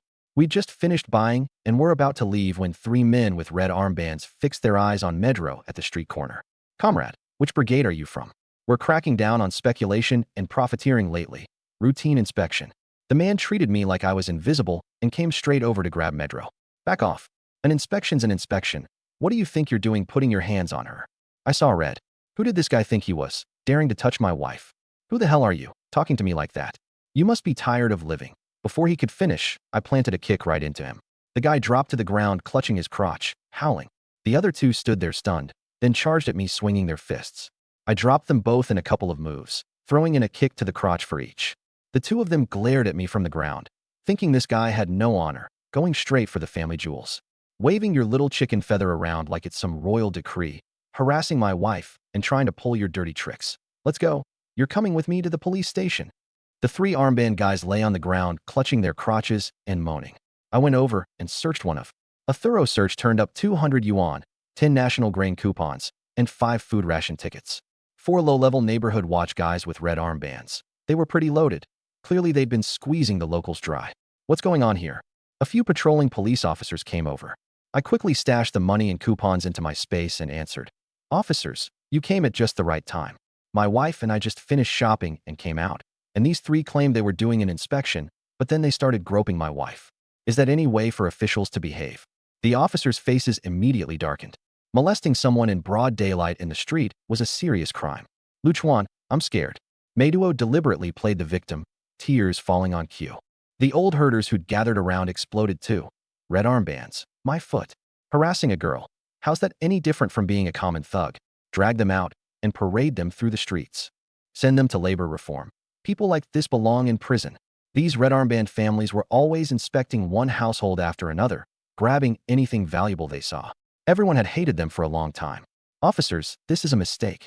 This guy hit us. The man whined, still trying to play the victim. You harass someone and still think you're in the right. I stepped up and gave them a few more kicks. All 3 passed out from the pain. Watching my series of moves, all aimed at their weak spots, the officers started to wonder who exactly was the real thug here. That's enough. Take these 3 back and interrogate them properly. Everyone, disperse. He turned to me again. You two come to the station with me to give a statement. After we finished at the station, The police confirmed these three really had been harassing people and took them into custody. Officers, can we go now? He found it a bit amusing. Yeah, but next time you take a swing at someone, kid, don't aim for that spot. All three of them are going to need hospitalization now. Can't be helped. They shouldn't have harassed my wife. I busted them up down there. So now they can't harass anyone anymore, can they? The officer's lips twitched. This kid was really something. After chatting a bit more, the two of us left. Back in the village, I brought gifts to Meiduo's grandfather's house. The moment Meiduo walked in, she handed the marriage certificate to Dunju. Grandpa, Luchuan, and I got married. What? Did this little punk take advantage of you? Grandpa will get even for you. Dunju blew up on the spot, grabbing his cattle whip and lunging at me. In his mind, sure, you tamed the Horse King Black Sun, but that doesn't mean you can bully people like this. Grandpa, you've got it all wrong. It's not what you think. I bolted. Little punk, who's your grandpa? You just got to the grassland and you're already causing trouble. I'll send you to the commune to be paraded through the streets. Dunju cursed as he chased me. Meiduo blocked his path. Grandpa, I did this willingly. We've already slept together. If you send him to the commune and the militia ends up shooting him, wouldn't I be left a widow? Dunju was stunned. Ugh, you got married and didn't even tell the family. Truly, a grown daughter can't be kept at home. Just then, old lady Yangjin walked over and shouted at him. You cranky old man. What nonsense are you up to now? Acting like a wild fool at your age. What if you scare our granddaughter and grandson-in-law? Old woman, whose side are you on? Dunju looked helpless. Yangjin ignored him and turned to me. Good boy, come inside. You and Meiduo got married and are putting down roots here on the grassland. Do your parents know? Grandma, my parents passed away. It's just me and my little sister at home, so I can decide my own marriage. Hearing this, Yangjin felt a pang of sympathy. This child and his little sister only had each other. He must have gone through a lot. And he was a good match for her granddaughter too. She couldn't figure out what that cranky old man was still unhappy about. Huh, aren't you Yao Yao's big brother? Why are you at my house? A 6-year-old boy pushed aside the curtain and ran in, staring at me with big eyes. Yangjin ruffled his hair. Gongbu, this is your uncle-in-law. Say hello. Uncle. Good boy, have some candy. I fished out 2 fruit candies and handed them to him. Now I remembered. This little rascal was my sister's friend. A while back he'd gone digging for bird eggs to give her, and Grandma had chased him all over the village. Thank you, Uncle. Gongbu was thrilled. Fruit candy was precious in those days. Village kids only got to eat it a few times a year. Dunju watched from the side, teeth aching. This little punk sure knew how to win kids over. Gongbu, go call your mom and dad back. Tell them your uncle-in-law is here and we're having a big dinner tonight. You got it. Gongbu ran out with the candy stuffed in his mouth, shouting all the way, Mom. Aunt Meiduo's got a man now. Duanju's old face went dark. What's this little rascal shouting so loud for? Yangjin shot him a look. What? You embarrassed? I snickered on the side. I hadn't expected Grandpa to be so henpecked. Dunju finally looked at me seriously. You married my Meiduo. She's my only granddaughter. If I ever find out you've mistreated her, I won't let you off. Don't worry, old man. I'll cherish her more than I can say. Even if someone bullies me, I'd never let my wife suffer any grievance. Seeing him smoking his dry tobacco, I immediately pulled out a Zhonghua cigarette and offered it. Stop smoking that stuff. Try this. Not bad, kid. You know how things work. That puts my mind at ease. The old man chuckled and stuffed the whole pack into his pocket. I thought to myself, this old man is pretty easy to please. As the two of us were chatting, Meiduo's older brother and sister-in-law, along with her second uncle and third uncle's families, came back with Gongbu. After greetings, the men chatted in the living room, the women went into the kitchen to cook, and the children played in the yard. Before long, the whole family gathered around the fire pit. Hand-grabbed mutton, potatoes stewed with yak, Tibetan blood sausage, buttered tea, sampa, barley wine. A whole table of Tibetan delicacies. Second Uncle Bong looked at me. Luchuan, you two just got married. Eat more bull pizzle to build yourself up. Second uncle, I'm in great shape. I don't need it. A man's got to eat more if you want to get pregnant. Meiduo blushed. Second uncle, what are you talking about? That's how I built myself up back in the day. Look at how well I've groomed your second aunt. She's in her early 40s and still fresh as a flower. Second aunt kicked him. You dirty old man. There are young people around. Second uncle chuckled and turned to Meiduo again. Make the most of your youth. Have 8 or 10 of them. Don't wait until you're old and out of energy. Meiduo couldn't help laughing. Second uncle, do you think I'm a breeding sow? I could see what second uncle was after, so I leaned over and said quietly, Second uncle, now that you mention it, it reminds me. I once learned how to make medicinal wine from an old Chinese medicine doctor.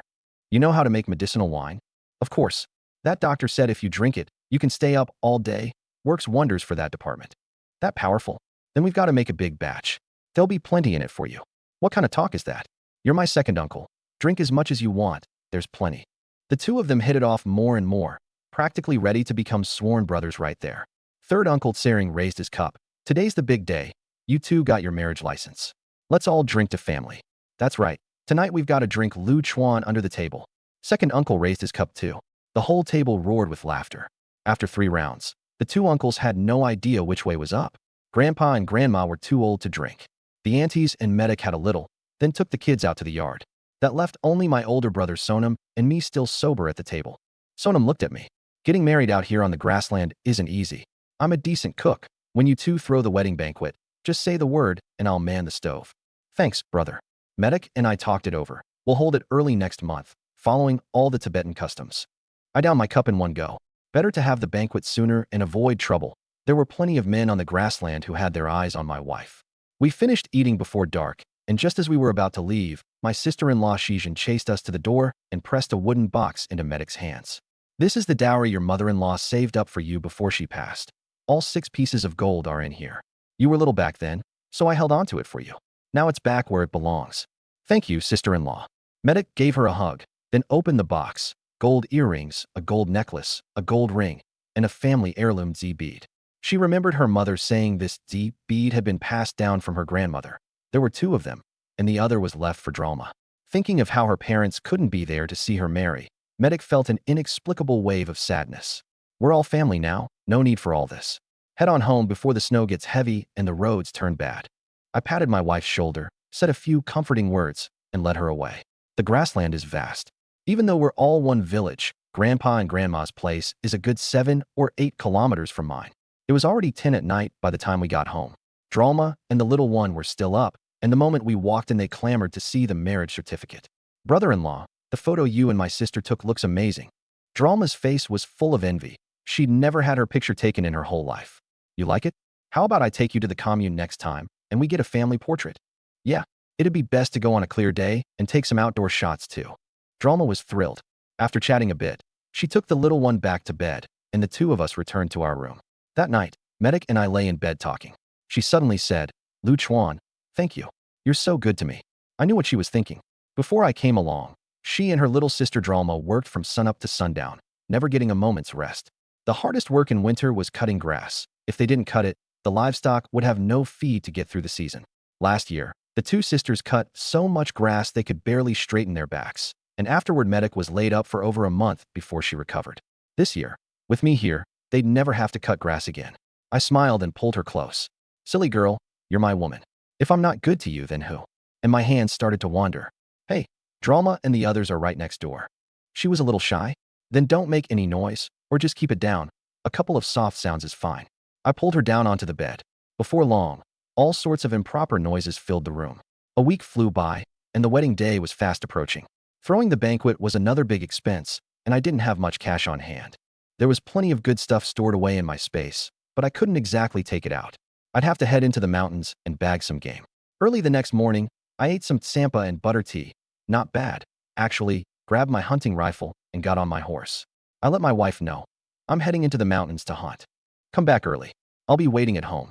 Medic was already used to my restless nature. The winter grassland was a blanket of white. There was no snow today, and the sky was a deep blue. I hummed a little tune all the way into the back mountains. Nothing stirred except the birds. Then, suddenly, I heard rustling in the grass up ahead. Something clicked in my mind, and I ducked into a thicket. Through the branches, I saw 2 red deer with their antlers locked together in a duel, and I couldn't help grinning. Red deer have complex, branching antlers, and once they get tangled, they're hard to pull apart. Before long, one won, but its opponent's head was still stuck on its antlers. The victor wasn't happy about it, so it tilted its head and rammed a tree, forcibly knocking off both the loser's skull and part of its own antler. Huh. A duel on the plateau. Loser leaves his head behind. Now that's something. I laughed. Good thing antlers shed naturally in winter, or this winter would have been stuck carrying its rival's rotting head around every day. With a thought, I pulled the winning red deer into my space. It bolted through the peach grove, probably spooked. I gave it some spirit spring water, and after drinking it felt better. The place was warm, so it just lay down and went to sleep. It was tired after that duel, after all. I kept walking around the base of the mountain. 100-some meters ahead, I heard voices coming from a grassy slope. I hid myself and took a look. 3 men and 1 woman were talking. A horse-faced man was cursing up a storm. This godforsaken farm in the middle of nowhere is no place for a man. I haven't touched a woman in 6 months. Any longer, and I'm gonna lose my mind.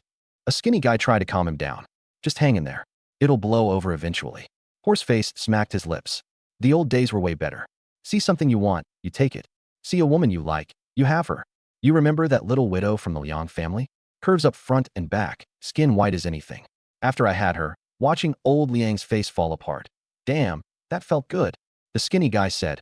Third, you worthless bastard, always after other men's wives. Don't act so high and mighty, you're no different. I still remember how you crippled that little Liang boy. At that, all 3 men burst out laughing. My expression grew darker and darker. These animals, they didn't even spare a little boy. Who's there?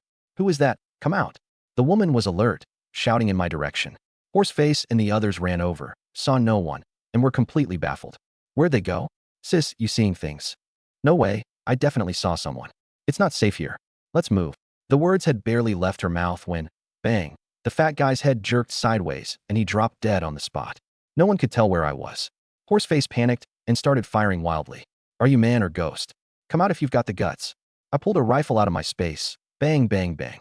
Hidden in my space, I was an invisible man, completely untouchable. Horseface took a shot to the ass and hit the ground rolling. The skinny guy and the woman each took one to the shoulder and dove behind a tree. I strolled out of my space, muzzle trained on the 3 of them. Nobody moved. Horseface was terrified, a gun pressed to his head, quickly pleading. Who are you? Let's talk this out, you. So if we confess, you'll let us go? You're in no position to negotiate with me. I tied him up and hung him from a tree, then casually performed a little castration surgery on him. He let out a horrible scream and passed out from the pain. I turned my gun toward whoever was hiding behind the tree. My patience has limits. The woman came sauntering over, swaying her hips and pushing up her chest. Come on, little brother. What's the point of all this fighting and killing? If you're up for it, sis here can show you a good time. Get lost. You're not even pretty enough to make the cut. I put a bullet in her. Even being a whore has standards, ugly as she was, thinking she could seduce me? Like I've never seen a woman before. The last one, a fat guy, pissed himself in terror. With a cliff at his back and nowhere to run, he dropped to his knees and begged. Brother, I know a temple with treasure inside. I'll take you there, just please don't kill me. That got my attention. Where is it? There's a hidden chamber under the old tree in the back courtyard of Cheonka Temple. Here's the map. And what if the map's fake? It's real, I swear. I promise. The second he pulled out the map, bang. A fresh bullet hole appeared in his skull. He stared at me in disbelief, probably wondering why I'd killed him after promising not to. I searched all 4 bodies. Aside from a few bills, all I found was a dozen or so pieces of dark green jade. These guys were dead broke. With a thought, I buried the bodies in the peach grove as fertilizer and stashed the guns, horses, and jade in my space. Rumble. The peach grove actually absorbed the jade. The withered trees sprouted tender buds, and fresh grass pushed up from the ground. I ran over to the spirit spring and saw the pool had expanded by 4 inches. Could jade upgrade the space? But why wasn't the jade from before absorbed? I set down the jade I'd dug up in the capital, and sure enough, it didn't budge. Could it be that only Tibetan jade gets absorbed? Once I confirmed that theory, I got excited. If I brought in more Tibetan jade, would the pool get even bigger? That spirit spring was a real treasure. I exited the space and wandered through the mountains, bagging 10 pheasants and 10 wild rabbits. Just as I was about to head down, I spotted a wild boar, easily 300 pounds, drinking water with its rear end up in the air. Since it practically delivered itself to me, I didn't hold back. One shot to the spine, and the thing died before it could even squeal.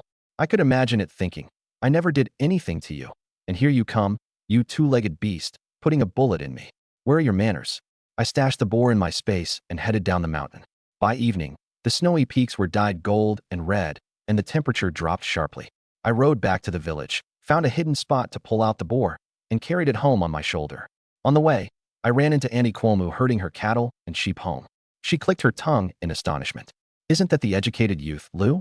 My goodness, is that a wild boar you're hauling, or a calf? Another auntie beside her burst out laughing. Cuomo, quit staring.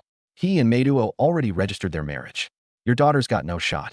Oh well, my old man's past 40. He has to clear his throat to work up the courage just to get up at night. Might as well leave a catch like that to the young folks. Passing the educated youth camp, all the young women who'd just gotten off work crowded around. Lu Chuan, did you take down the mountain's boar king? My God, that's gotta be 3 for 100 pounds. Doesn't it charge people? How'd you get it back all by yourself? I grinned. Carried it back, that's how? What can I say? Your boy's a crack shot. Dropped it with one bullet. In a couple days, Meiduo and I are having our wedding feast. Everybody come and eat till you're stuffed. When Wen Hongling heard I was getting married and that she wasn't the bride, her expression turned sour. After chatting a bit, I hauled the boar home. Wifey, your man's back in triumph. Come out and greet the conquering hero. Zhuma ran out first to tease me. Brother-in-law, you're finally back. My sister missed you so much all day she couldn't eat or drink. Sat on the doorstep looking out for you more than a few times. Zhuma, there you go talking nonsense again. Meiduo pinched her little sister. Zhuma spotted the boar on my shoulder and cried out. Sis, look.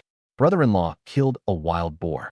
Back in those days, boars had thick hides and stiff bristles. When they charged, they could snap tree trunks. Even the herders gave them a wide berth. How about that? This pig wanted to bully me, so I gave it a beating. Bagged some pheasants and rabbits too. I laid out all the game. Meiduo laughed in exasperation. Everybody else runs from wild boars. Only a fool like you goes and fights one. Sis, someone who didn't know better would think Lu Chuan's henpecked, Zhima teased again. Brother-in-law, bagging a wild boar as your betrothal gift really is something special. Other people get fabric when they marry. You get pig's feet to eat too. Meiduo came over, saw my face covered in blood, and thought I was hurt. Why do you have to go picking fights with wild boars? It's not like we absolutely have to eat pork. It's just a wild boar. Send a tiger my way, and your man'll knock it flat with one punch. Fine, fine, fine, you're the big tough guy. She laughed. This tiger of a man really did care about his pride. The two sisters went off to feed the livestock, while I carried the boar to the back courtyard to deal with it. I sharpened my knife, skinned it, and cleaned it, then dug a hole in the yard, hauled over a big water vat, and put the two halves of pork inside. Instant makeshift refrigerator. In a couple days I could just take it out and cook it. Soon the wedding day arrived. I got up at the crack of dawn. Meiduo and the others were inside, putting up red paper and organizing the dowry. I went to the back courtyard, cleared the snow off the vat, took out all the chilled pork, rinsed it in the spirit spring water in my space, then cut it into chunks and chopped the bones. I set the iron pot on the kitchen stove, lit the yak dung, boiled water to blanch the meat, then seasoned the ribs and pork with spices and cumin and braised them. In no time, the aroma of meat filled the air. I was just about to start on the mutton when Wang Qingshan showed up with a dozen or so educated youths. Brother Chuan, we're here to help. Congratulations, congratulations. Perfect timing. Help me handle the mutton legs. I've pretty much got the pork done. I waved them over to carry out the tables and set them up in the yard. I put the iron pot on the coal stove, and the moment I lifted the lid. Damn, that smells incredible. The group of young men and women were practically drooling. After being sent down to the countryside, they gnawed on plain steamed buns every day with no fat to speak of. It had been ages since they'd smelled meat this good. Tong Xiangyu said with amusement. Wang Qingshan, today's Lu Chuan's wedding, and here you all are looking like a bunch of starving ghosts, ready to sneak a bite. Is that any way to behave? Almost forgot. Can't eat for free. Wang Qingshan and a few others handed over their red envelopes. Congratulations. It's the thought that counts. Now come help set things up. I took the envelopes and put everyone to work. The young men cooked and warmed the wine, while the young women rolled dough, wrapped beef buns, and set them in the steamer. Before long, Uncle Jashi's family, the neighbors, and my grandparents, second uncle, and third uncle, the whole clan, started arriving one after another. Once everyone was there, they took their seats, and the wine went around a few rounds. Uncle Jashi raised his bowl of wine and stood up. Today is a rare and joyous. Here's the English translation. Day?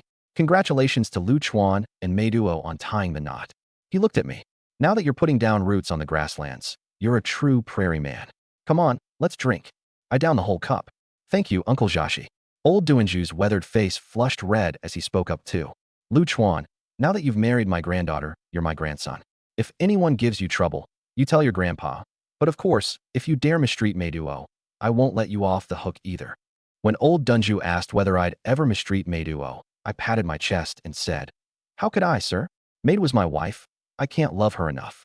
Anyone who dares hurt her will have to answer to the gun in my hands first. The old man burst out laughing. With those words, I can rest easy. Uncle Jashi laughed too. Uncle Dunju, Lu Chuan's a good lad. Everyone knows his character. What you should worry about is whether he'll be too drunk tonight to consummate the marriage with Meiduo. Meiduo's face turned instantly red. Uncle Jashi, what kind of talk is that? The whole room erupted in laughter. Auntie Lamo said cheerfully, You two better not get Lu Chuan wasted today. He's got to take care of his bride tonight. If he's too drunk to make it to bed, Meiduo will have plenty of complaints. I thought to myself, my buddy here can hold his liquor just fine. Only a fool would neglect his wife on their wedding night. So I chimed in, Don't worry, Annie. Wu Song fought a tiger while drunk, so drunk or not, I'll take extra good care of my wife. The day flew by, and before I knew it, evening had come and the drinking was still going. I'd just seen off Uncle Jiaxi and old Dunju when I came back to hear Wang Qingshan and a few of the other educated youth wailing out a song like banshees outside the courtyard. The five-starred red flag flutters in the wind. I really couldn't stand it. He was singing like he was at a funeral. I shouted, "Wang Qingshan, you son of a gun, are you grinding the livestock or what?"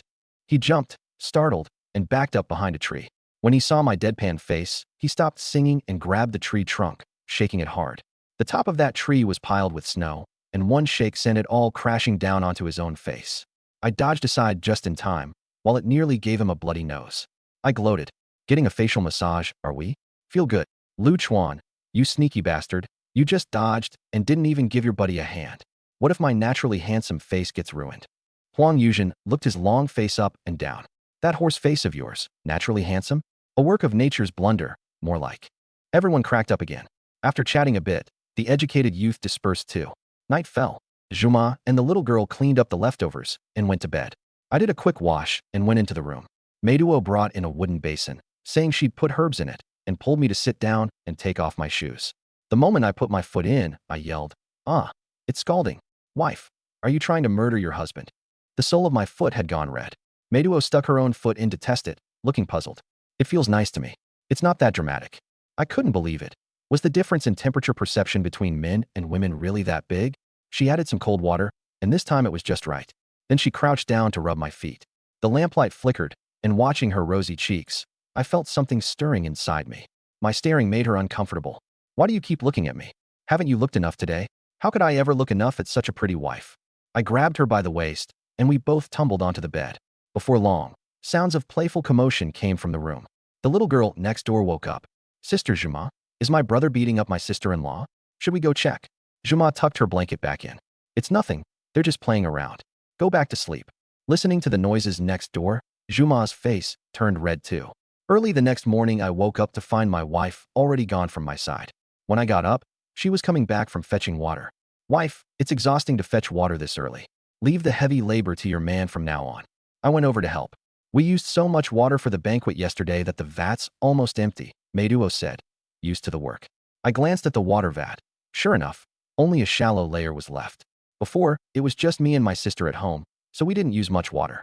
I always got water from my space, and one trip could last several days. Now that I was married, both the people and livestock had doubled, and water consumption had shot up. It pained me to have my wife go to the river to fetch water every day. Then I remembered the river outside the village that flowed year-round, and I had an idea. After breakfast, Meiduo and her sister took the little girl out to graze the herd. I grabbed a hoe and dug a trench about 50 meters behind the house, 2 meters wide and 10 meters long. Then I took the cement left over from building the house, processed it into bricks in my space, and laid them along the bottom of the trench. Just like that, a water storage trench took shape.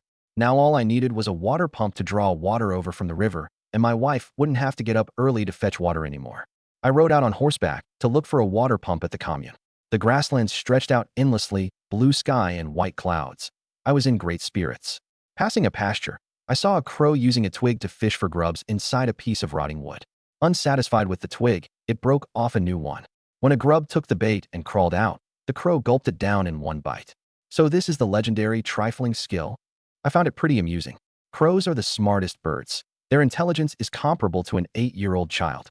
Once it had eaten its fill and noticed me spying, it caught in fright and flew off. I got hungry again. Passing a few hot springs, I took a dozen or so eggs out of my space and dropped them in. About 10 minutes later, I fished them out, peeled one, and took a bite, cooked through. Hot springs really can boil eggs, no lie. In the afternoon, I passed the town's scrap depot. There were plenty of machine parts piled up inside, so I went in to dig for treasure. A woman in her 50s stopped me at the entrance. "Comrade, you can't just wander in here." I handed her 2 eggs. "Auntie, do you still want that pile of scrap? Some of those parts don't look broken. I'd like to buy a few." She tucked the eggs into her pocket, beaming. "That's all stuff the rolling mill discarded. If you need something, go in and dig for it yourself.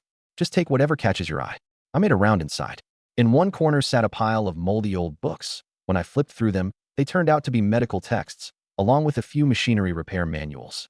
Further in, under some scrap iron, were several rotting wooden crates full of antique paintings and calligraphy. There were also discarded water pumps, pipes, diesel fuel, and all sorts of parts. I was thrilled. That pump could still work with some repairs. As I was rummaging, a middle-aged man wearing a red armband walked over. Stealing, are you? Which brigade are you from? Comrade, you've got it wrong. I'm not stealing. I'm just looking for some scrap to fix up at home. He glanced at the things on the ground and put on a stern face. This is collective property. How do I know you're not engaged in profiteering? Otherwise, I'll call someone from the commune, and you won't be leaving today. Done. I cursed inwardly, wondering what this guy was up to. So what do you want me to do? I asked. He put on a serious face. Stealing shows you've got a real problem with your morals. Take it far enough, and that's jail time. But I'm a kind-hearted guy. You slip me $5 for my trouble, and I'll pretend I never saw a thing. Wow. Extorting me with a straight face. I thought about it, then pulled out 5 yuan and handed it over. He shoved it in his pocket. All right, get lost. Dumbass, I cursed in my head as I walked out of the salvage yard. But I didn't leave. I climbed over the wall and snuck back in through another exit. With a flick of my mind, I swept every last scrap into my space, kept what was useful, destroyed the rest. Then I deliberately grabbed 2 water pipes and went back to the gate to make my presence known. Auntie, I'm taking these pipes home to hook up some water. Thank you. Here's some candy to sweeten your day. I handed her a few white rabbit milk candies. Auntie Lee was delighted. What a generous young man. Come back here anytime you need something. We chatted for a bit, then I left. Auntie Lee went back to the guard room and, feeling hungry, ate the eggs I'd given her. She'd barely finished when Red Armband came to relieve her. Cicely, you can knock off now. Red Armband, thrilled with his easy $5, lit up a cigarette. He hadn't even smoked half of it when 2 jeeps pulled up outside. A middle-aged man in a mouse suit got out, followed by several staff. The moment Red Armband saw it was the Revolutionary Committee director, he stamped out his cigarette and rushed over. Director, you're here. The director spoke gravely. The county's been cracking down on asset losses lately. Everything in this salvage yard is collective property. Keep a close eye on it. Don't let any of it walk off. Red Armband bowed and scraped. Don't worry. With me watching, not even a strand of wire will go missing. The group walked inside and froze. The scrap that had been piled sky high was all gone. The director's face went dark. Where's the scrap? Red Armband was dumbstruck. Director, I don't know. It was just here. Who was on duty today? Auntie Lee and I rotate shifts, but I swear I didn't take it. Director, it's really not my fault. I've been wronged. The director's face turned even blacker. The hell you crying wrong to me for? If it wasn't you, what? My aunt did it. Red Armband's mind collapsed instantly. He'd forgotten the director was Auntie Lee's relative. He apologized frantically. Director, that's not what I meant. The director waved his hand. Take Gilly away. Stealing from the salvage yard, embezzling collective property, causing a terrible scandal. 1 month in solitary. Then reformed through labor up in the great northern wilderness. The staff immediately pinned him down. Red Armband completely panicked. Director, let me explain. I really didn't steal it. But nobody was listening. In these times, serious theft could get you a bullet. Being sent for labor reform was practically a light sentence. And Gelly had spent all his time throwing his weight around under that red armband.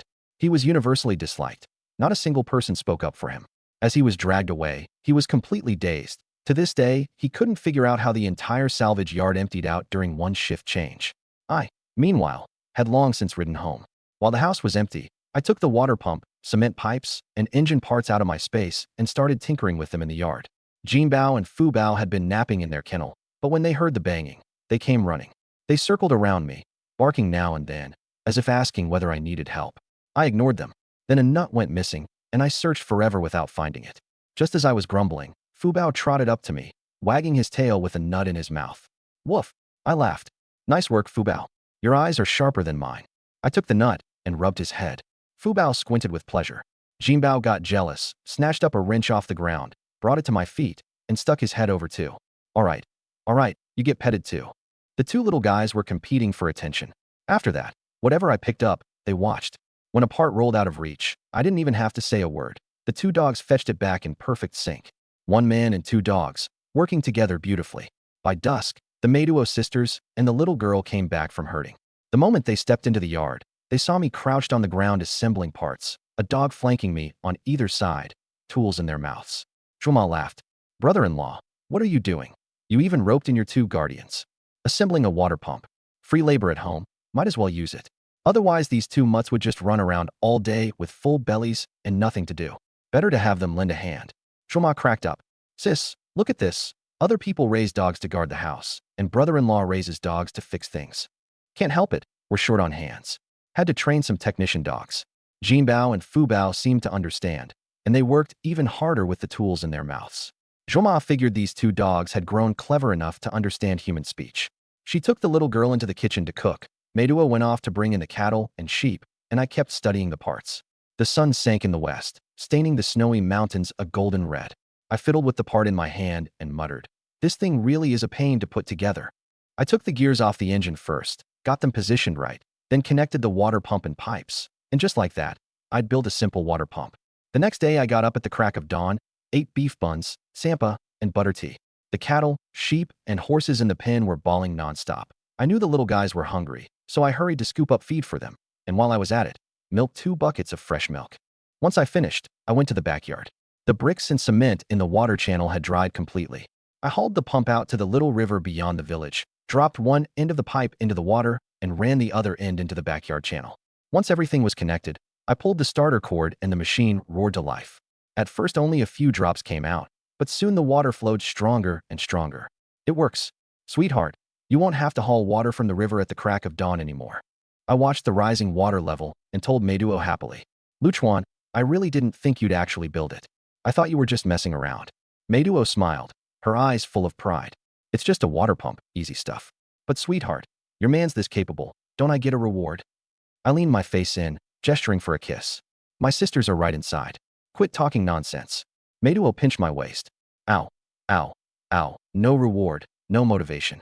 I wrapped my arms around her and begged for mercy, copping a little feel in the process. Smooth talker. She blushed and quickly pulled away. Inside, Zhoma and the little girl were eating breakfast, and they laughed watching us goof around. Outside, a few herder aunties driving their flock passed by. Seeing us wrapped up in each other's arms, one auntie said, "Look, May. That young couple is so lovey-dovey. They even walked glued together." Behind them, Auntie Akiyoshi cackled, "Newlyweds got that fire in him. Not like us, working all day till we're plumb worn out." "Oh, come on, Auntie Akiyoshi. Who in this village doesn't know what goes on in your bed? Your man brags about it every time he has a drink. Says you popped out 5 kids in 3 years. Real vigorous, huh?" The women burst into laughter. Auntie Akiyoshi's face went dark with embarrassment as she drove her cattle and sheep away, that no-good husband of hers, blabbing everything to everyone. The reservoir ditch filled up quickly. Medic asked me, "It's an open ditch. Won't the water get dirty when the snow melts?" "Then I'll build a little shed to cover it, and keep the livestock from wandering over to drink." No sooner said than done. I hauled over some lumber and swung my axe to whittle wooden stakes. Zhoma came out carrying hay and teased me. "Brother-in-law, first the water pump, now a shed. You planning to turn this place into a castle?" "I'm the man of the house. Wouldn't look right if I didn't put in the work."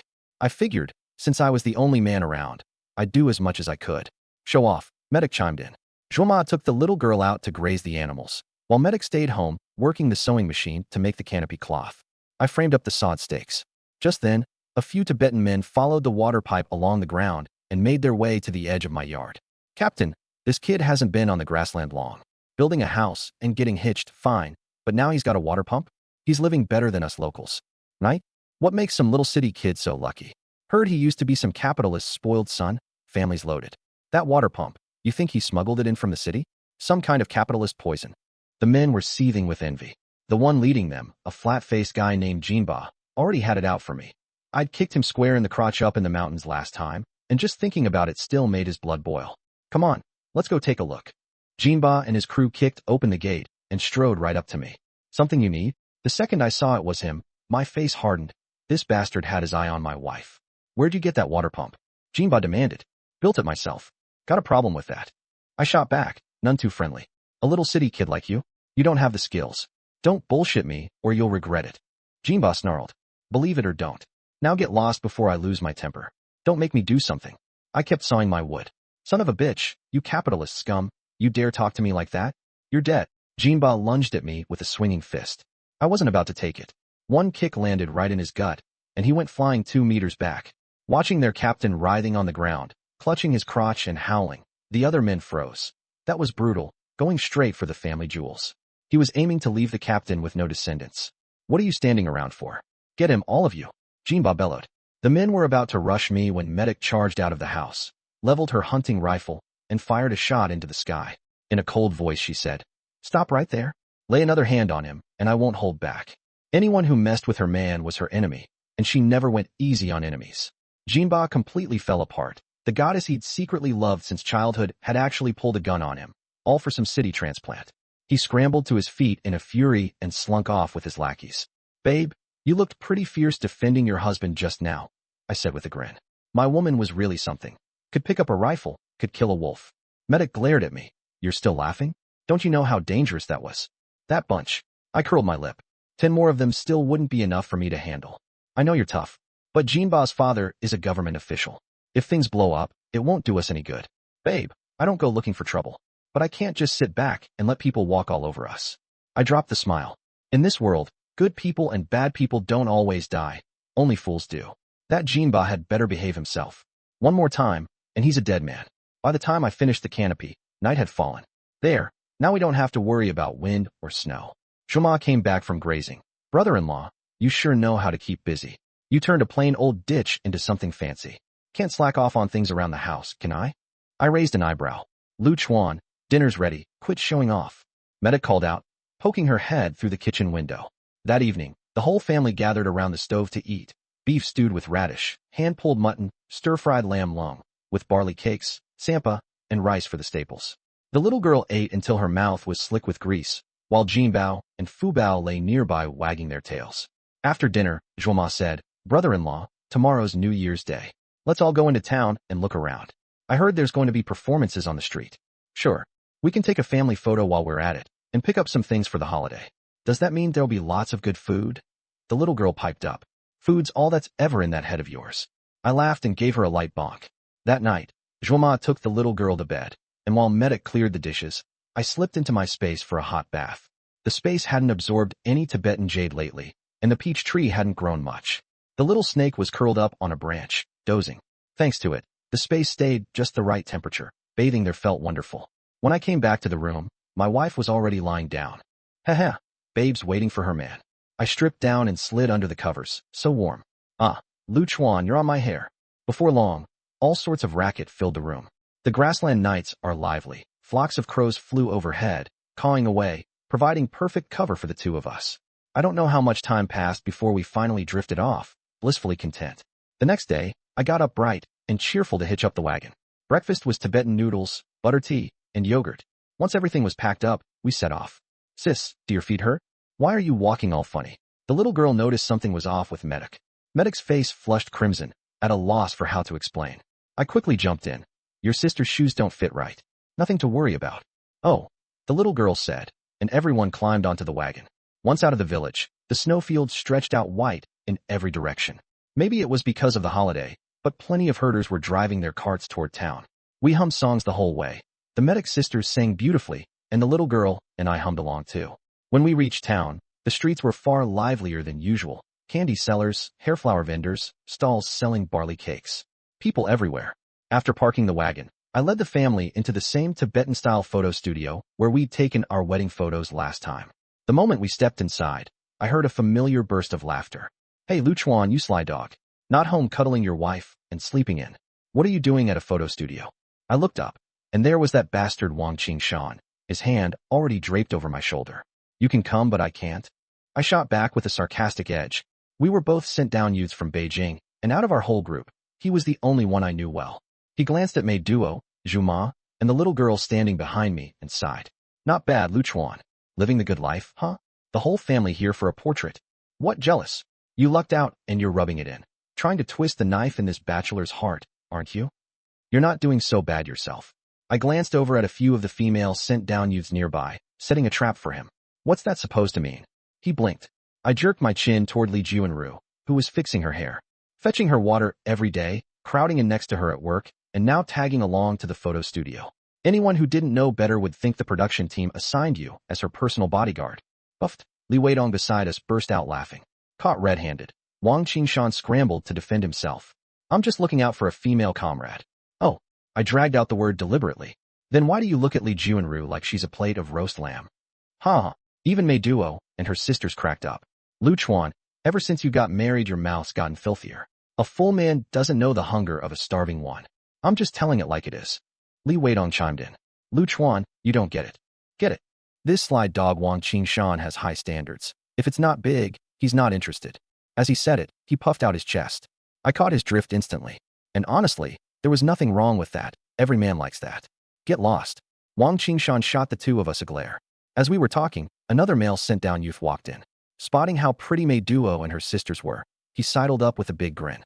Ladies, are you locals? How come I've never seen you before? I'm a sent-down youth from Beijing. Let's get acquainted. He didn't even give me a second glance, just stared straight at Mei Duo. Mei Duo ignored him, but he wouldn't let up. Don't be shy, sweetheart. I'm tight with the studio owner here. You want a certain pose? Just tell your big brother. Or how about we go talk inside?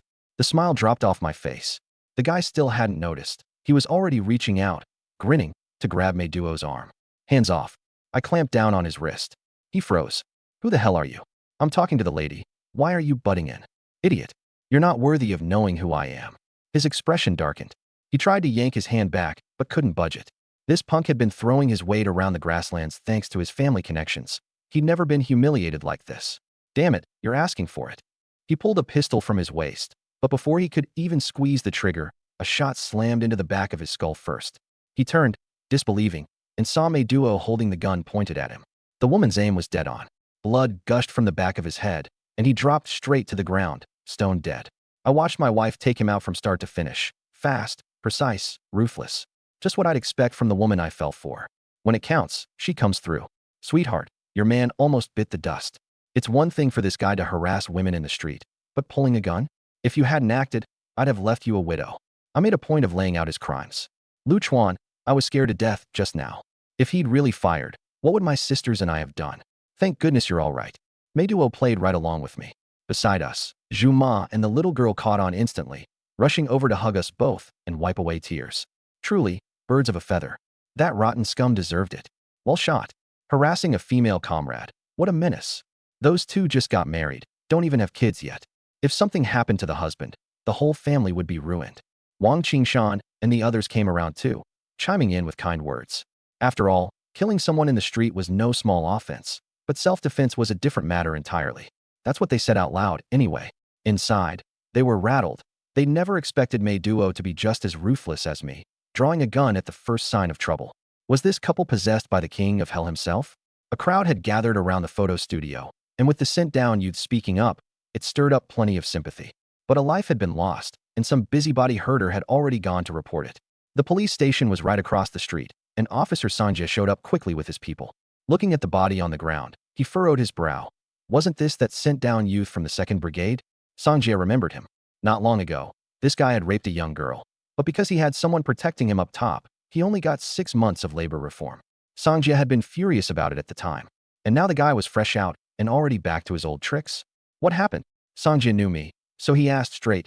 No beating around the bush. I brought my family here for a photo. This man claimed to be a sent-down youth, got handsy with my wife, and then tried to pull a gun and kill me. Luckily, my wife reacted fast and dropped him first. I was seething at the time, so I asked the officer directly. If it were you, faced with a lowlife like that, what would you do? I gave him the short version of what happened. Sanjia was fuming after hearing it. He told me, Lu Chuan, last year this guy left a herder girl paralyzed for life, got labor reform, and just got out. Her family's still appealing to this day. A piece of scum like this dying is a service to the people.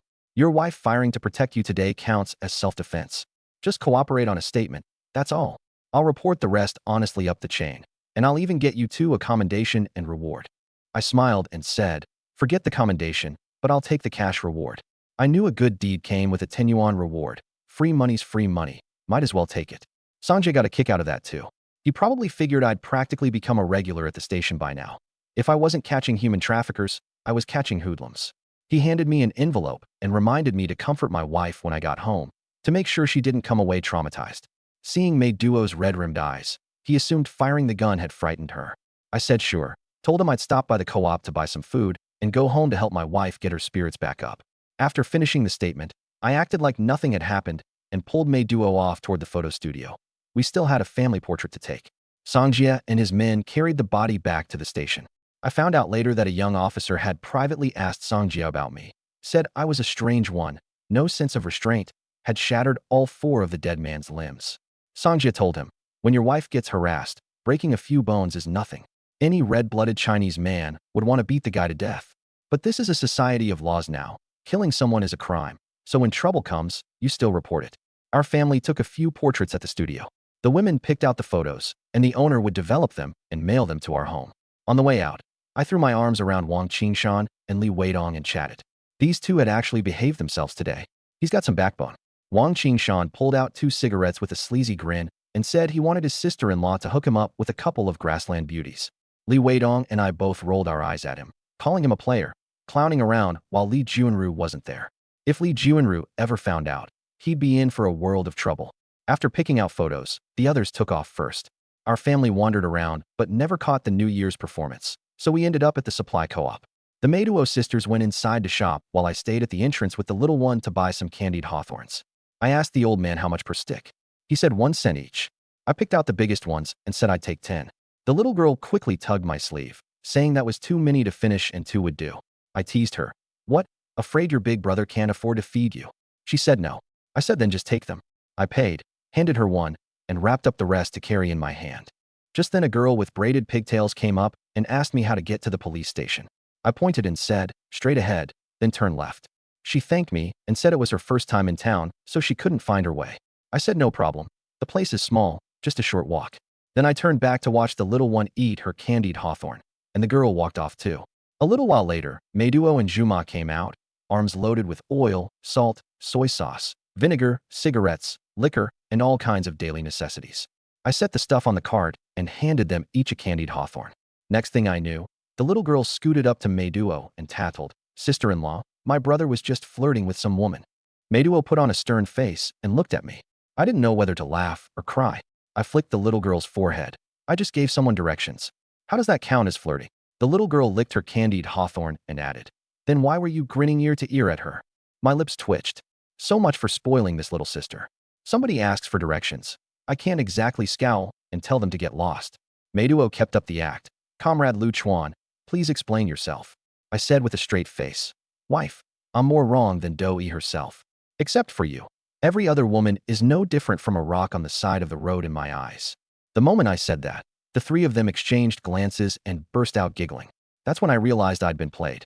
I grabbed my wife and the little one and started tickling them. The little girl begged for mercy, and the Meiduo sisters admitted their mischief too. After horsing around for a bit, we finally drove out of town.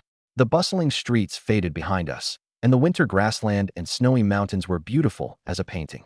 Sitting up front driving the cart, I was in an especially good mood. In my past life, I was a lifelong bachelor. I never could have dreamed I'd get to live a life like this. The cart had gone over 20 kilometers when a cavalry unit appeared ahead, training. I stopped to watch. Dozens of horsemen galloped across the grassland, shouting drills. The little girl was awestruck, saying they rode so well. I said soldiers go through plenty of hardship, and one look at those green uniforms told you they were fighters from the construction corps. Just as I said that, Su Hongyi came walking over in his military overcoat, a few soldiers trailing behind. He joked that I'd even brought my wife out for New Year's, saying my happiness was practically overflowing. Not like the guys under his command, who'd been with the Corps for years, feared nothing on the battlefield, but couldn't find a wife to save their lives. He said one of these days he'd send them over to learn from me. I joked back that I had experience and could definitely teach them a thing or two about the wedding night. He laughed and said he'd bring them in by Someday to pick up some tips, then hurried off after a couple more words. By the time our family got home, it was already evening. And at that moment, I had no idea trouble was already headed my way. In the little room beside the production brigade, the table was set with peanuts, yak hot pot, and several empty jugs of barley wine. Shi Yunlei looked at the injury on Jinba's face, thoroughly irritated. This was the county secretary's son, and if something happened to him on Shi's watch, he'd never hear the end of it. Shi Yunlei asked what happened, who threw the punch. Jinba downed a mouthful of wine and said to drop it. He was too worked up.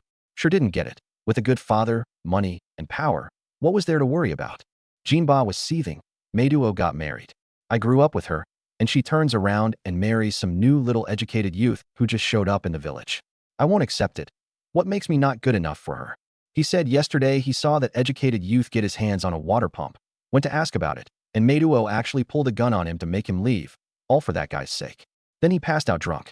The moment Shi Yunlei heard water pump, he perked up. He'd been serving as deputy director of the Revolutionary Committee for a few years now and was bored stiff, itching for a chance to show himself and get promoted. Jinba's father held a high position. If he helped Jinba get his revenge, maybe he could make a good impression. With that in mind, he lifted Jinba onto the Kong and headed home. Early the next morning, Sure Yunlei was drinking tea in his office in his mouse suit when a red armband handed him a document, saying they'd looked into it. Lu Chuan was an educated youth from the capital, from a black category family. His parents had died in the Kaoshi labor camps, and after his home was raided, he'd been sent down to the Tibetan region with his little sister. Sure Yunlei chuckled the moment he saw it. Dealing with some capitalist's spoiled son was as easy as crushing an ant. He told his men to round up a few people and get ready to head out. Meanwhile, I had no clue whatsoever that I'd been targeted. I was in the open lot behind the production brigade, stacking hay with a group of educated youths. I griped at Wang Qingshan. Pile it over here and raise the bottom higher, or it'll get damp when the snow melts in spring. The guy was panting with exhaustion, saying stacking hay was hard work too and he needed to go take a leak. I glared at him. Lazy people always have to piss. He was plenty eager at mealtimes, but worked worse than the female youths. Across the way, Tong Xiangyu looked at Meiduo and sighed, saying she'd changed so much since getting married. Meiduo blinked and asked what had changed. Huang Yuzhen leaned in and said her cheeks used to have that plateau flush, but now it had faded. Her skin had gotten fairer, and she asked if Meiduo had used something and to recommend it. Several of the female youths crowded around. They were all at the age of caring about looks. Meiduo got shy, thought about it, and said she'd just been using some vanishing cream, then eating and sleeping well every day. Tong Xiangyu didn't buy it, and asked what food could make you pretty. Meiduo said Lu Chuan made food for the family every day. Milk, mutton, and vegetables never ran out, and meals were always on time. Hearing that, the female youths were all envious. It must be nice to have a man to provide for you. Off to the side, when Hongling's face grew darker and darker. She used to be my girlfriend, and deep down she felt the one who got prettier should have been her. Seeing something was off with her expression, Sun Jiangwo pulled out some roasted peanuts and offered them. When Hongling didn't even glance at them, coldly told him to get lost, and walked off, annoyed that he stuck to her like flypaper no matter how she tried to shake him. Actually, I heard everything they were saying, and I found it funny inside. No one could ever guess it was my wife washing her face with spirit spring water every day that made her plateau flush disappear. Just as I was feeling pleased with myself, Sure Yunlei came walking over with a few gun-toting red armbands, staring at me with a blank face, and asked, "So you're Lu Chuan?" I smiled and said, "You need something?" He said someone had anonymously reported that I'd bought a water pump on my own, that this counted as profiteering, and told me to come with him to explain myself. The words had barely left his mouth when Medic appeared behind me, and all the educated youth working nearby crowded around, waiting to enjoy the show. I wasn't scared one bit. And what if I don't cooperate? You say I'm profiteering, you got any proof? Sure Yunlei's face darkened. Lu Chuan, you've got some nerve. He went on. You're just an educated youth. You earn a handful of work points a month, yet you're building houses and buying machines. I have reason to suspect your money comes from a shady source. Please cooperate with the investigation. I laughed, furious. By your logic, I've got reason to suspect you're embezzling. Suspicion doesn't require proof anyway, right? That made him even angrier. You're slandering a revolutionary cadre. Your thinking is corrupt. Take him away. 5 red armbands lunged at me without a word. 1 punch each. In a few quick moves I had them beaten black and blue, all sprawled on the ground howling. Sure Yunlei totally lost it. He screamed that I'd assaulted a revolutionary cadre, and that I'd be shot, then whipped out a curved blade and charged. I hooked my fist, snatched the knife away, and stabbed him once on each side of his waist. He glared at me in disbelief, blood gushing out as he collapsed and couldn't move. I cursed him silently. This dumbass actually dared pull a knife on me. If the other educated youth hadn't been watching, I'd have finished him off for good. The 5 red armbands were stunned, 6 against 1, and they still couldn't handle me. They hoisted Sure Yunlei up and ran. Any slower, and his kidneys were done for. I tossed out a, "All right everyone, show's over, false alarm," and went back to stacking hay. Medic came over and quietly warned me. Sure Yunlei's a petty man. People who've crossed him before. Everything seems fine on the surface, but a few days later they just vanish. We need to be careful. She hadn't been afraid during the argument, but now she was worried. After all, the Revolutionary Committee people weren't folks a herder could afford to offend. I smiled. Relax. His type isn't hard to deal with. She said, and you can still smile? I said, should I cry instead? He came to arrest me today because he figured I was easy to push around, and yet 7 of them together couldn't gain an inch. Next time? There won't be a next time. That's how I am. I won't wrong anyone who doesn't wrong me. But if someone wrongs me, I'll repay it 1,000-fold. Medic didn't say anything more. She knew that I looked easygoing, but once truly provoked, nobody came out of it well. I called out that I was starving and headed home for lunch. She teased me for barely eating any breakfast and went to make me lunch.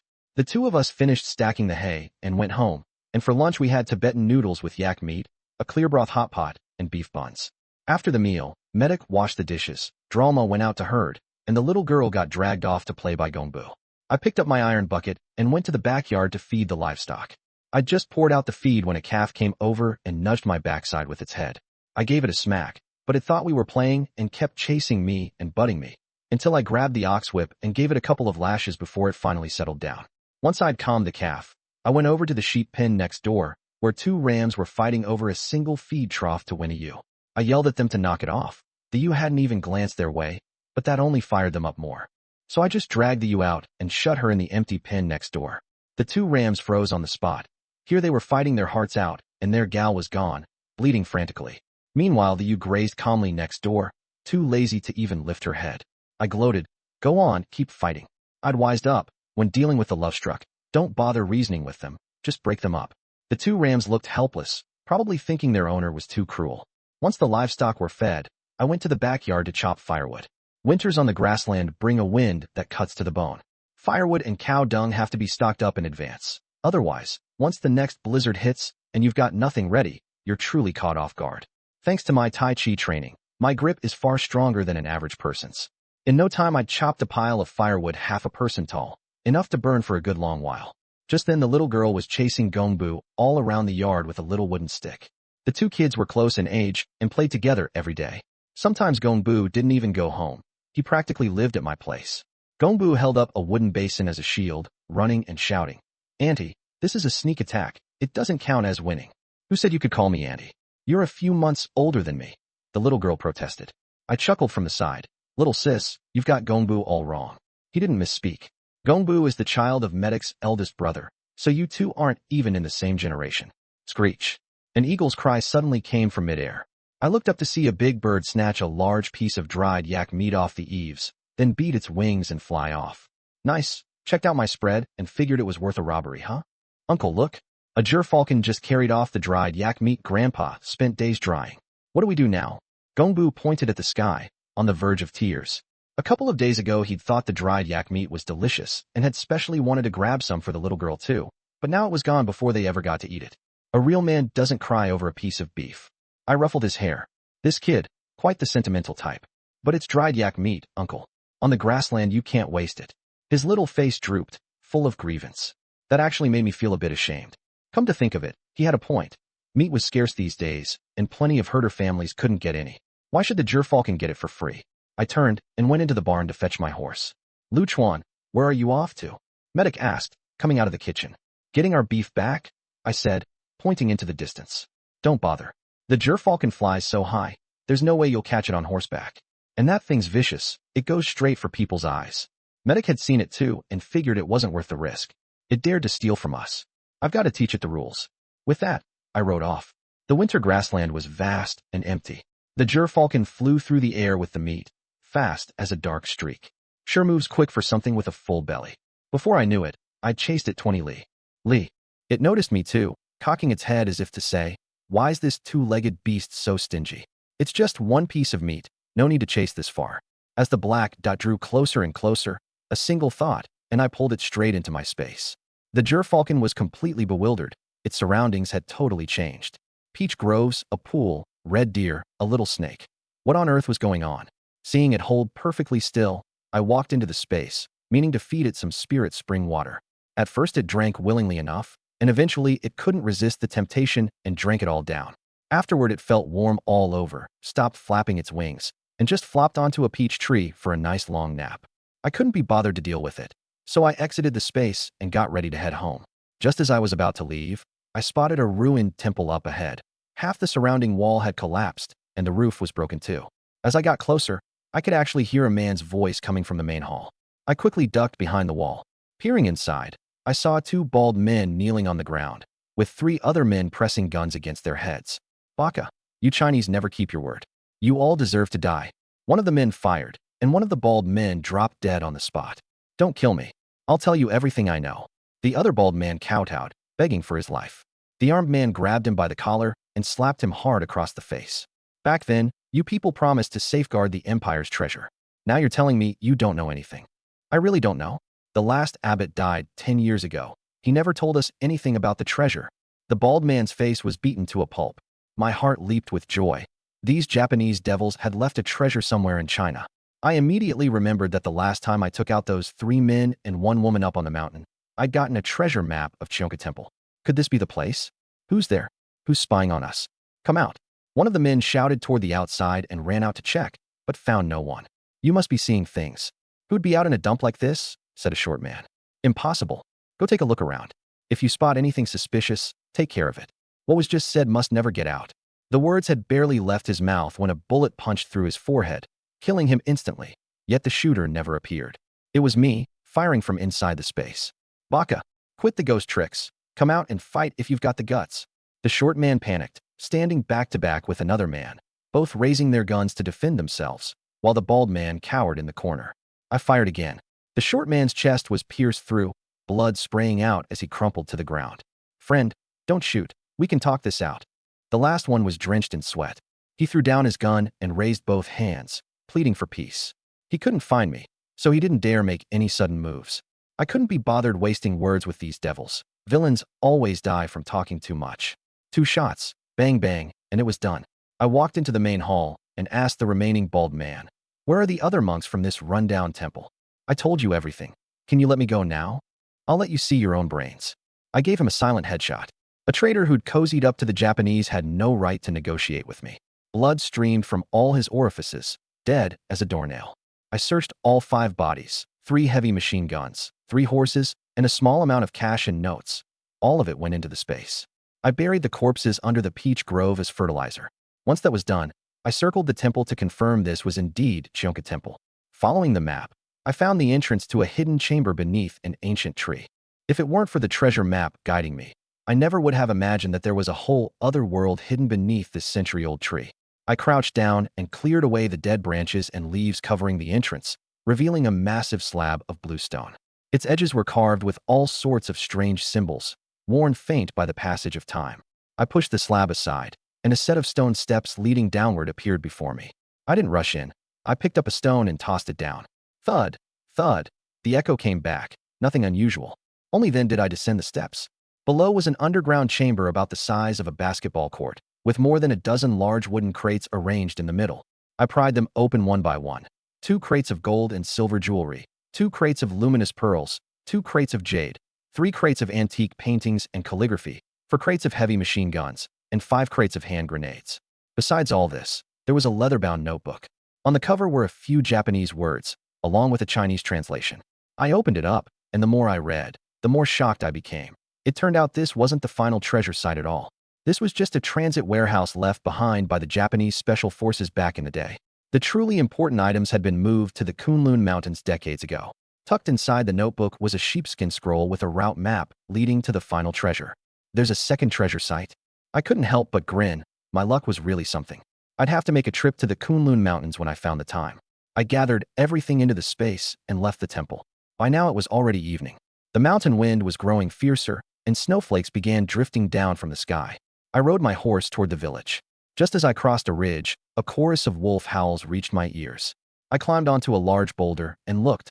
Up ahead were 7 or 8 gray wolves, circling around an ox cart. "Grandpa, watch out behind you," a Tibetan girl of about 13 or 14 shouted, clutching the cart shaft. "Bema, run. Don't worry about me." The old man swung his knife, driving back the wolves in front of him. One gray wolf saw its chance and lunged at him from the side. Just as the old man thought he was finished, I raised my hand and fired, hitting the wolf dead on. It let out a wretched yelp and tumbled into the snow. The sudden gunshot startled the entire pack. A woo! The alpha wolf let out a low growl, and the remaining wolves immediately turned around, baring their fangs and stalking toward me. Airy charge. Instead of dodging, I rode straight at them. The wolves were stunned. How could this 2-legged creature be so fierce? Ordinary herders barely had time to run when they encountered them. Yet this one was actually charging in to kill. I raised my gun and fired in rapid succession. Bang, bang, bang. 3 gray wolves dropped to the ground. The rest were terrified. They were beasts, but they weren't stupid. 4 of their companions had died in mere seconds. If they didn't flee now, they'd be next. The alpha wolf let out one last unwilling howl, then turned and vanished into the mountain forest. The remaining 2 tucked their tails and fled after it. In moments, only 4 wolf carcasses were left on the snow. "Grandpa, are you okay?" The girl rushed over to help the old man, her voice full of emotion. The old man still looked shaken, the hand gripping his cleaver trembling. He looked at me gratefully. Comrade, thanks to you, this old man would have met his end here today. It was nothing, old-timer. I glanced at the ox cart, which was covered with felt and loaded with quite a lot of things. Seeing my gaze sweep over it, the girl immediately stepped in front of the cart. With that wary little look on her face, she was just like a young she-wolf guarding her food. I chuckled. Relax, I've got no interest in your belongings. The girl blushed and lowered her head, saying nothing. The old man laughed awkwardly. Don't mind her, comrade. This child has never traveled far from home. I didn't take it to heart and asked casually. Old-timer, you've packed up so much. Where are you two headed? A snow disaster hit our home. A lot of our cattle and sheep froze to death. I'm taking my granddaughter to stay with relatives. Life in the pastoral regions was hard these days. A single blizzard could wipe out a whole year of work for so many herders. The snow's getting heavier. You two should hurry. Let's get going. I need to head home too, I said, ready to leave. Comrade, hold on, the old man called out. Grassland rules say the kill belongs to whoever brought it down. Take the wolf carcasses.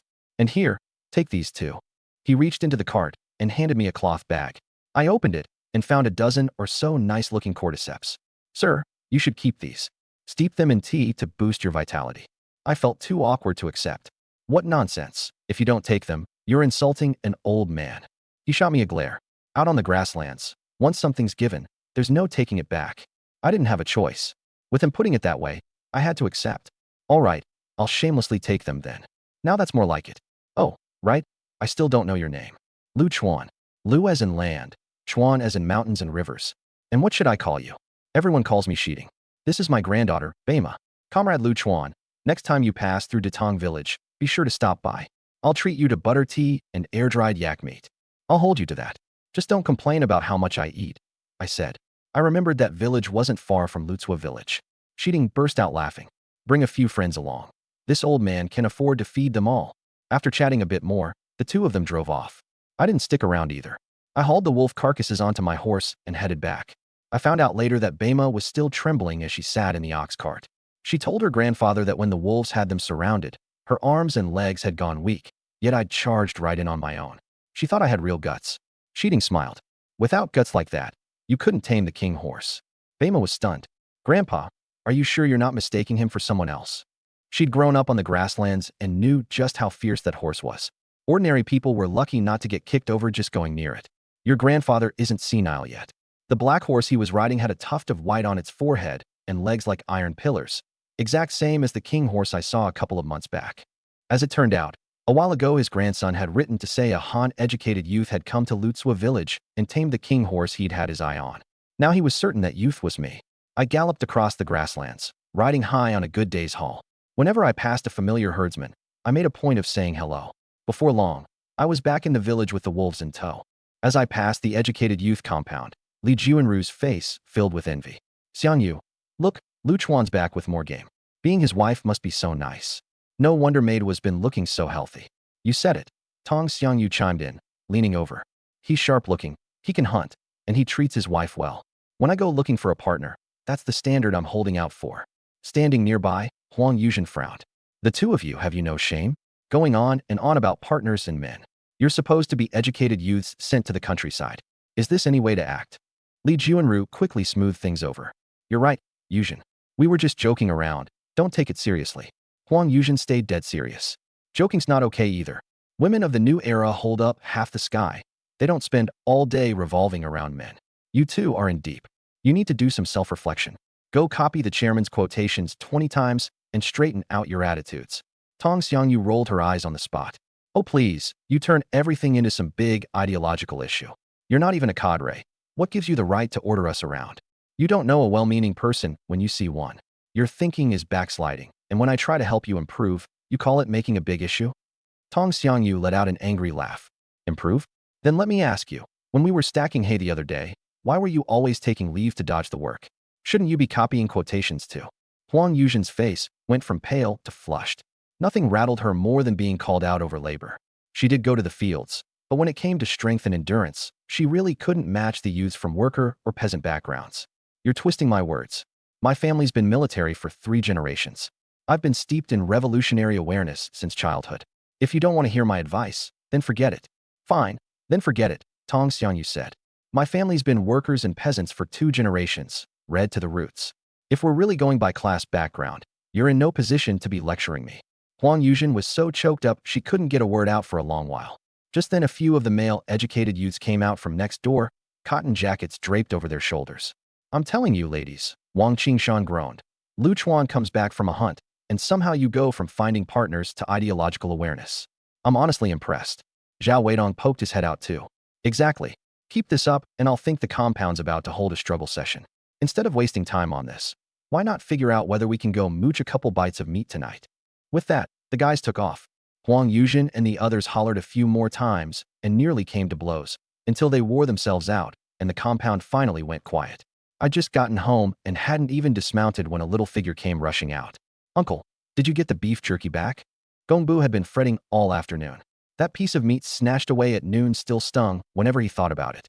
The gerfalcon ate all the jerky, but I caught it, so now it's going to work off its debt as my servant. It gets its freedom back only when it's earned enough jerky to pay me back. I let the gerfalcon out of my space and shut it in the chicken coop. All right, I forgive it then. Gongbu felt better right away. The jerky was gone, but he'd gotten a gerfalcon in exchange. All things considered, it didn't seem like such a bad deal. Kids get worked up fast and get over it just as fast. He fetched a rope, tied it to the gerfalcon, and took it out for a walk. The little girl heard the commotion and ran after him. Just then Juma came back from grazing, and Meiduo went to help herd the sheep into the pen. I unloaded the wolf carcasses and headed to the backyard. I skinned all 4 wolves and hung the hides on a wooden rack to dry. I washed the meat clean and cut it into chunks, kept 1 wolf's worth for dinner, and salted the rest in a big water vat to cure. By the time I finished with the wolf meat, the sky had gradually grown dark. Snow was still drifting down in the yard. I hauled out a big iron pot from the kitchen, filled it halfway with water, and added ginger, scallions, Sichuan peppercorns, and dried chilies one after another. Once the water boiled, I dropped in the chopped wolf meat to blanch it. Before long, a rich, meaty aroma wafted up from the pot. Meiduo and her sisters, who'd insisted they wouldn't eat wolf meat, ended up not being able to resist, and each tried a piece. Juma said around a mouthful, "Brother-in-law, the wolf meat you cooked isn't sour or gamey at all. It's really good." Meiduo nodded too. "It really is way better than any I've had before." I showed off smugly. Of course, when has my cooking ever let anybody down? Gongbu and the little girl dug in, heads down, chowing down until my mouth was dripping with grease. After the meal, the whole family gathered around the fire, chatting and laughing until we finally went to bed around 10. Early the next morning, the snow had stopped. I got up, washed up, and had some tsampa and butter tea. Just as I was starting to warm up, a burst of frantic hoofbeats came from outside the yard. I stepped out and saw Uncle Tashi riding up with a few rifle-toting militiamen. "Uncle Tashi, where are you all headed this early in the morning?" "There's trouble at the sent-down youth station." He didn't try to hide it from me. "Did Wang Qingshan, Sun Jiangwo, and the others come looking for you last night?" I shook my head. "No, I was home all night." "That's strange." Uncle Tashi frowned. "The 3 of them were yelling last night about coming over to mooch some meat off you, but they never made it back to the station. There are a lot of wolves in these parts. I'm worried something happened to them." That got me on my feet. "I'll go look with you." "All right. First we'll meet up with the instructor outside the village." The sky was overcast, and the biting wind swept fine grains of snow across the grassland. All of us wore grim expressions. After running maybe a kilometer, I heard shouting up ahead. Looking closer, I saw Sun Jiangwo, eyes bloodshot, lunging at a bearded, burly man in a Tibetan robe. A few of the other male youths were desperately holding him back. "I'm gonna kill you," Sun Jiangwo cursed. The bearded man just chuckled. "You can't kill me today. If you could, I'd eat my hat." The instructor tried to calm him down. "Jiangwo, stop fighting. I know you've been wronged, but there's no law covering this right now. Even if we report it to the police station, they wouldn't know how to rule on it. Just calm down." "How am I supposed to calm down? Could you calm down if it were you?" I pushed my way into the crowd, totally confused. What did they mean Sun Jiangwo had been wronged? I nudged Wang Qingshan next to me with my elbow. "What's actually going on here?" Wang Qingshan lowered his voice. "Yesterday, me, Li Weidong, Sun Jiangwo, and 2 other guys were planning to head to your place for some meat. On the way we ran into a bear and scattered. And then this guy Sun Jiangwo got, done by that bearded dude." I froze on the spot. Holy crap. These days, even men aren't safe. Someone shouted. Sun Jiangwo's lost his innocence. The onlookers, herders and sent-down youths alike, erupted. This was huge news in the pastureland. "Shut up. All of you shut the hell up." Sun Jiangwo's eyes were blood red, but the bearded man still looked completely unbothered. "Sun Jiangwo, right? What's the big deal? We're both men, and it's not like you lost a chunk of flesh over it." "Screw you, you're asking to die." Sun Jiangwo broke free of the instructor and slammed a fist into his face. Blood trickled from the corner of the bearded man's mouth, but he just blinked and said, "I'll make it up to you." That completely set Sun Jiangwo off. He rushed in and beat the guy black and blue in just a few punches. I went over to break it up. It was honestly mind-blowing. Sun Jiangwo had been a virgin, and his first time went to another guy. "Enough. I'll apologize, okay?" The bearded man begged for mercy. That was when Uncle Tashi snapped back to reality. If an apology were enough, what would we need a police station for? He got hurt, missed work, medical fees, emotional damages. Don't you owe him some kind of answer? If this scandal got out, no sent-down youth would ever dare come here again. The bearded man started playing the victim.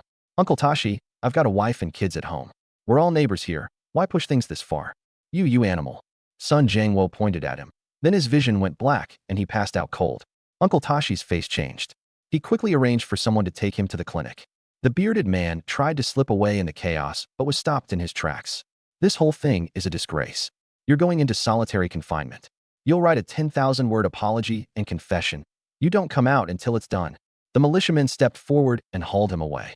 "I figured there was nothing more to see here. Uncle Tashi, you've got things covered here. I'm heading back first." "All right, stay safe."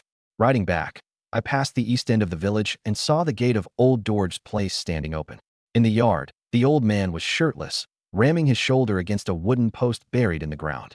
"Grandpa, it's freezing out. Why aren't you warming up by the fire instead of wrestling with a hunk of wood?" He stopped and wiped his sweat. "You don't get it. The older you get, the more you have to train. The day you can't get out of bed, the one who suffers is you." Then he looked me up and down. "You little rascal, how'd you find the time to come by today? You didn't get into a fight with Medic, did you?" That didn't sit right with me. "Grandpa, why don't you ever wish me any luck?" Grandma Yanjin came out of the house and shot him a look. "Luchuan, come in and sit. Don't mind this old fool." Old George stiffened his neck. "I'm showing him I care. He's the one who ran off with my precious granddaughter." I laughed and pulled the cloth pouch from my coat. "Grandpa, take a look at this." He opened it, and his nonchalant expression instantly froze. "Cordyceps." He picked one up and gave it a sniff. "Golden on the outside, good quality." Grandma Yanjin leaned in. "This must be worth quite a bit, right? I saved 2 people from Datong village yesterday, and they gave it to me. I kept a few strands for tea and saved the rest for you too, to build up your health. You spendthrift, giving something this fine to an old man to drink. What a waste." The old man complained, but his hand clutched the pouch tight. I saw right through him. "Grandpa, if you really think it's a waste, give it back to me." "Get lost." He immediately hid the pouch behind his back. "There's no such thing as taking back a gift you've given." I burst out laughing. This old man was just like a kid. Just then, Big Brother Sonam came charging in. The moment he saw me, he started gossiping. "I heard something happened with you sent-down youths. What's the story?" I gave him the short version of the Sun Jiangwo situation. "Wait, you're telling me Sun Jiangwo got violated by another man?" Sonam was thoroughly disgusted. "There are so many girls on the grassland to look at, and he had to go after a grown man? That's just an animal." Grandma Yanjin shook her head, working her prayer beads. "What a sin. Yin and Yang are meant to join, men with men. That's just nonsense." But old George wasn't fazed. "You're just easily shocked. When I was young, I went with the government men to root out bandits on the border. When those fellows got the urge, they wouldn't even spare the cattle and sheep." "The border?" I thought to myself. It couldn't be those guys from across the way, could it? Guess it runs in the family. The old man was about to go on, but Grandma Yanjin gave him a swat. "That's enough. Why are you saying this stuff in front of the kid? Did you feed the cattle and sheep this morning?" "Oh shoot." The old man smacked his forehead and bolted for the barn, moving faster than a young man. I couldn't help laughing. "Grandpa, with legs like that, you ought to be in the horse racing." What a shame. Grandma Yanjin wanted me to stay for tea, but I waved her off. "No thanks, Grandma. I've got a pile of work at home. I'll bring Medic by another day just to mooch a meal off you." Seeing that I was firm, she went back inside and came out with a big leg of mutton, shoving it into my hands. "Your grandpa slaughtered a sheep a couple days ago. Take some home." I tried to decline, but she wasn't having it. "If you don't take it, don't bother coming back." There was no arguing, so I accepted. Hoisting the mutton leg over my shoulder, I headed out. The snow-covered village road crunched under my feet, and the cold wind cut at my face like little knives. As I reached the edge of the village, I ran into a few of the sent-down youths, Wang Qingshan, Li Weidong, and a couple others. "Holy crap, Luchuan, where'd you score a leg that big? Whose place did you mooch off of?" "What mooching?" I rolled my eyes. Grandma forced it on me. The second they heard it was from Medic's grandma, they turned green with envy. They still had to scrounge for meals everywhere, while I'd long since achieved meat freedom. "Sun Jiangwo's not in serious trouble, is he?" "Doctor says he's fine. Just got worked up and caught a chill. He'll be back on his feet in a few days, said Wang Qingshan. Li Weidong added. First thing he did when he woke up was cuss people out. Went on for half an hour without repeating himself once. That got a laugh out of me too. If he could cuss like that, he wasn't in bad shape. Still, this was something he'd remember for the rest of his life. Oh right, Li Weidong said. Captain Tashi told me to let you know. Tomorrow, all the sent-down youths have to go to the salt lake. What for? To harvest salt, Wang Qingshan chimed in. The commune salt storehouse is almost empty, and the livestock burn through a lot of salt in winter. The team's organizing a group to haul some back. None of us youths get to skip out. Meet at 8 tomorrow morning, bring dry rations, and a canteen. We'll probably be out there 2 or 3 days. That long. The salt lake's over 100 li from here. Takes the better part of a day, even on horseback. It's windy out there too. The wind can blow your tent clean away at night. I wasn't worried. With my space, I could stay out there half a month and never go hungry, let alone 2 or 3 days. All right, I'll be there on time. After a bit more chit-chat, everyone went their separate ways. I carried the mutton leg toward home. The sky was overcast, and wisps of cooking smoke curled up over the village. When I was less than 200 meters from home, I spotted several men crouched behind my courtyard, glancing inside every so often. Ever since I drank from the spirit spring, my hearing had become incredibly sharp. At this distance, I could just make out what they were saying. Boss, that youth ain't home. The 2 women inside are real lookers. Why don't we let the brothers have some fun before we kill him? Look at your sorry ass. Another one rubbed his crotch. I got dibs on the older sister. The younger one's yours. Once we're done, finish him off clean. Don't leave any loose ends. The other 3 snickered, saying it seemed a waste to kill women that pretty. My face went cold in an instant. I stashed the horse and mutton leg into my space and walked straight over. The men heard the noise and were about to make their move, but with a single thought, I pulled all 5 of them into my space. Everything went black before their eyes, and when they opened them again, the surroundings had completely changed. A peach grove, a pool of water, red deer, little snakes, and an indescribable fragrance in the air. Finding themselves unable to move, their faces changed drastically. Only then did I get a good look at them. They all had matching tiger tattoos on their wrists, each one looking utterly vicious. The leader glared at me. You son of a bitch, who the hell are you? Let me go now and get on your knees and beg. Maybe if I'm in a good mood, I'll spare your life. Noisy. I grabbed a curved blade from my space and drove it into his throat. He collapsed with his eyes wide open. The remaining 4 froze on the spot. I wiped the blade and looked at the rest. Who paid you? They exchanged glances and said nothing. I stepped forward with the knife raised. I asked a question. I don't like asking twice. The one who'd been hollering about wanting some fun started shaking, yellow liquid running down his crotch. He begged frantically, Great hero, if I tell you, will you let us go? Trash doesn't get to negotiate with me. I thrust the blade at his neck. It was Shi Yunlei, the other 2 blurted out. He found the boss of the Tiger Head gang and had us come teach a youth named Lu Chuan a lesson. He's at the commune hospital right now. That was enough information. Before they could finish, I snapped both their necks. Their eyes went wide, and tears of regret streamed down their faces. Right up until the end, they never imagined I'd be so ruthless. I searched those 2 and came up with a dozen or so 10 yuan bills, plus a few non-staple food coupons, which I pocketed. Then I buried the bodies in the peach grove as fertilizer.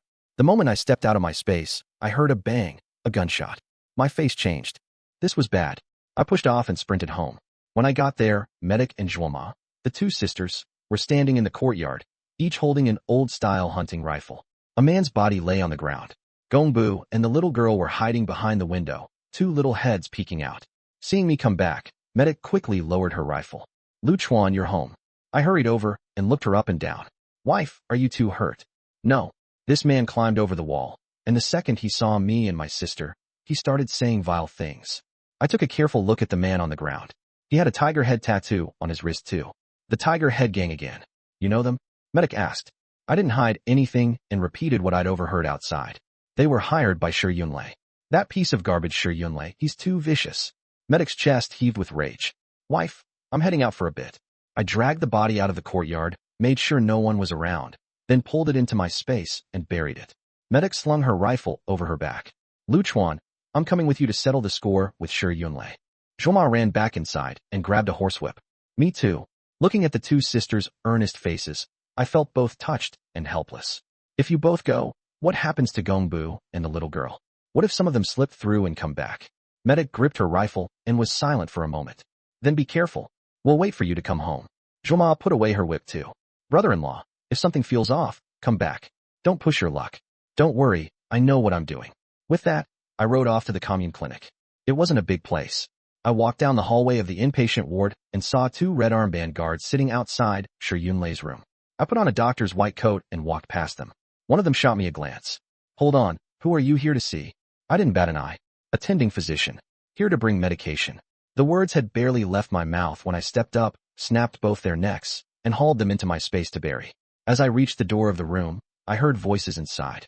Lei Ji, those brainless idiots from the Tiger Head gang. Our brother wrecked that guy's wife. Think they'll come back for revenge? A woman asked. Huh, those good-for-nothings? They don't have the guts. Give him some dirty grunt work and suddenly they think they're somebody. A dog's a dog. Toss it a bone when you're happy. Swap it out whenever you're not. Shi Yunlei sneered. All right, sweetheart, enough talk. Come here. Ooh, Lei Ji, you're so bad. That hurts, the woman cooed. I pushed the door open and saw Shi Yunlei lying on the hospital bed with his arm around a woman, both of them stark naked. My expression darkened. This animal had just had a kidney stabbed, and he still couldn't keep it in his pants. I drew my machete and took his head clean off with one swing. Head separated from body, blood spraying out and staining the sheets red. The woman was so terrified she wet herself. Just as she opened her mouth to scream, I snapped her neck. Her eyes bulged, like she was asking me why I'd killed her. I stowed the bodies in my space and buried them, then searched the room. Besides cash and ration coupons, I turned up documents proving Shi Yunlei had taken bribes. Leaving the clinic, I didn't rush home. While there was still daylight, I stopped by the post office and mailed the documents anonymously to the commune. By the time I got home, an oil lamp was already glowing in the courtyard. Lu Chuan, you're finally back. You're not hurt, are you? Medic had been waiting at the door, and she only relaxed when she saw me. I kissed her forehead. Your man's a tough one, not that easy to take down. The door creaked open, and Zhuoma poked her head out. Brother-in-law, my sister's been standing at the door for half an hour. Any longer, and she'd have saddled up to go looking for you. Zhuoma, I did not. Medic's face flushed red as she chased after her little sister. Zhuoma stuck out her tongue and darted back inside. Come eat. Quick. The butter tea's been reheated 3 times already. The two sisters had me laughing. I stepped inside and was hit by a wave of warmth. Dinner was a feast. Air-dried yak meat, sampa, milk curds, and mutton soup. Gongbu and the little girl sat pressed against me on either side, their little mouths glistening with grease. Brother, I beat up a bad guy today too, the little girl declared proudly, chin held high. I blinked. How'd you manage that? She pumped her tiny fist. I hit him in the head with my slingshot. Too bad I missed. Gongbu chimed in. Yeah, you call that a miss? The rock flew straight up onto the roof and almost knocked the chimney down. The wind was too strong. The little girl protested, unconvinced. I laughed. Right. From now on, if danger comes to the house, your job is to bring the roof down and crush the enemies. I picked up the mutton soup and took a sip, feeling the warmth spread through me. After running around all day, I could finally rest. Seeing how exhausted I looked, Medic quietly ladled me another bowl. I gulped it down without ceremony, thinking there was nothing like a wife who cared. After dinner, Medic cleared the dishes while Zhuoma taught the little girl and Gongbu their characters. I slipped into my space for a bath, and by the time I came out, my wife was already in bed. Seeing me come in, Medic rolled to the far side and patted the spot beside her. Come up. You got it. I slid under the covers slick as an eel and wrapped my arm around her waist, my hands wandering with intent. It was the first time she'd been this forward, and I was thrilled. Medic's face reddened a little. Lu Chuan, you must be worn out today. How about I rub your shoulders? Wife, a massage? Now, that's no way to set the mood. Come here, open up. I pressed her down beneath me. Medic instinctively parted her lips, and before she could react, I kissed her hard. I didn't let go until she was nearly out of breath. That's the seed. The words had barely left my mouth before she started crying out, unable to control herself. Meanwhile, over in the great northern wilderness, my cousin Lu Daqiang's days at Kaoshan village were nowhere near as sweet. Right now he was huddled in a crumbling mud hut, shivering and cursing. Damn it, this godforsaken place isn't fit for humans. Cold, hungry, and injured. In just over a month in the great northern wilderness, he dropped more than 20 pounds. His once round face had caved in, cheekbones jutting out, complexion a sickly yellow. Back in Beijing he'd feasted on fish and meat. Now he couldn't even get a bowl of cornmeal mush. What tormented him most was the labor. Up before dawn and working past dark, hauling logs, clearing snow, digging drainage ditches until he couldn't straighten his back. And on top of it all, nobody in the village could stand him. Yesterday he'd caught sight of a pretty widow and tossed out a couple of crude lines. That night, someone cornered him behind the thatched hut and beat him bloody. His left eye was swollen black, and one of his front teeth got knocked out. Early the next morning, The angrier he got, the worse it stewed, so he grabbed a shovel and marched straight to the brigade office. Brigade leader Wang Taizhan was sipping hot water when Lu Daqiang came storming in. He asked sourly, "What do you want?" "Brigade leader, I got beat up. Several people ganged up on me last night. You've got to do something about it." "Who did it?" "I don't know. It was too dark to see." "Then why'd they hit you?" Lu Daqiang faltered guiltily. "How should I know?" A young clerk nearby leaned in. "Leader, I know. Yesterday this guy was circling around Widow Lu for ages, spouting all kinds of filth. She kept dodging away, and he trailed after her whistling. That's probably what got him beat." Wang Tieshan's face darkened. "Is that true? I was just joking around." Lu Daqiang stammered. "You know Widow Lu's husband was a Corps soldier, mauled to death by a bear saving villagers back then.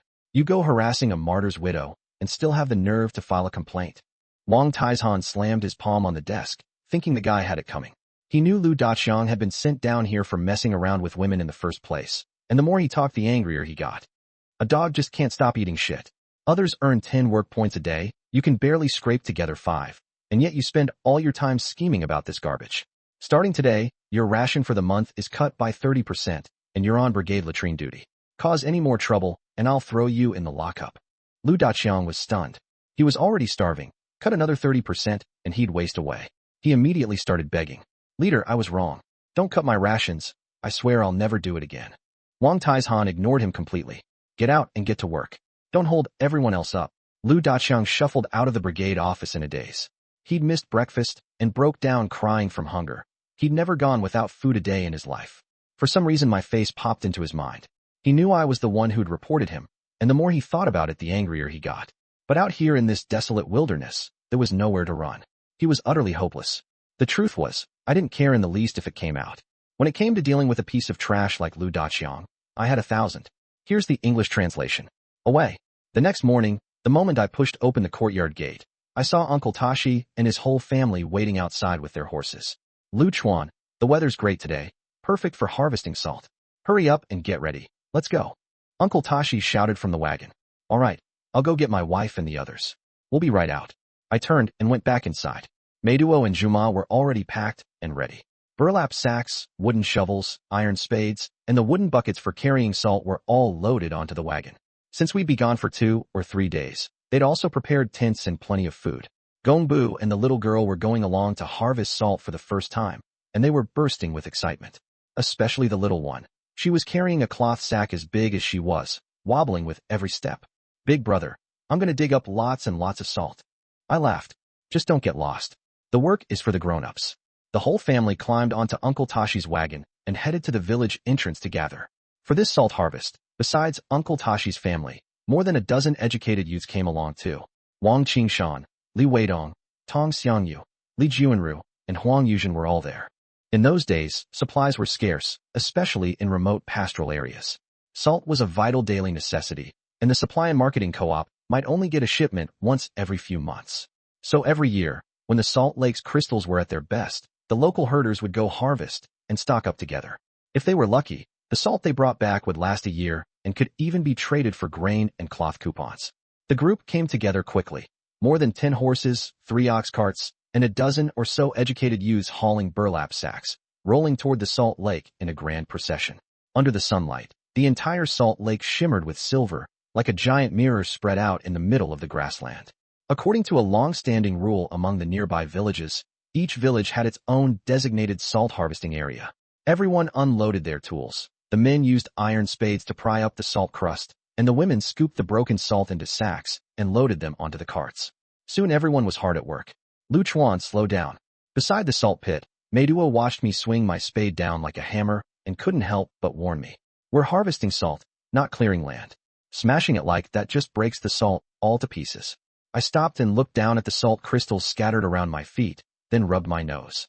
Is it really that big a deal? It was my first time harvesting salt. I honestly had no experience. Of course it is. Meiduo took the spade and demonstrated carefully. The salt layer isn't just solid rock. You have to find the grain and work with it, going along its natural lines. As she spoke, she gripped my wrist to adjust my angle. "See? Just a gentle pry like this, and the whole chunk of salt crystal comes right out." She was standing so close, and a faint, sweet fragrance from her drifted into my nose. How was I supposed to focus on learning to harvest salt? My eyes were glued entirely to her, and I quickly planted a kiss on her cheek. Wife, your man's got it now. Maid was face flushed red in an instant, and she pinched my waist. What are you doing? Got what? I put on a completely serious face. Learned how a husband and wife communicate their feelings. With this many people around, aren't you afraid someone will hear? She was speechless. Afraid of what? Whoever wants to look can look. We're legally married with a certificate and everything. I deliberately draped my arm over her shoulder and gave it a rub, practically making sure everyone could see us being lovey-dovey. A few of the male educated youths nearby turned their backs one after another, out of sight, out of mind, cursing me under their breath for getting frisky in broad daylight. Wang Qingshan, holding a sack of salt, said sourly, Lu Chuan, you sly dog, enough already. You've got it made, but the rest of us brothers are still single. I raised an eyebrow. Jealous? Who's jealous of you? I'm just saying, the salt in this pit is about to get pickled sweet by you too. A few of the educated youths nearby burst out laughing. Maidwa's face turned even redder, but I couldn't have cared less. I walked over and clapped Wang Qingshan on the shoulder. Don't be bitter. The day you finally get yourself a wife, I'll give you permission to flaunt your love right in front of me. Forget it. I can't win against you. I'm going to dig salt on the other side, before I choke to death on all this dog food. Wang Qingshan rolled his eyes at me. Me. He was probably thinking that if he couldn't even win over Li Juanru, that day would never come. Just then, Tong Xiangyu came walking over with a sack of salt on her shoulder and happened to overhear. She laughed until her eyes narrowed into slits. Well, Comrade Lu Chuan's really something now. Before, seeing that cold face of yours, I thought you were the standoffish type. Keep your distance. I raised an eyebrow. And now? She sized me up from head to toe. Now I see. You're not cold. You're a hypocrite. You only sweet-talk your own wife. That one line got everyone around us laughing. Meiduo quickly waved her hands. Sister Xiangyu, don't tease him. This brute of a man holds grudges. Tong Xiangyu asked with a grin. Meiduo, then let me ask you, besides being strong and quick at work, how does your Lu Chuan perform the rest of the time? Meiduo answered without thinking. Pretty well. I'm not asking about the work, Tong Xiangyu said, barely holding back her laughter. I mean, after you get home at night. Meiduo froze for a second, then realized what she meant, and her ears turned bright red. Sister Xiangyu. She stomped her feet in embarrassment.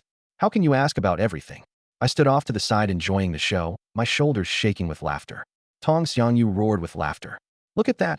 I haven't even said anything yet, and your face is as red as an apple. Lu Chuan, your wife is way too honest. Don't you dare bully her from now on. Naturally, a man cherishes his own wife. I laughed, thinking to myself, like I needed the reminder.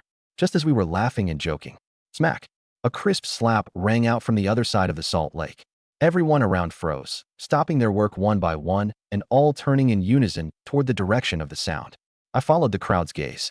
In the middle, a ring of people had gathered. Li Juanru was glaring at a Tibetan man across from her, tears welling up in her eyes. The man was clutching his face, his expression full of anger. What gives you the right to hit someone? Li Juanru was trembling with rage. You've got the nerve to ask? Just now, when I bent over to load the salt, you deliberately groped me from behind.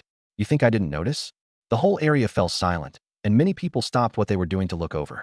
The man wasn't the least bit flustered. Instead, he sneered. Groped you? Keep dreaming. I just came over from harvesting salt and almost slipped, so I instinctively reached out to steady myself and happened to touch you. That's all. You city-educated youths are the best at making false accusations. He spread his hands, and his words grew nastier. You female-educated youths wander around the grassland all day. Isn't it because you're looking for a herder to marry? Cut the act with all that fake purity. You're shameless. Li Juanru cried, tears streaming down her face. In all her years, she'd never met anyone so thick-skinned. Huang Yuzhen set down her salt sack and hurried over, taking hold of her. Juanru, don't cry. Tell me slowly. After calming her down, she turned and snapped at the man. You watch your mouth. The man sneered. What? Hit a nerve? You people come here eating our grain, living on our land, and you've got the nerve to lecture me? One word from me, and you won't be scooping up a single grain of salt. Several of the educated youth changed color. Wang Qingshan cursed back. Bullshit. You think the grasslands belong to you? The man glared. I'm talking to the woman. Who asked you to butt in? Keep running your mouth, and I'll smack you. My face darkened. This guy was a creep and still acting so righteous about it. We were all educated youth. I couldn't just stand by and watch. Come on, babe, let's go check it out. Meiduo answered, and the two of us walked over to Li Juanru. Seeing that stubborn, wronged look on her face, I knew she wasn't lying. In these times, a woman's reputation was worth more than her life. No way she'd use something like this to ruin a total stranger. I pointed at the man and asked her, Juanru, you sure it's him? She bit her lip and nodded. It's him. I grunted and turned to the man. You said you bumped into her by accident? He looked me over sideways. None of your damn business. Get lost. I didn't get angry. I just took a look. There's nobody scooping salt in the direction you came from. There's a main path right there, but you went out of your way to circle around behind a woman. What were you trying to do? His expression shifted, embarrassment turning to rage. I got a report to you about where I scoop my salt. This is the grasslands, not your city. The smile slowly faded from my face. Tough talk. He stepped forward. Yeah, so what if I'm tough? What the hell are you educated youth anyway? If the country wasn't feeding you, you'd have starved long ago. And here you come to the grasslands acting like big shots. Before he could finish, I kicked him in the gut. The guy flew off like a torn sack and dove headfirst into the salt pit, white salt splashing everywhere. The whole place went dead silent in an instant. Nobody expected me to strike without a word of warning. I shook out my wrist. I've put up with you long enough. Being a creep and acting like you've got a point. A coward who does something and won't own up to it. He struggled to his feet, blood at the corner of his mouth. You dare hit me? I strode over. So what if I did? Say one more word, and I'll bury you in that salt pit. I'll kill you. He completely lost it, grabbed a shovel lying nearby, and lunged at me. Gasps went up all around. Just as things were about to get real. Everybody stop right now. Suhongi arrived with a few core soldiers. The moment that man saw the uniforms, he became a completely different person. He plopped down on the ground, clutching his belly and wailing. Commander, you're finally here. These educated youth ganged up on us herders. You've got to set things right for us. I nearly laughed out of anger.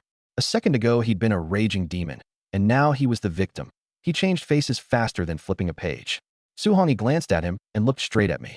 Lu Chuan, tell me what happened. Company Commander Su, this bastard was harassing a woman. You tell me, did he deserve it? I gave a quick rundown. Suhongi's face went sour. As a soldier, this was exactly the kind of scum he despised. If you've got guts, go fight a wolf or a bear.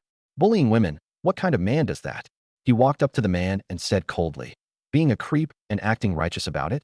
6 months of reform labor at the core. Commander, I'm innocent. The man thrashed desperately, but it was useless in front of the soldiers. 2 of them hauled him up and dragged him off. Suhongi looked at me. Nice work. A guy like that needs a lesson. He glanced at the salt pit that had been smashed open. But next time hold back a little. Don't go kicking someone to death one of these days. I grinned. Don't worry, Commander. I know my limits. The salt lake's crawling with all sorts these next couple days. Anybody else causes trouble, come find me at the garrison up ahead. With that, he left. No sooner had I seen Suhongi off than Li Juanru came over, her eyes red. Lu Chuan, thank you. I waved it off. Thank me for what? We're all from the same production team. Next time something like this happens, don't hold it in. Curse if you gotta curse, hit if you gotta hit. That got a laugh out of her. There's nobody like you. First thing out of your mouth is beating people up. I said with a straight face. You've got to pick who you reason with. Trying to reason with an animal, isn't that just wasting your breath? She burst out laughing, and the hurt melted away. That afternoon, everyone got back to scooping salt. Uncle Tashi and his family were busy staking out ground and pitching tents at the other end of the lake, completely unaware of what had happened over here. As the sun set, we loaded the salt onto the ox cart and hauled it over, and nobody said a word. With something like this, the fewer people who know, the better. Night comes fast on the grasslands. The bonfire went up, a dozen tents forming a half circle, milk tea simmering in the pot, air-dried meat roasting over the flames.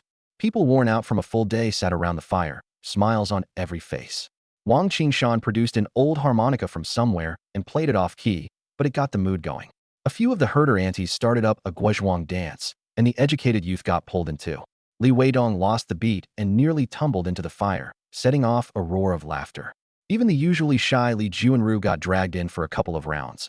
All the gloom of the day swept clean away. After dinner, I took the family back to our tent. Thick felt blankets were spread inside, the cold wind howling outside while the brazier kept things nice and warm. The little girl burrowed into the covers and poked her head out. Bro, I want a story. Gongbu crowded in too. Uncle, tell one about hunting wolves. Zhima hugged her knees. Brother-in-law, you could tell us about your time in Beijing too. I flopped down on the felt blanket and sighed on purpose. Ugh, I dig salt all day like a dog, and at night I've still got to tell you stories. Am I running a salt crew or a tea house? The little girl crawled over and pounded on me. Bro, quit faking. I saw how much energy you had kicking that guy today. Gongbu nodded. Uncle's tougher than a yak. I raised an eyebrow. You know how to give a compliment? Your Andy's right here. If Uncle's a yak, then what's your Andy? Meidua was straightening the bedding and couldn't help laughing. Stop with the nonsense and just tell one, or they won't be able to sleep. I cleared my throat. All right, I'll tell the one about the monkey stealing peaches. Juma blinked. A monkey can steal peaches? I said with a straight face. Not just peaches, it also slacks off, sneaks food, and peeks at girls doing their laundry. Meiduo grabbed a felt blanket and threw it at me. Lu Chuan, don't teach the kids bad things. The little girl laughed and rolled around in the covers. Bro's getting beat up again. The wind moaned outside the tent while laughter went on inside. Looking at my family gathered around me, I felt a warmth in my heart. Finally, I said, all right, a proper one then. Once upon a time, there was a little girl carrying a sack bigger than herself, and she said she wanted to dig up lots and lots of salt. The little girl's eyes went wide instantly. Bro, you're talking about me, aren't you? I laughed. Whoever's impatient, that's who. Medic leaned against me, her eyes full of smiles. That night, the wind by the salt lake was bitter cold, but inside the tent it was as warm as spring. The next morning, dawn broke faintly, with a thin mist drifting over the salt lake.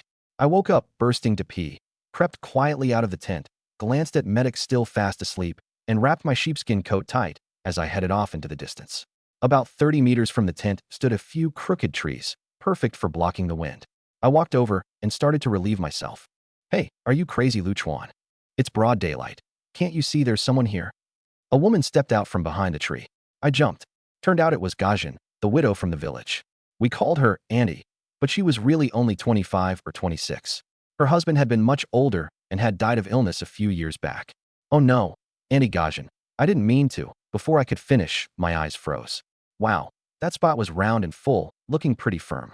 You little punk, you're still staring? Gajin hadn't expected to get splashed all over, and now this guy was sneaking a peek. She was a little annoyed. Auntie, I'm so sorry, I'll leave right now. I hurriedly pulled up my pants. Shameful, Lu Chuan. What's got you all worked up first thing in the morning? Didn't you eat last night? Are you starving? Gajin had been genuinely irritated, but her sidelong glance caught sight of what I had down there, and her eyes froze too.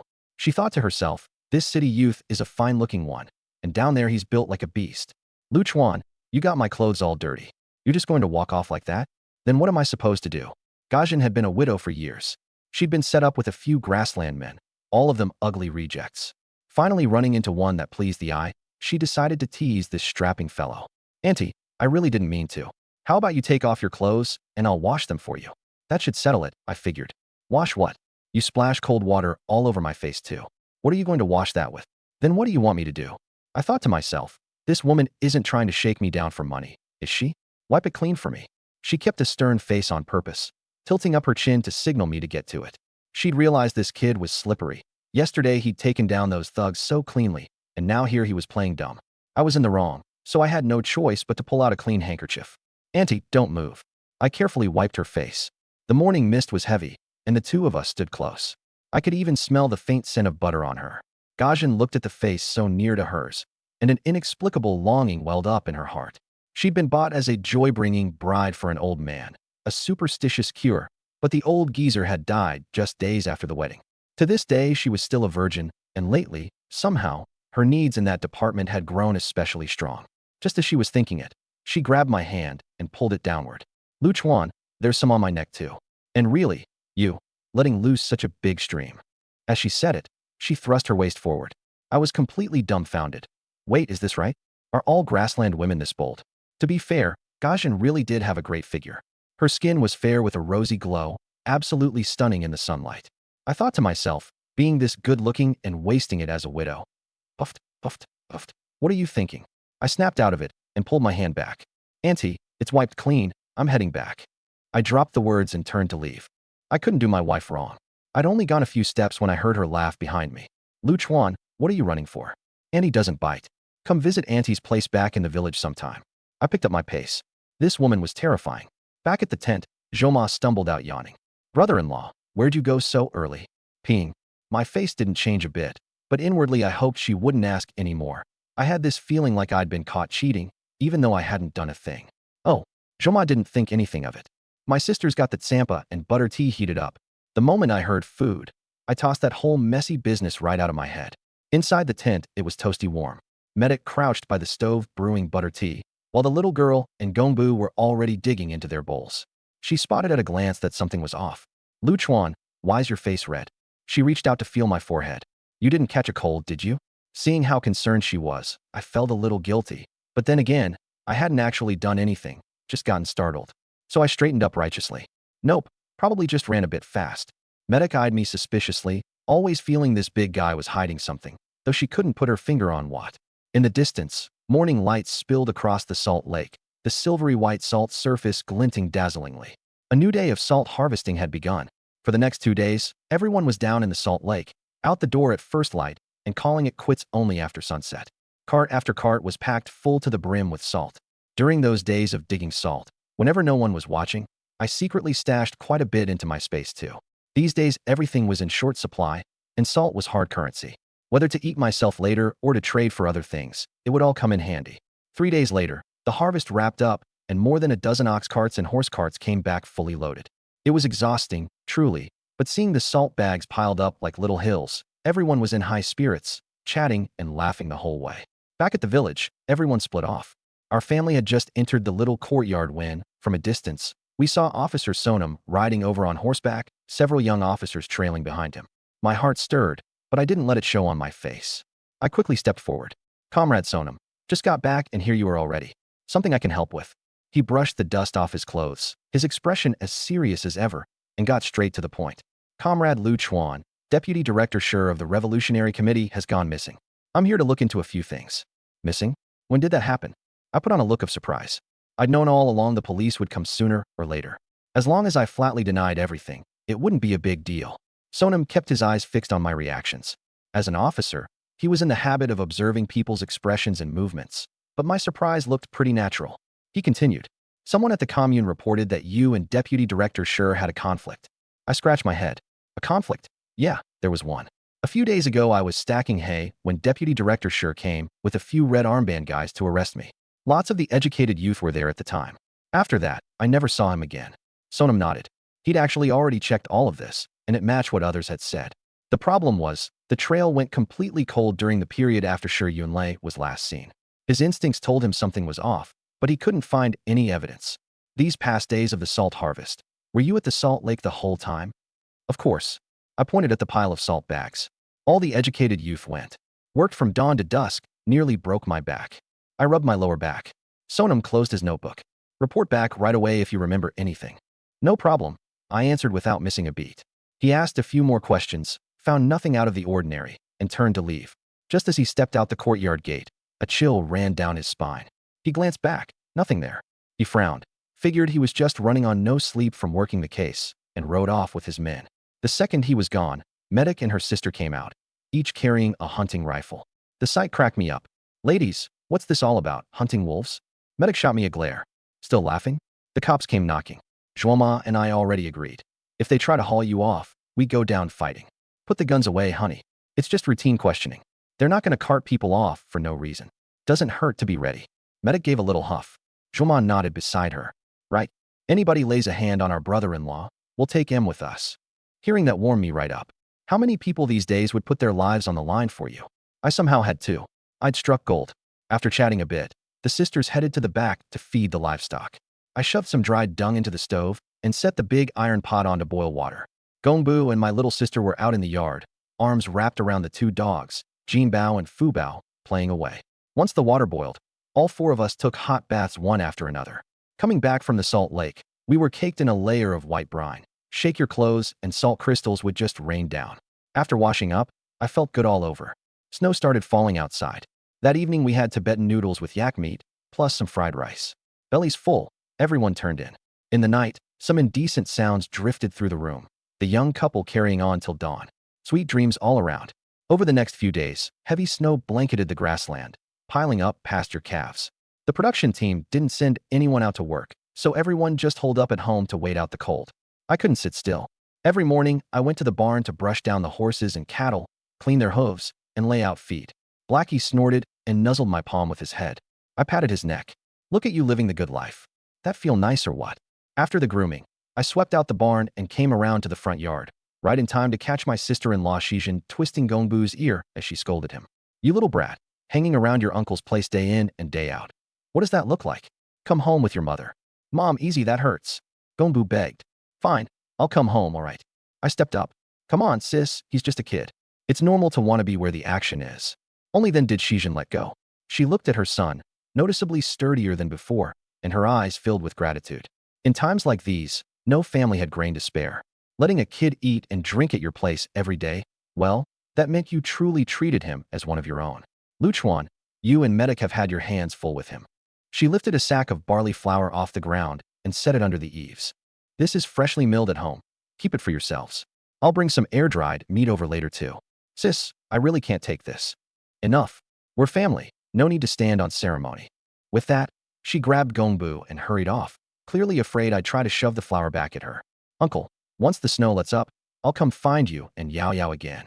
Gongbu kept looking back with every step, not wanting to leave. Sure, you're welcome anytime. I never expected my little nephew to hit it off so well with my sister. I was about to head inside when I heard hoofbeats behind me. A young man came riding up. It was Dorge, one of the neighbors. Dorge, were you off gallivanting in a snowstorm like this? Luchuan, I just got back from outside the village. There are strangers out there, men and women, and they're carrying guns. Who are they? No idea. I'm gonna go let Uncle Tashi know first. I'll tell you if I hear anything. With that, he rode off. The moment he left, I got an uneasy feeling. The mountains were snowed in, everybody was hunkered down at home, and suddenly armed strangers show up outside the village? No way that was normal. I went inside and told Medic and her sister the situation. Grab the gear. Medic went to fetch her rifle while Zhuoma suited up. Looking at the bolt-action rifles slung over their backs, I couldn't shake the feeling it wasn't enough.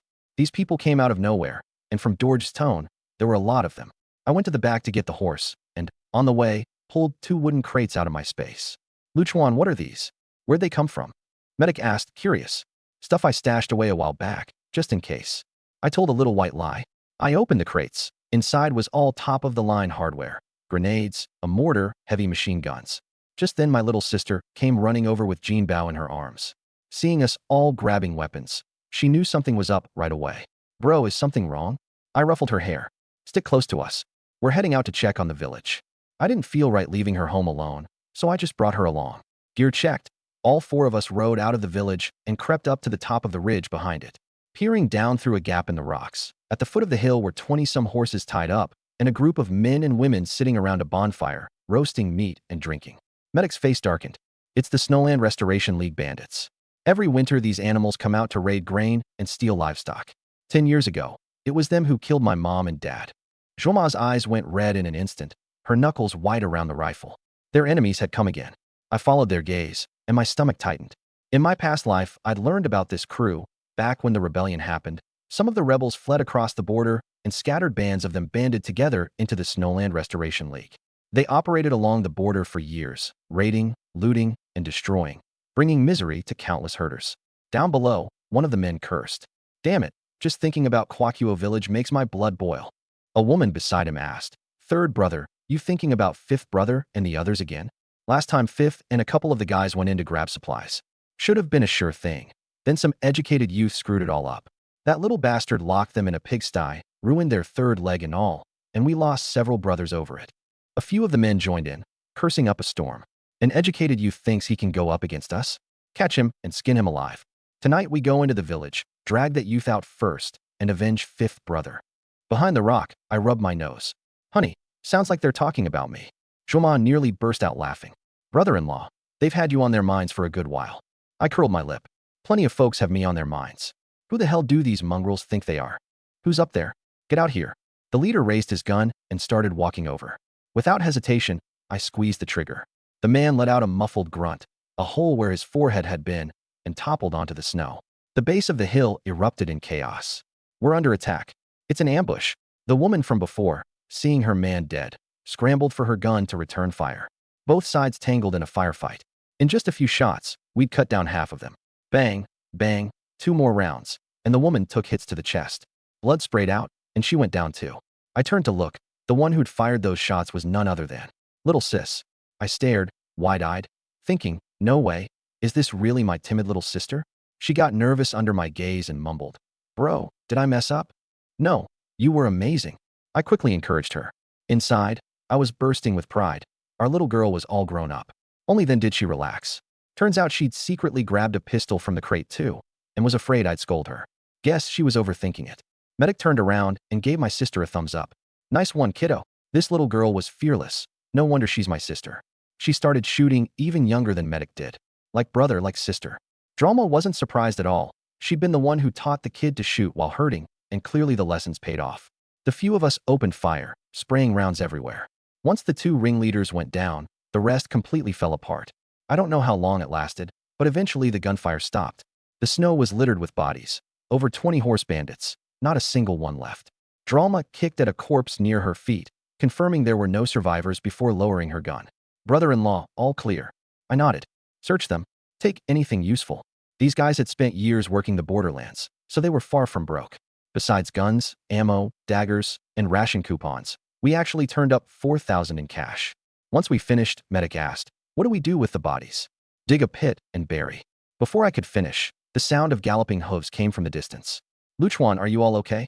I turned to see Uncle Tashi charging up on horseback with a whole squad of officers behind him. "Uncle Tashi, I'm fine. What are you doing here?" The chief and I were patrolling nearby and ran into Dorj. He said there were suspicious strangers out this way, so we came to check. We'd just arrived when we heard the gunfire and rushed over to back you up. The moment he finished, he spotted the 20-some bodies scattered across the snow and froze on the spot. The chief took a long moment to recover, then looked at me. "Comrade, you did all this?" I shouldered my rifle, matter of fact.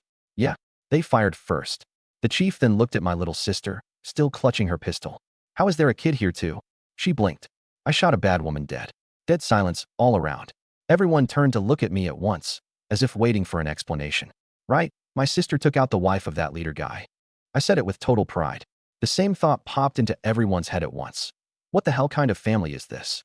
The oldest takes on 20-plus armed bandits. Both wives are crack shots, each deadlier than the last, and even the 5-year-old will pull a trigger on someone. Uncle Tashi patted my shoulder. "Luchuan, you'd better start carrying a letter of introduction whenever you go out." I grinned.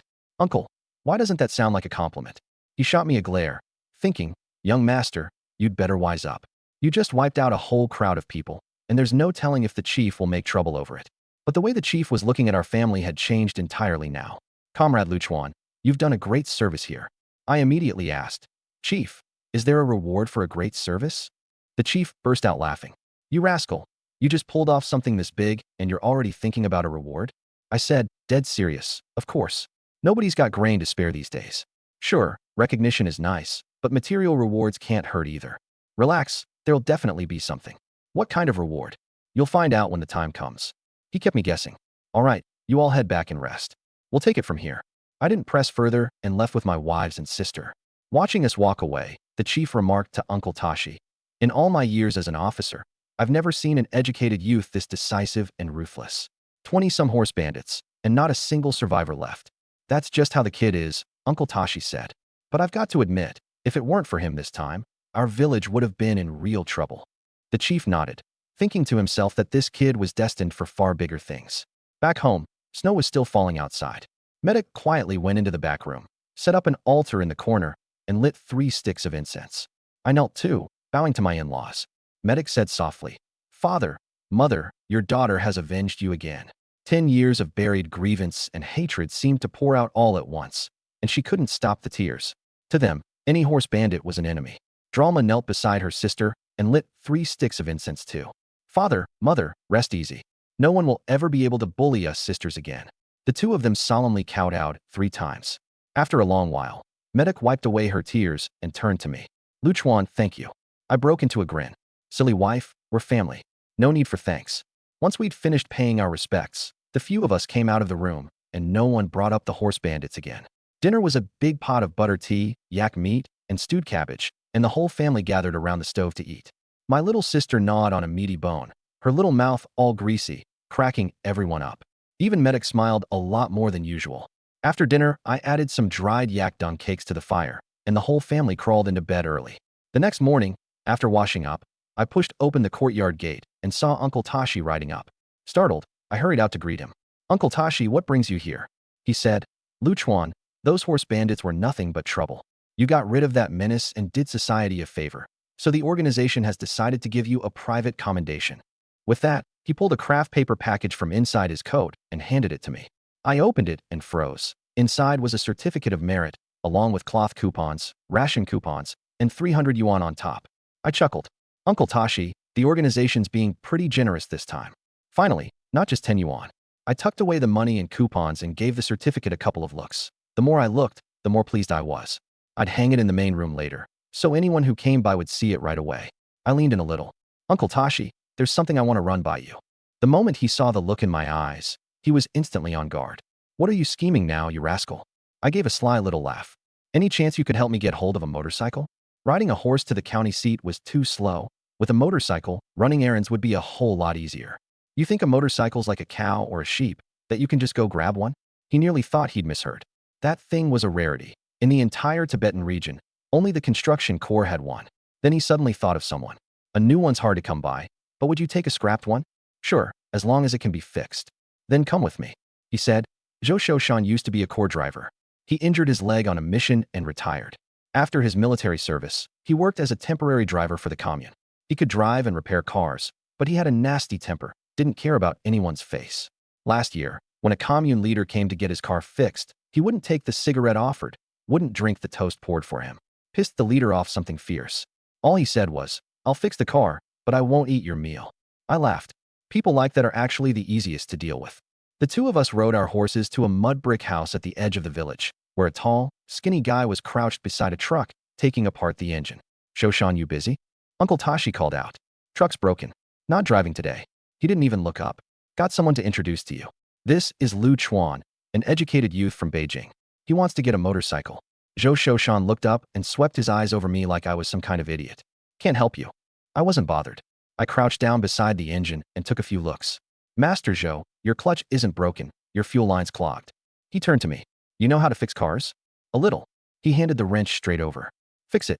I took it, opened up the fuel line, and pulled out a wad of gunk. Zhou Shoshan didn't say anything, but his expression softened a bit. At least the kid wasn't just talking big. Even Uncle Tashi beside me was stunned. Old Zhou usually treated his truck like it was more precious than his own life. Yet he'd actually let me get my hands on it. After I put the fuel line back together, Zhou Shoshan jerked his chin toward the backyard. You're in luck. The corps just retired one. I followed his gaze. An old motorcycle was parked there, flat tires, rusted shell, but at least the main engine block was still intact. Bring me some motor oil and I can have it fixed in about a week. Thanks, Master Zhou. I nodded. And as is only fair, I'll bring you 2 dried mutton legs on top of that. Deal. I knew perfectly well that with a guy like this, connections were useless. You had to earn his respect first. With everything settled, Uncle Tashi stayed behind to discuss transportation team business, and I rode off. Now all I was missing was the motor oil. I galloped across the grassland when I spotted 2 men sneaking around, so I trailed them. They slipped through a hidden gap in a barbed wire fence and entered a natural cave. Inside were more than a dozen stalls, most of the vendors speaking with foreign accents. It turned out to be a foreign black market. I made a circuit and found one stall selling motor oil. When I asked around, I learned they didn't take money here, only bartered goods. I was about to pull a red deer out of my space to trade when I noticed the vendor and those 2 men eyeing my black horse and muttering to each other, their hands quietly creeping toward the guns at their waists. I couldn't help but smile. So they wanted to rob me of my horse. With a single thought, I pulled all 3 of them straight into my space.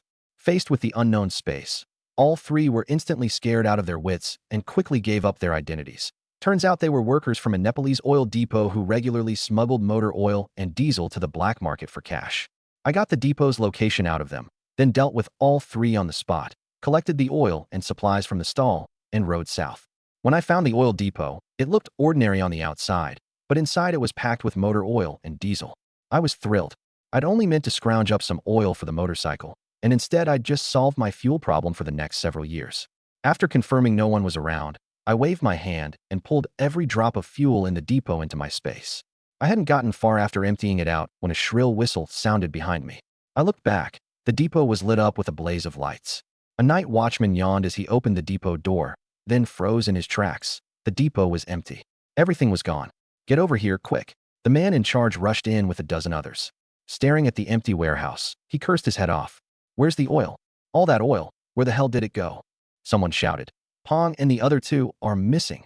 Those damn bastards. They must have stolen it themselves. The man in charge immediately ordered the alarm whistle blown. Dozens of armed men rushed out with torches, searching everywhere.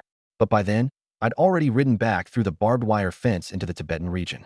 This trip had paid off big time, and I couldn't help humming a tuneless little song. As I crossed over a hillside, a few plump rabbits darted out of the snow ahead of me. Well now, dinner's here. Feeling playful, I hopped off my horse and started bounding forward with my legs together, imitating the rabbits. The wild hares stopped and stared at me, dumbfounded, probably wondering if this 2-legged creature was sick in the head. With a flick of thought, I pulled them into my space. Trying to out-hop me? You're a little too green for that. Walking on, I ran into a herd of blue sheep pawing at the snow to graze. The lead ram had just raised its head when its companions started vanishing one after another. Bah! I grinned. Quit hollering. Everybody's moved out already. Almost at the village entrance, a few wild ducks flew up from a ditch, and I scooped them into my space too. The grassland these days was practically a natural granary. By the time I got home, it was already dark. I walked in carrying the 2 wild ducks. Wife, extra dish tonight. Went into the mountains again. Medic thought to herself that this man just couldn't sit still. The ducks delivered themselves to my door. Yeah, sure they did. She laughed and took them to clean. Soon a dish of potato-stewed wild duck came out of the pot, filling the whole house with its aroma. The little girl gnawed on a drumstick as she said, "Brother, I'm coming into the mountains with you from now on. To learn how to hunt." "No, because there's meat wherever you go." I nearly spat out my food. After dinner, I pulled out paper and pen. "Little sister, come here, time for lessons." The little girl faked a yawn. "Brother, I'm kind of sleepy." "You weren't sleepy when you were fighting over that drumstick just now." I had more energy back then. I pushed the notebook over. "Write the character for home first." She bent her head over it, making a face. Once she finished, I handed the paper and pen to Medic. "Wife, your turn." She was startled. "I'm learning too." "Of course. A skill's never a burden." Blushing, Medic copied out a crooked, wobbly home. I studied it for a while.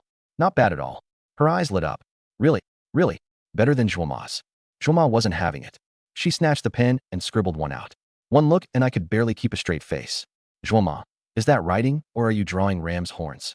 Juama got so mad she reached over to pinch her ear, and the whole group ended up tumbling around the room in a ruckus. Early the next morning, the courtyard was a blanket of white. I got up before dawn and practiced a round of Tai Chi in the snow. Each move looked slow, yet they flowed one into the next without a break. As I ran through the form, I could clearly feel that my body was much more relaxed than before. The most obvious change was my control. Before, I'd chopped firewood with brute strength, but now, with a single swing of the axe, I could release and hold back the force at will, hardly ever missing my mark. I settled into a closing stance and exhaled a puff of white breath. Tai Chi really does work. My strength hasn't grown much, but my reactions and coordination have improved a lot. Back, the house was warm, and Medic had already made breakfast. Sampa, a big pot of milk tea, and a few freshly griddled barley cakes. I'd barely taken a sip of my milk tea when there came a pounding at the gate outside. "Lu Chuan, you home?" It was Uncle Tashi's voice. I set down my bowl and went out.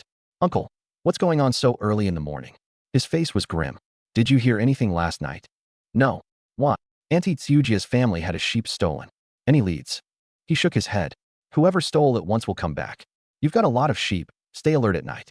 Pin up whatever you can, and keep Blackie tied up close by." "Got it." He gave me a few more warnings, then turned to go notify the other households. Watching his retreating back, I narrowed my eyes. A sheep going missing that quietly ruled out the horse bandits. Those men just rob you outright. They'd never sneak around. Back inside, Medic, her sister, and the little girl were all standing by the door. I gave them a quick rundown. "That's the 3rd sheep Auntie Tsujia's family has lost this month." Medic's face grew serious too. "You think those thieves might have their eyes on us?" Shoma piped up. "Sis, don't worry. They dare show up, I'll put a bullet in him." She even mimed shouldering a rifle. I could only sigh. Other people's daughters learned embroidery and cooking, but my sister-in-law's first instinct was shooting and killing. God only knew what poor fool would dare marry her someday. The little girl raised her small hand too. "Juama, you shoot him, and I'll tie him up." I pressed a hand to my forehead. Great. One violent sister-in-law, one bandit of a little sister. Here I was, a cultured man, and I'd somehow raised these 2 girls into a couple of boys.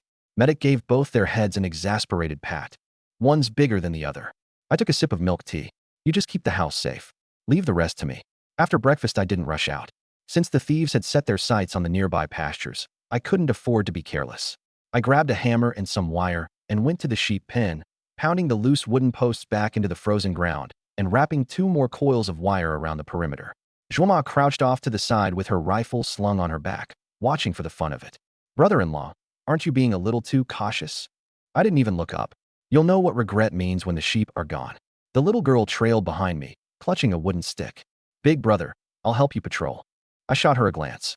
"That's not patrolling. You just want to catch a thief and take the credit." The little girl giggled. I worked till noon, reinforcing the whole pin inside and out, even replacing Blackie's tether with a new one. Looking at the much sturdier pin, Medic felt a good deal more at ease. That afternoon, I found a spot where no one was around, pulled 2 barrels of motor oil out of my space, and strapped them to my horse. I grabbed 2 legs of mutton as well and headed straight for Zhou Shoshan's place. Before I even reached the yard, I spotted him crouched by an old motorcycle, tinkering away. "Master Zhou, the oil's here," I shouted. He looked up and froze. 2 barrels? Too much. The corner of his mouth twitched. Fixing one motorcycle wouldn't even use up half a barrel. I grinned and said to Zhou Shoshan, "The rest is a gift for you." Zhou Shoshan circled the barrel of oil, reached out and gave it a touch, and his expression changed instantly. Motor oil was a rare commodity these days. He asked, "Where'd a kid like you get this?" I kept a straight face. "I have my ways." He didn't press. He gave the motorcycle's gas tank a pat. "Come pick it up in 3 days. "Sounds good. I'll head out then, Master Zhou." Leaving Zhou Shoshan's place, I was in great spirits. I hopped on the motorcycle. Absolutely the coolest thing around these days. But the moment I reached the village entrance, I heard a commotion up ahead. A herder auntie had a death grip on the arm of Su Wei, one of the male sent-down youths, her face red with rage. Su Wei looked defiant. "It's just one of your sheep. I herd your flocks every single day. My hands and feet are cracked from the cold, and I haven't tasted meat in ages. What's the big deal about eating one? When did I ever have to suffer like this back in the city?" The moment he said that, every herder watching changed their expression. I pushed through the crowd and stared at him for a long moment. "Su Wei, do you even hear yourself?" The second he saw me, some of his bravado drained away, though his mouth stayed stubborn. "Lu Chuan, easy for you to talk. You put down roots on the grassland and eat meat every day. What the hell do you know about hardship?" I gave a cold laugh. "Hardship means you get to steal from the people you're supposed to protect? By that logic, should the commune granary keeper haul grain home every day too?" Su Wei was left speechless. The herder auntie's eyes went red. "That sheep was for trading for winter grain. He ate it. So what's my child supposed to eat?" The other herders exploded too. "Ungrateful wretch. Herding those sheep earns you work points. It's not an invitation to steal them. We never should have taken you sent-down youths in." Just then, Wang Qingshan, Tong Xiangyu, and a few other sent-down youths hurried over. After hearing what happened, Wang Qingshan glared, furious. "Su Wei, did your brain freeze solid? The herders trusted you to look after their sheep, and you turned around and stewed one? It's already hard enough for us youths to earn trust. Now how are they going to see us after a stunt like this?" Tong Xiangyu was livid too. "Disgraceful. You've dragged all our names through the mud." The other youths shook their heads and deliberately distanced themselves from Su Wei. Just as everyone was getting more and more heated, Uncle Tashi came riding up. "What's all the shouting? What happened?" The crowd all clamored at once, and Uncle Tashi's face darkened. Stealing livestock was the greatest taboo on the grassland. Sent-down youth or not, even a local herder who did it got punished. And yet this Su Wei still refused to repent. Uncle Tashi fixed his eyes on him. "A sheep in this village is worth about 80 yuan. Either pay up or work off the debt. You go back to the youth outpost only when it's paid off." Su Wei's face fell. "Uncle Tashi, you couldn't sell me for that much." Uncle Tashi laughed in anger. "Now you know it's expensive? Where was that thinking when you were eating the meat?" "Well, I can't come up with that kind of money anyway." Su Wei threw in the towel. "No money? Then work it off with work points. Starting tomorrow, you'll labor at Auntie Tsujia's place." Uncle Tashi's tone left no room for negotiation, and he added, "And write a thorough self-criticism. Copy out a month's worth of the great leader's quotations and read them aloud in front of everyone at next month's study session." Su Wei seethed but didn't dare say a word.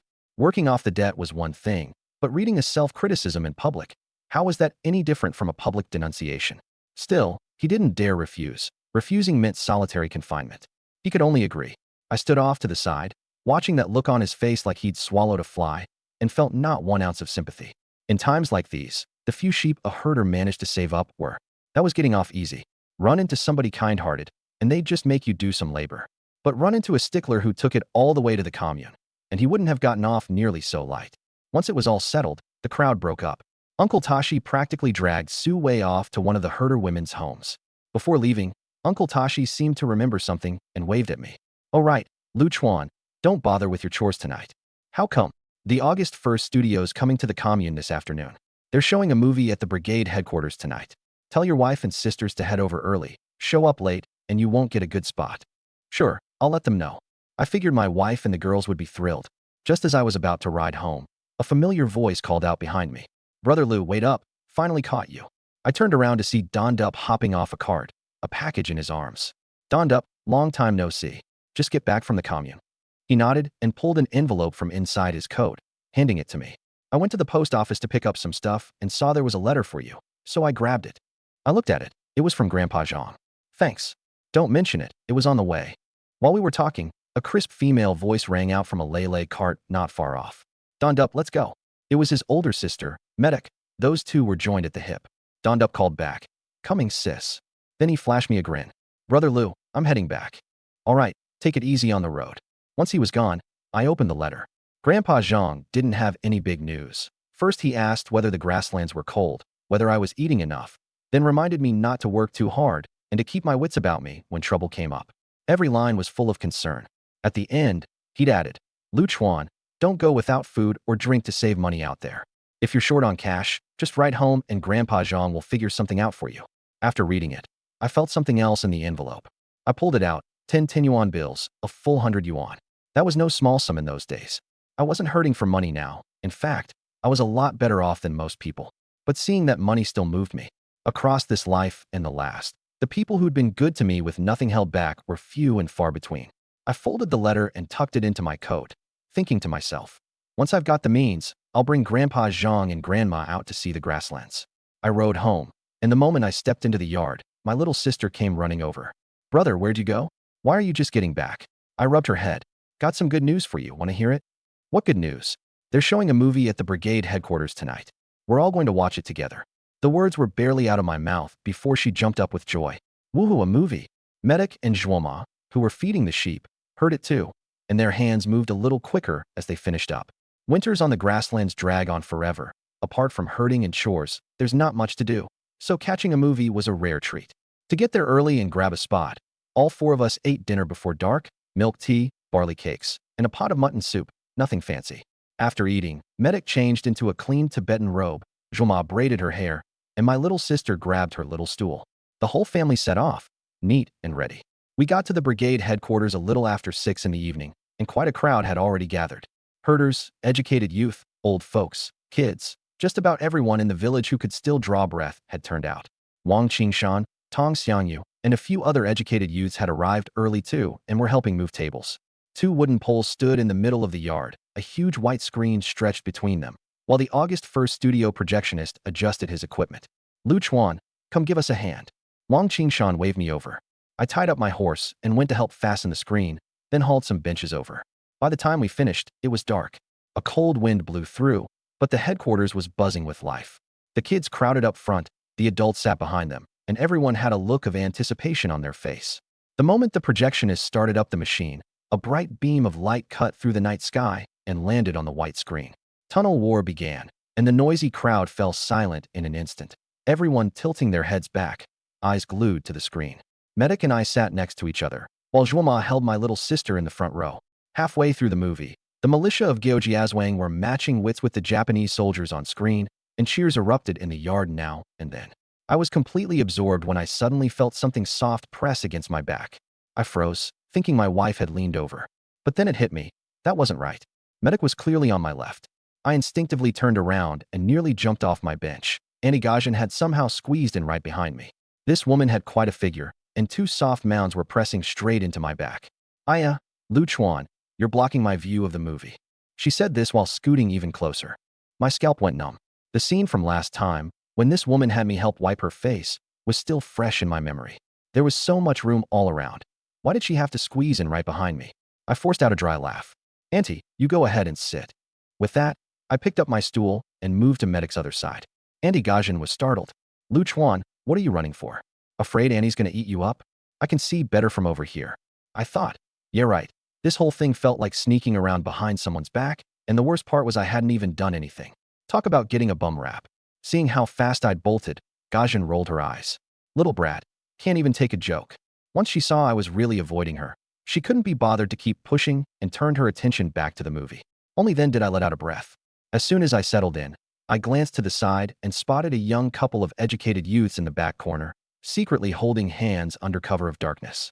On the surface, the two looked like they were dead serious about watching the movie, but their hands had already clasped together beneath their padded coats. While everyone else was staring at the screen, the young man leaned over and whispered something. The girl's face flushed red. Their 2 heads bumped together and then quickly pulled apart. I couldn't help chuckling. Dating sure wasn't easy in those days. Everybody else was sneaking around dating. Surely there was nothing wrong with me putting an arm around my own wife? With that thought, I reached over and slipped an arm around Medic's waist.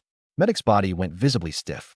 She stole a glance around and, relieved that everyone's attention was on the movie, gave me a light punch on the chest.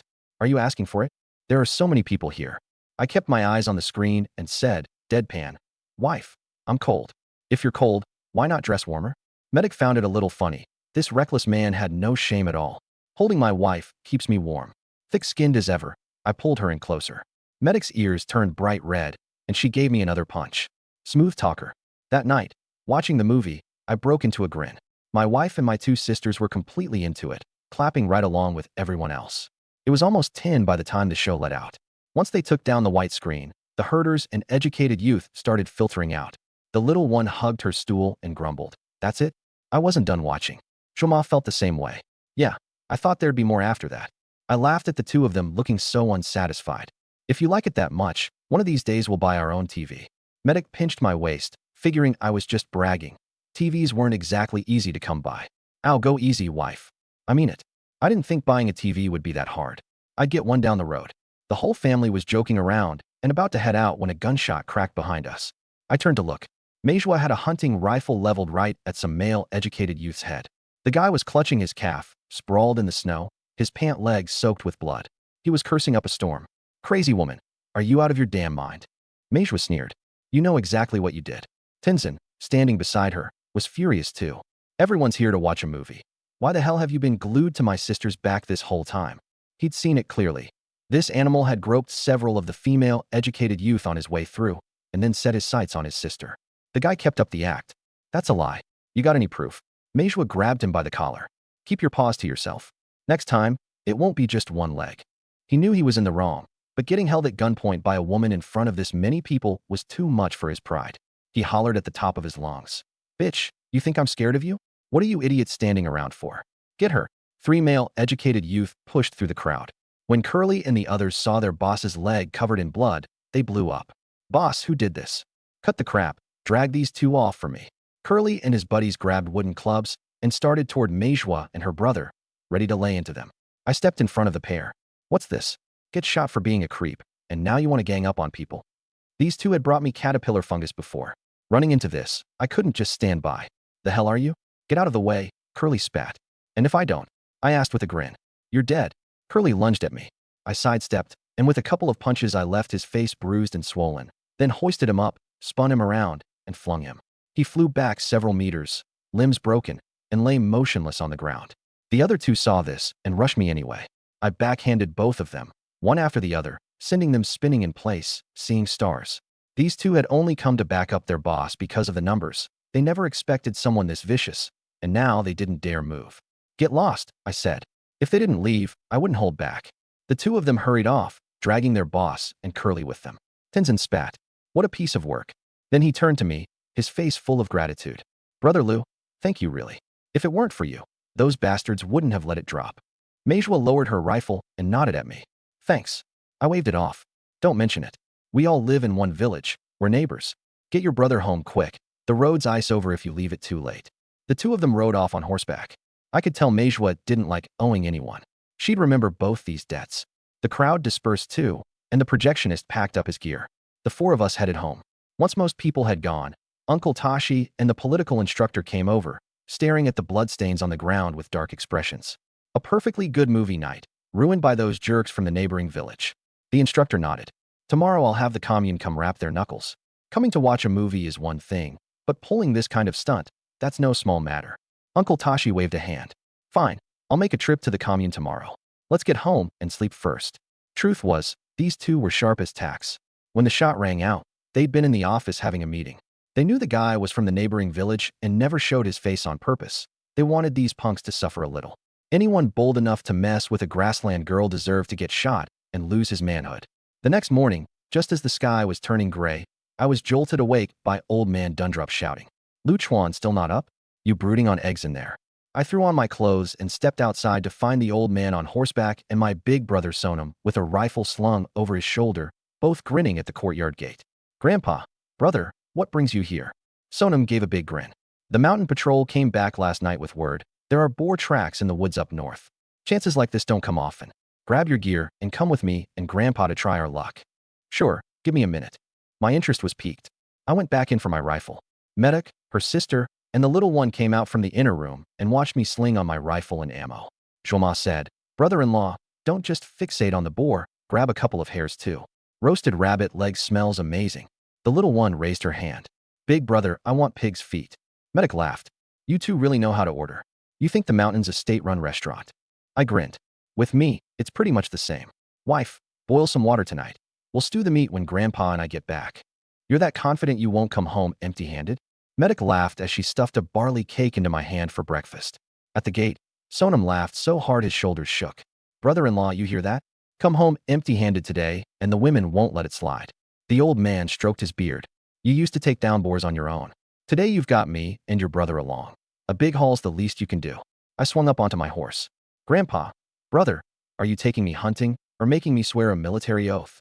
Sonam let out a big laugh. "Bit of both." Medic straightened my collar, still not letting up. "Don't get cocky. If the boar thinks you're handsome and comes charging to root at you, I'm not coming to save you." I leaned in close. "Wife, you could really bear to." Her ears turned red and she pinched the flesh at my waist. "Enough with the sweet talk. Get going. Any later, and the boars will be back asleep in their dens." I hissed at the pain, but inside I felt warm and content. This feeling of being cared for by family was nothing like my past life spent licking blood off the blade. It was warm. The three of us rode out of the courtyard on horseback. Snow drifted down from the sky, and the horses' hooves crunched against the ground. Sonam rode up front, his eyes sweeping the snow now and then. He was a famous hunter among the village's younger generation. Usually he seemed a bit slow, but the moment he entered the mountains, his whole bearing changed.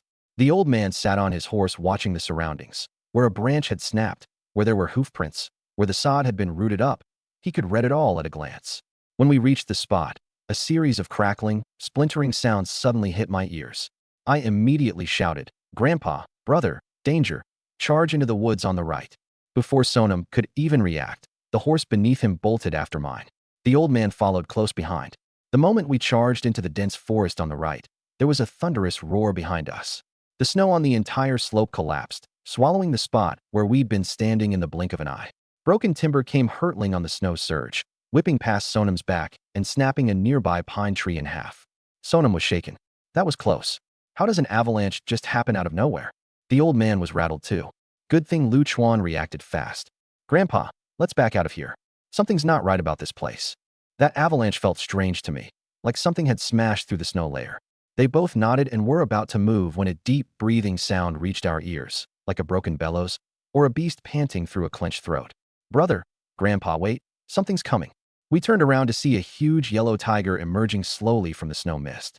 It was bigger than a yak, its fangs curling outward, and the Wong mark on its forehead looked as if carved by a blade. Its yellow eyes were locked dead on us.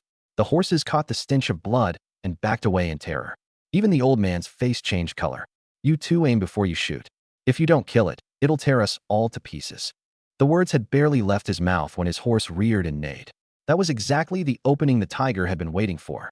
Its hind legs pushed off, and its massive body lunged at the old man in a gust of blood-stench wind.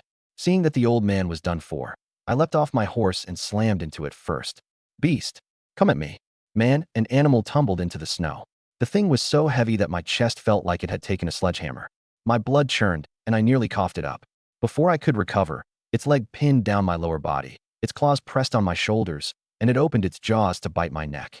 Dundup and Sonam had their guns up, but they didn't dare fire for fear of hitting me. I braced against its head and forced it sideways by sheer strength, then twisted my own head and clamped my teeth into its neck. The tiger roared in agony, dragging me through the brush, its tail snapping off dead branches. I seized the chance to crawl out from under it and drove a fist into its nose.